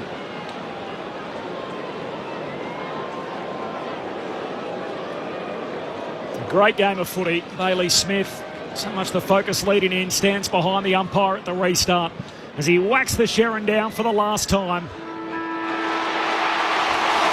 And Baz and his new buddies laugh last. They take down the Bulldogs. And Bailey Smith with a collision with the umpire on the final siren. He was the focus from the start all the way to the end. We are Geelong, the greatest team of all. We are Geelong, we're always on the ball. We play the game as it should be played, at home or far away. Our banners fly high from dawn to dark, down at Gardenia Park. 120 197 beats 113. Geelong over the Western Bulldogs. The Cats get themselves to 7-4. The Dogs lost few admirers. They fall to 6 and 5. They've now lost 2 of their last 3. A 14-point win for Geelong. They led by as many as 30 in the third quarter before the Dogs drew level in the last. The Cats steadying up to get the points. So stand up and fight. Remember our tradition. Stand up and fight. It's always our ambition. Throughout the game to fight with all our might. Because we're the mighty blue and white. And when the ball is bounced to the final bell, stand up and fight like hell. 14-point win for the Cats in a highly entertaining game of footy. And Bailey Smith first up against his old mates. 33 disposals, 12 contested, 6 clearances, 4 of those coming in the opening term, and 543 metres gained. So Bailey Smith with some nice numbers, and ultimately what he came for, the win here on Thursday night footy. There were 4 lead changes, but the last of them happened at the 2-minute mark of the second term, and from that point on, Geelong did lead by as many as 30. The Bulldogs came rattling home to draw level in the final term, but the Cats kicking 3 of the last 4 in the game to ensure they get out of here with the points. Mitch Duncan celebrates game 300 in style. The goal kickers, there's a heap of them, 20 goals to 16. It was Jeremy Cameron with 6, all of them coming before three-quarter time. 5 for Shannon Neal, 2 big goals in the final term, and then 2 each for Nana and for Stengel. Singles for Holmes, Dempsey, Atkins, Ollie Henry and Mark Blitzarves. Meanwhile for the Western Bulldogs, Norton kicked 3, as did Matt Kennedy. 2 each for Richards, Vandermeer, Karmas, and singles for West, Fraser, Davidson and English. Oh, there's a lot of goal kickers to get through. But the thoughts of Brett Delidio and Mark Murphy, your initial response to all of that. A high-scoring thriller on a Thursday night, a 14-point win for the Cats. Yeah, I wasn't sure that we were going to get that result in the end. I thought the Dogs were coming really hard. They probably left a fair few shots on the table. I think, Clinchy, you said they had 5 posters throughout the night, which is getting damn close to it without getting the full result, isn't it? But 16-17 to 27, like it's it's exciting game for us as spectators, but I don't think the coaches will be over. Chris Scott will be happy because he's got the W, but they've also leaked quite a few scoring shots, and their clearance work will need to go to work on that. Their back certainly got tested out throughout the night. So I think it's probably a result of both teams who like to open up the contest and they keep their 6 forwards ahead of the contest, which is good for the purists to watch the teams go at it. Bit of space where they can work into, and you get a high scoring on the back of that. So it's probably one of those games where the AFL love to see this sort of high scoring. It's what they design the game around to free it up and to open up the game. But 51 inside 50s to Geelong to 56, and as you said, Lids, they had a lot more scoring opportunities. The Bulldogs just didn't make the most of it. Those 5 posters are going to be pretty crucial. If it goes the other side of the post, it's a different story. But the Cats got their moments right in that last quarter. They possessed the ball really well and then even up the contest by just getting their hands dirty around clearances. So they were really impressive when the game required it. Just waiting for Bailey Smith to finish up the TV interview so they can cheer off Mitch Duncan. It's a hug to Chris Scott, Bailey Smith from Chris Scott, and now Mitch Duncan up on the shoulders. Jeremy Cameron and Mark Blitzarves, so that's a high chair. It is. Really big. Yeah, that's as big a one you'll see, I reckon. Absolutely. He's high in the sky and he deserves to be every bit of that. Mitch Duncan and Sandgroper reaching 300 games tonight. It's the 7th cap of the milestone. He's become the 5th to get there since 2015, though, so given the fact in the long, proud history of this footy club, they only had 2 up until 2015. Now got 7 as part of that list, and picks up his young bloke, gives him a little bit of a cuddle. And what a milestone for Mitch Duncan. It certainly is the major milestone in the game. His young bloke's not too happy, is he? I don't think he liked Danger coming and ripping to the front for the photo op. A few old teammates down there. Good to see the big Tomahawks lurking around. Saw Billy Smets down there. I know he's good mates with Billy.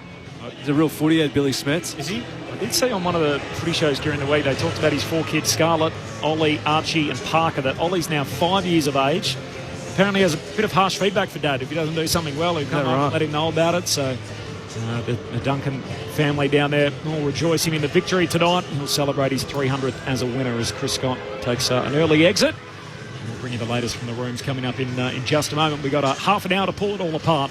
Your thoughts on the SMS 0437. A bit of feedback on there, on the feedback. Is it? Yeah, for the umpires. They're not happy with the free kick count, 26-12 in favour of the Cats. Yeah, there was some Bronx cheers too from the Cats fans too. Got a free kick in that last term. It was quite ironic considering you're 12 or 13 up. Give me a spell. So 26-12 in favour of the Cats. Yep. And the Geelong fans are unhappy about it. Yep. Oh, no, sorry. Just people in general. We've got Richmond supporters texting and say that umpiring was terrible. It ruined the game, and I'm a Richmond supporter. So even a few of the non-calls from out of bounds on the floor, I reckon there was 3 for the night that went Geelong's way, and one obviously was pretty influential when it went to Ollie Dempsey down here. Yeah, as a goal result to really get him going. And then a 50-metre penalty just here on the boundary in front of BC. So look, there's a few controversy, and players, I feel like they're milking it really well to get the 50. Whether I say really well is probably the wrong term, to be honest. I don't agree with it. I was always just play the ball.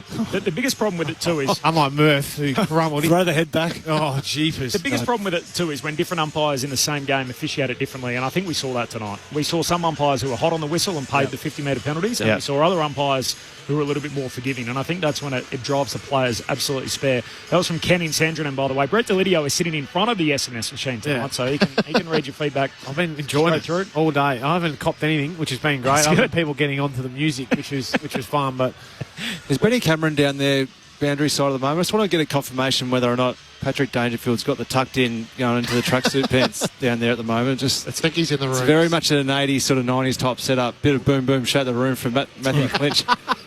Setup. We'll give that to Ben on notice when Danger makes his way into the room. So Ben will be down. I don't think so. No. That's how I roll at the gym, though.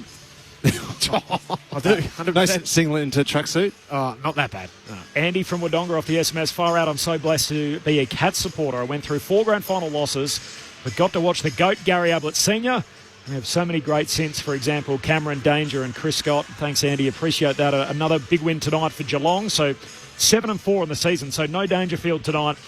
Bose did his hammy last week. Connor O'Sullivan, their rising star, is also absent tonight. They got the opportunity to manage him and they still get away with the win. And from Ray from Upper Murray, Cats don't need Dangerfield as they all get a chance to display their ability. Dangerfield is a selfish player. Shots fired. That's almost blasphemous off the SMS. Thanks, Ray, for that. It is a different look to the forward line, though, isn't it? Yeah. A few other guys got a sniff tonight. We saw Cameron and Neil pick 11 and 20. Well, it doesn't seem there seems to be a little bit more space out there, I think, for other players to get to work, but they also all got up the ground a hell of a lot and raced back. So whether that was as a game plan or because just by design in the way that the Dogs like to play, I'm not sure. I hadn't really seen the Cats race them back that much towards goal previously, but it did look, it looked pretty fluent down there. I mean, they've kicked straight tonight, which really helps. But, yeah, I think I'd still have danger in my forward line. It was a concerted effort, you could see, to get it really high and then race them out the back. And when you've got the talent and speed that they've got in their forward line, the Cats, it's a pretty good mode to go to. But I'm with you, Lids. I would prefer to have Paddy Dangerfield in my side playing forward. It reminds you a bit of a Josh Jenkins, sort of Shannon Neal, high up the ground, 202 centimetres, 22 years of age. Yep. But that athletic prowess to be able to race back, there's not going to be too many who can go with him. Not if they're that size against him. No. And you'll beat them in the air if they're smaller, but you have to play a smaller player on him to try and race him to do that. But no, he cashed in tonight, which is great for Shannon. Obviously, Jez has continued on his merry way. Got one back on his good mate, Lobby, although they probably switched around a little bit down there in the back line, don't they? But Lobby, majority of the time, you think, Murph, on Jez? Yeah, he did, but he wasn't actually too bad, Lobby. I thought he competed really well, but just the way in which the ball came in and the ability, I think we talked about just the way in which his work rate just forced the matchups to change as well. I think it's something that certainly Jeremy Cameron uses to his advantage. A 14-point win for Geelong after the Dogs drew level in that final term. 27 scoring shots to 33, and yet the side with 6 fewer gets out of here with a 14-point win. Let's go into the winners' rooms, and Ben Cameron is down there. Led in by Mitch Duncan, who has the 4 ducklings in tow. Got one in his arms as it stands at the moment. The Cats boys pretty chilled out as they just roll into the rooms. Haven't got eyes on Patrick Dangerfield with that tucked-in singlet into the tracksuit pants just yet, but they're a pretty happy bunch in here. Tom Hawkins, as you guys mentioned, Demi Duncan, Mitch's wife. wearing a nice little sort of varsity jacket with Duncan 22 on the back as well. So styling around her husband with his 300th game, and he'll sing the song as he has so many times for this team. We are Geelong, the greatest team of all. Hey, we are Geelong. We're always on the ball. We play the game as it should be played. Hey, at home or far away. Our land is flying high from dawn to dusk. That Cadinia Park.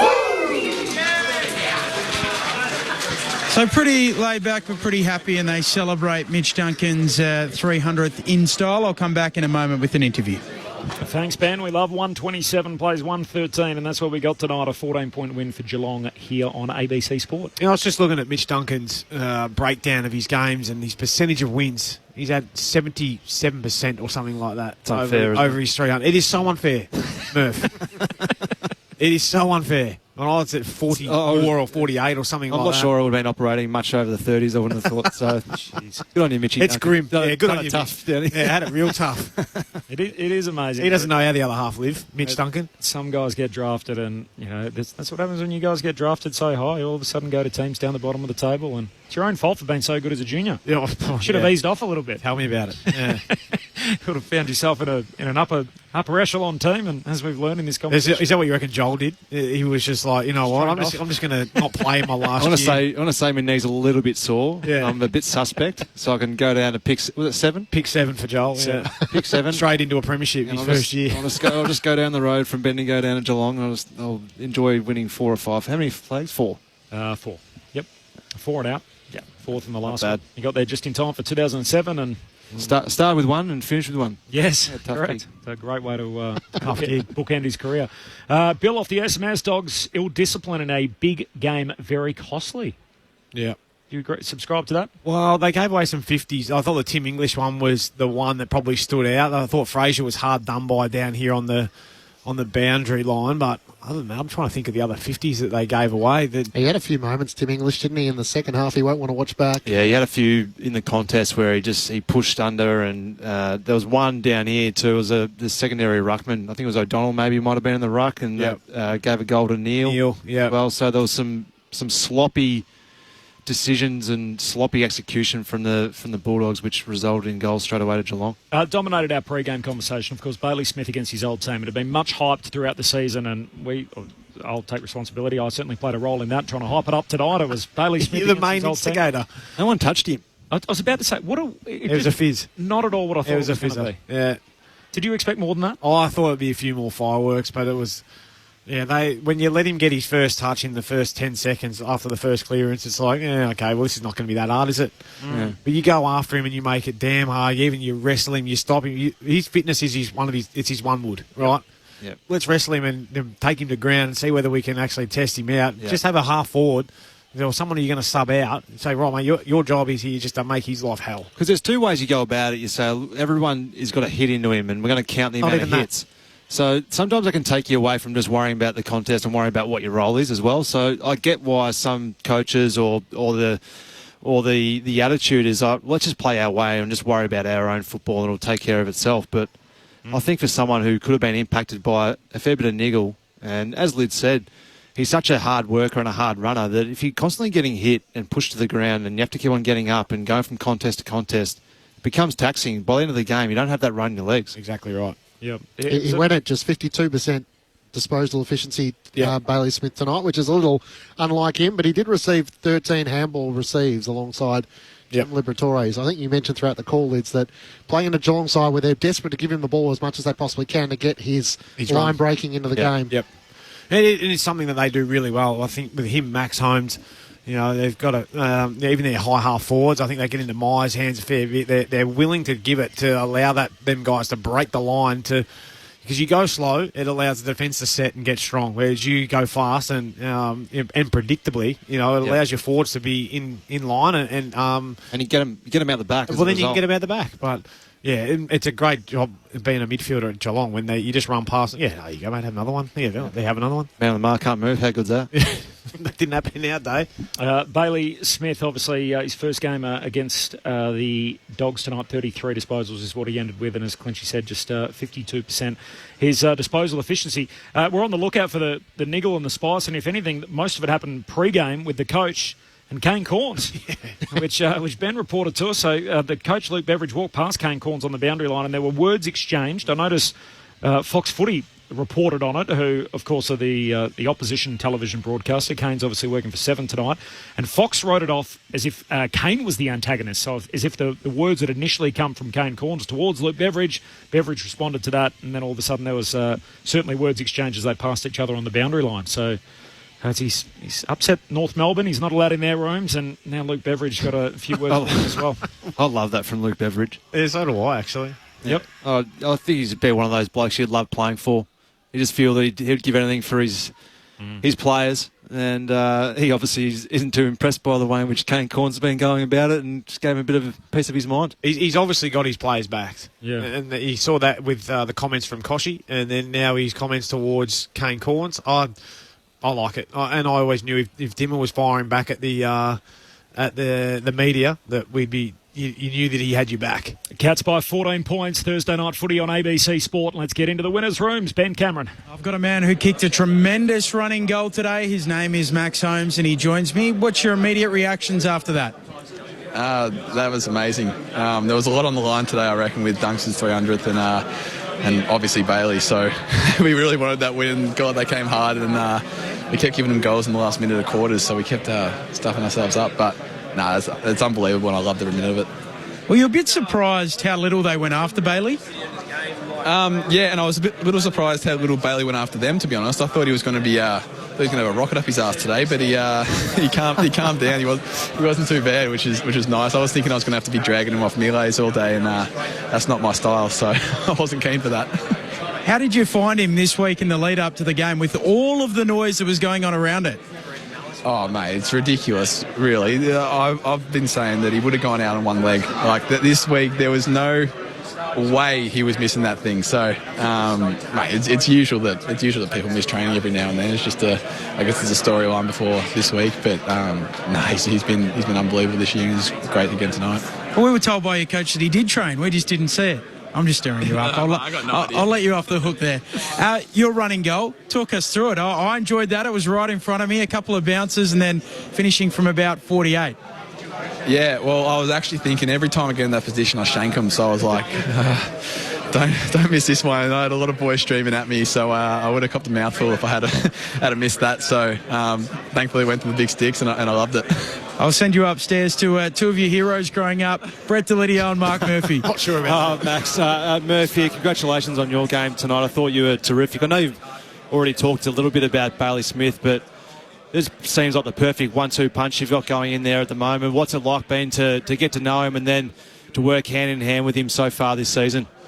I guess getting to know him, he's not really like what you'd expect. I don't really know how to put it other than that, and I'm not going to delve into it. But he's obviously a fantastic player. We knew when there was talks about it last year, like, God, you don't get too many opportunities to get a superstar like this into your club. So it's been fantastic to play with him, and yeah, he's clearly reaping the rewards of a really strong pre-season and really strong last year even with the ACL. So it's been amazing to play with him, and it alleviates a bit in the midfield with him going so well. In the last quarter, it seemed like the Bulldogs had really worked hard in the clearance area. They were 11-2 up in that last quarter, and then you guys wrestled it back to be 12-11. So you certainly got your hands dirty probably after that first 10 minutes of that last quarter. What sort of changed in there for you in that period?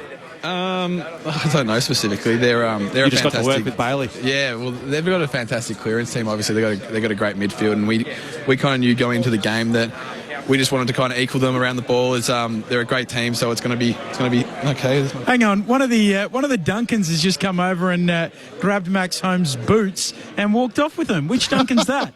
That's Archie Duncan. What's he doing? He's put them down now. He probably thinks they're his dad's. Yeah. Oh, he's cleaning them for me.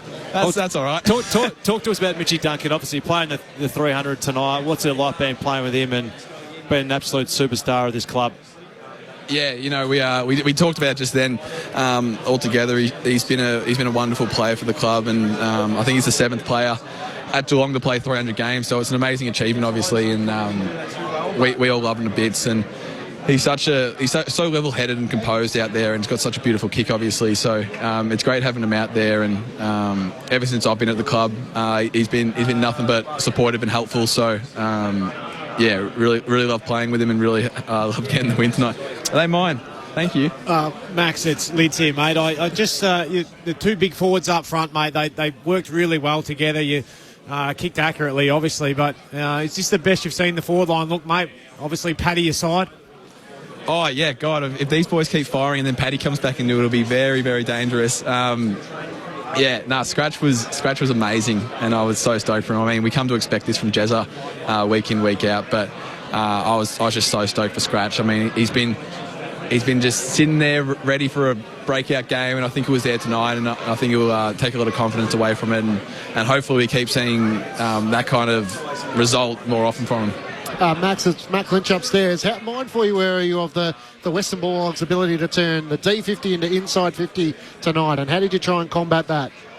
We know that obviously he got some fantastic half-backs. Bailey Dale had 49 touches last week, so we're real wary of that. I don't know what he had tonight, but I thought Closey played a really important role in him and negating him. I mean, I could be wrong on that, but I thought he was amazing. And I mean, each team's got their strengths. That's one of theirs. So it was just an element of let's just defend really hard today, and if we defend well, we'll get on top of them. Max, well done on the win. I know you got to run.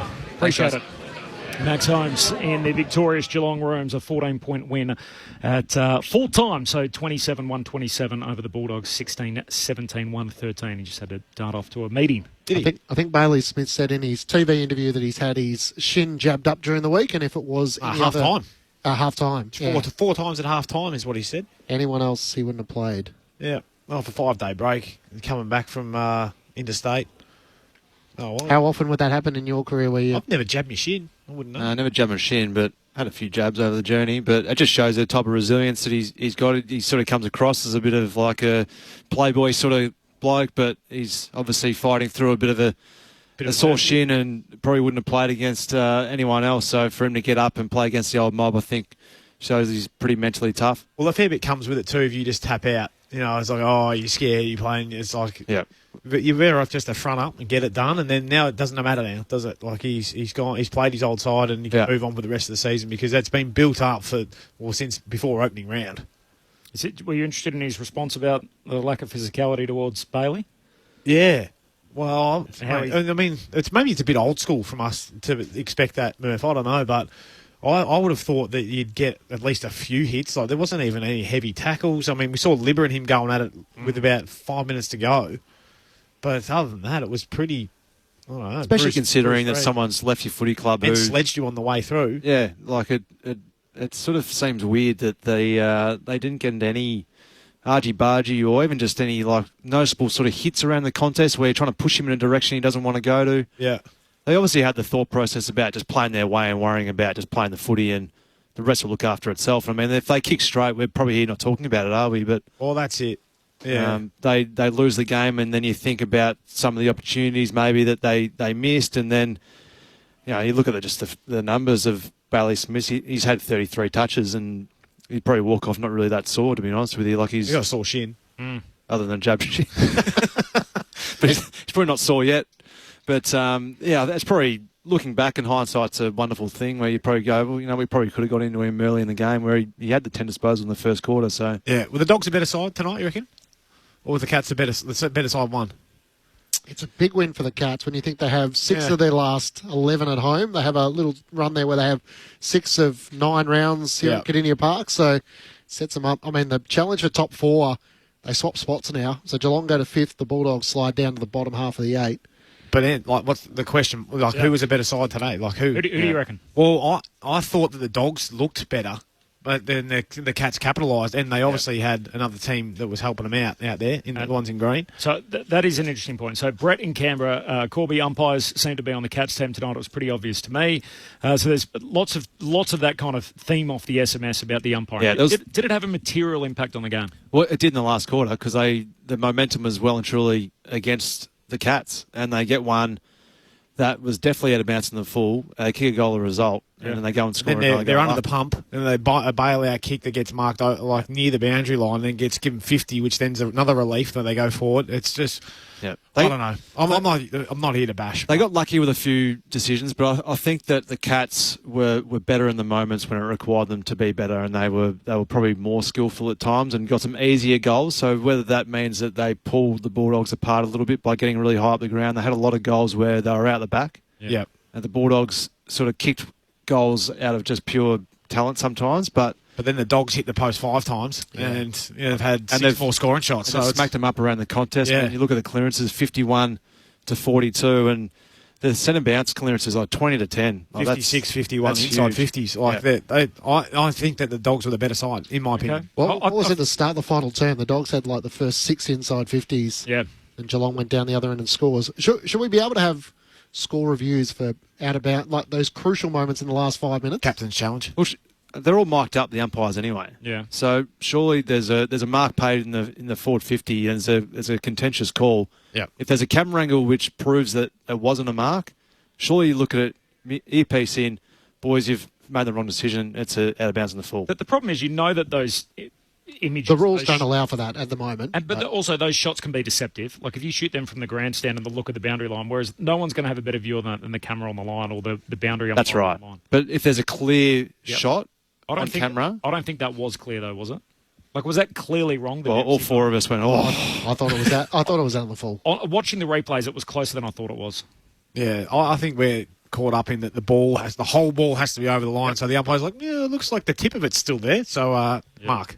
I think just purely for the horrors. Like last week with the Carlton-Sydney game, that's a horror. Yep. So you can earpiece that straight away, go, reverse that, it's a boundary throw-in. I think for the pure ones, which is they've just completely got it wrong, and no one means to get any decision wrong. It's a hard game. Like, don't get us wrong, but we want the outcome to be right. I agree that a lot of the rub of the green went against them, but when the score's 107 to 107, really the game starts again at the 22-minute mark of the last quarter. The scores level, wipe everything that's happened beforehand, game's on the line from here, and from that point on, the Cats were the better team. They were in that moment, yeah. Yep, in the last 10 minutes, and they won the game. But if they had kicked them all their goals, not hit the post before that, then they're not even talking about 107, 107. So 27-127 Geelong, they beat the Bulldogs 16-17-113. The votes in the ABC Footballer of the Year. Looks like a Mark Murphy job tonight. Which I've just written them out just in case Liz wasn't No, I've done ready. The last 3, so Have you? I'm out tonight. Okay. I thought Ed Richards, he was terrific tonight. He gets my 1 vote. Yep. Fought through the tag. He fought through the tag well, but everything he did just resulted in scores for the Bulldogs. He had the 28 disposals, kicked the 2 goals. 19 contested. Like 10 clearances. Like that's a huge game. He's probably stiff to only get the 1. But my 2 votes went to the man we interviewed, Max Holmes. I thought he was terrific. Kicked the 1 goal, had the 33 disposals, had the 8 clearances, 17 contested possessions. So did a lot of work on the inside tonight. I thought he was influential when Geelong were really coming, and especially in that last quarter, he was everywhere. Yep. But the man I thought best on ground was Jeremy Cameron. I thought he just grabbed the game by the scruff of the neck and was just too good in the end. And he was too good. He was like a Harlem Globetrotter out there from time to time, just the way in which he moves around. He'd be an absolute nightmare to try and play on. He was terrific and easily best on ground. 3 for Cameron, 2 for Holmes, 1 for Ed Richards. The votes in the ABC Footballer of the Year from Mark Murphy. This is Thursday Night Footy on ABC Sport. A quick little news hit from around the place. So Bailey Smith spoke on Fox Footy. He said, I had to jab my shin up to 4 times at half-time. Said he wouldn't have played if it wasn't against his old mob off a 5-day break, but he had to get out there tonight. He certainly did that and had 33 disposals, and the Cats get the last laugh. Patrick Dangerfield spoke to Mitch Cleary at halftime on 7. He said the plan was to miss next week as well, so the Cats are due to play West Coast over in Perth, obviously at his age, doesn't make the trip. Sunday night fixture there.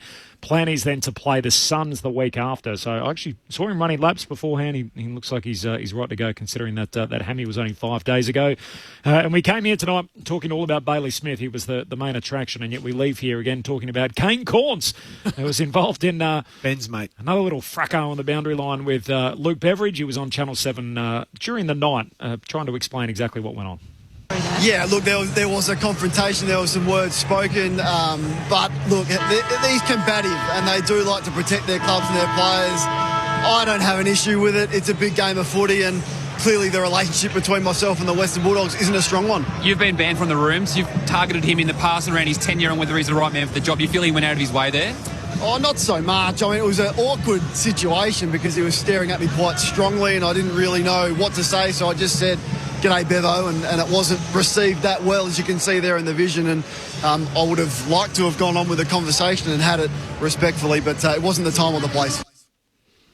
That was Kane Corns. So I'm sure we'll talk more about that. He said g'day to him, and that was enough to fire him up. Yeah, it sort of burns He's poking the bear, I reckon. But the hungry content engines of the footy media, I'm sure, and there'll be more discussion on that tomorrow. But maybe if he had some more positivity coming out of his mouth, Kane, we might... Oh, you're on Team Bevo? Oh, no, that's not that way at all. I'm just saying, like, it's always... Can't know. It's like attention grabbing, isn't it, all the time? It's just... There is a clickbait element that rubs up clickbait. some people the wrong way. Yeah. Well, Luke, I was going to get out of here with some highlights and say goodbye to everyone, but we might spend the last few minutes dropping in on Luke Beveridge, if we can, who's doing media at the moment. We'll see if we can have a listen to him. Coach of the Dogs. Missed opportunities in our front end and then just turned the ball over too blatantly and kicked it really poorly coming out of our back end, set up their momentum, set up their game for the first part. So I was just really pleased with how the boys persevered and stayed in it. But, you know, it's another one of those ones where we drew level and plenty of time on the clock and we weren't able to complete it. And so, you know, with the progress that we're making, these close games, you know, we feel like, you know, we know we need to be coming over the top and winning these ones, especially when the momentum's in our favour. It just seemed like whether it's a turnover or we've given away a free kick or just at those times when we were coming, just sapped a bit of energy here and there. So we went far away. You worked so hard to get back into the game late. Do you feel like you spent your petrol tickets when they just were able to kick the last 2 or 3 there? No, not necessarily. I mean, they obviously started chipping it around a bit and, you know, the players were trying to get up and the message, you know, to the players to make sure that we get up and take those uncontested marks off them, and it probably took us a bit too long at times to do that.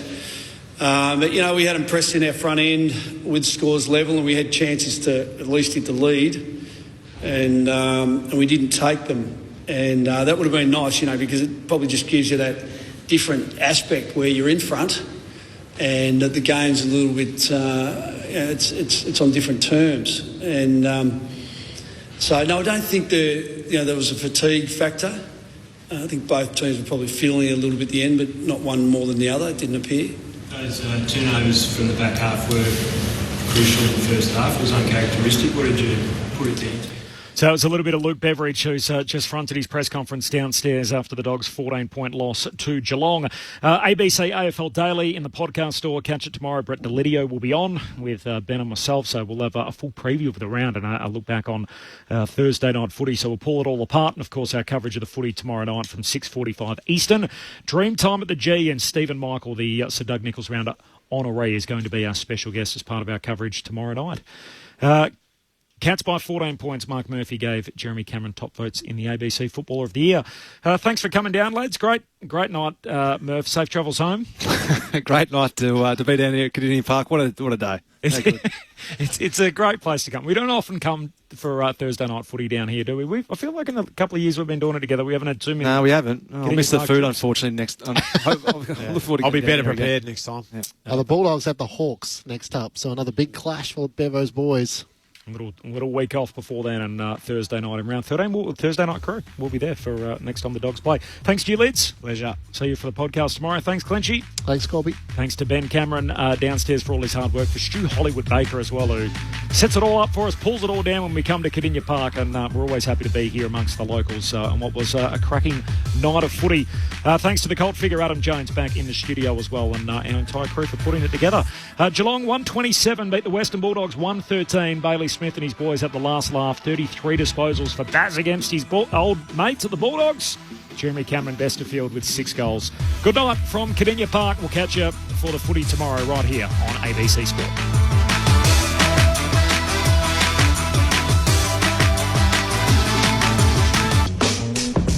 Hi, I'm Corbin Middlemass. And I'm Ed Cowan.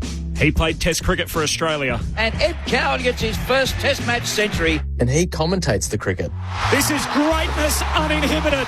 Together, we're giving you your weekly cricket conversation. We're pulling apart the biggest stories in the sport and delivering them to you each and every week. It's called the Grandstand Cricket Podcast. Find it on the ABC Listen app. ABC Sport Digital Radio. From the archives. Welcome to ABC Grandstand's Hall of Fame. On mobile, online and on your radio.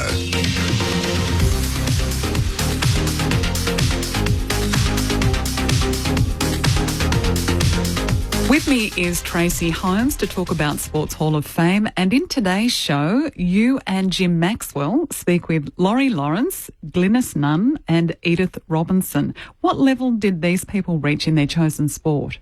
Oh, the top. And then you look at somebody like Laurie Lawrence. He became even bigger than his sport. You know, he became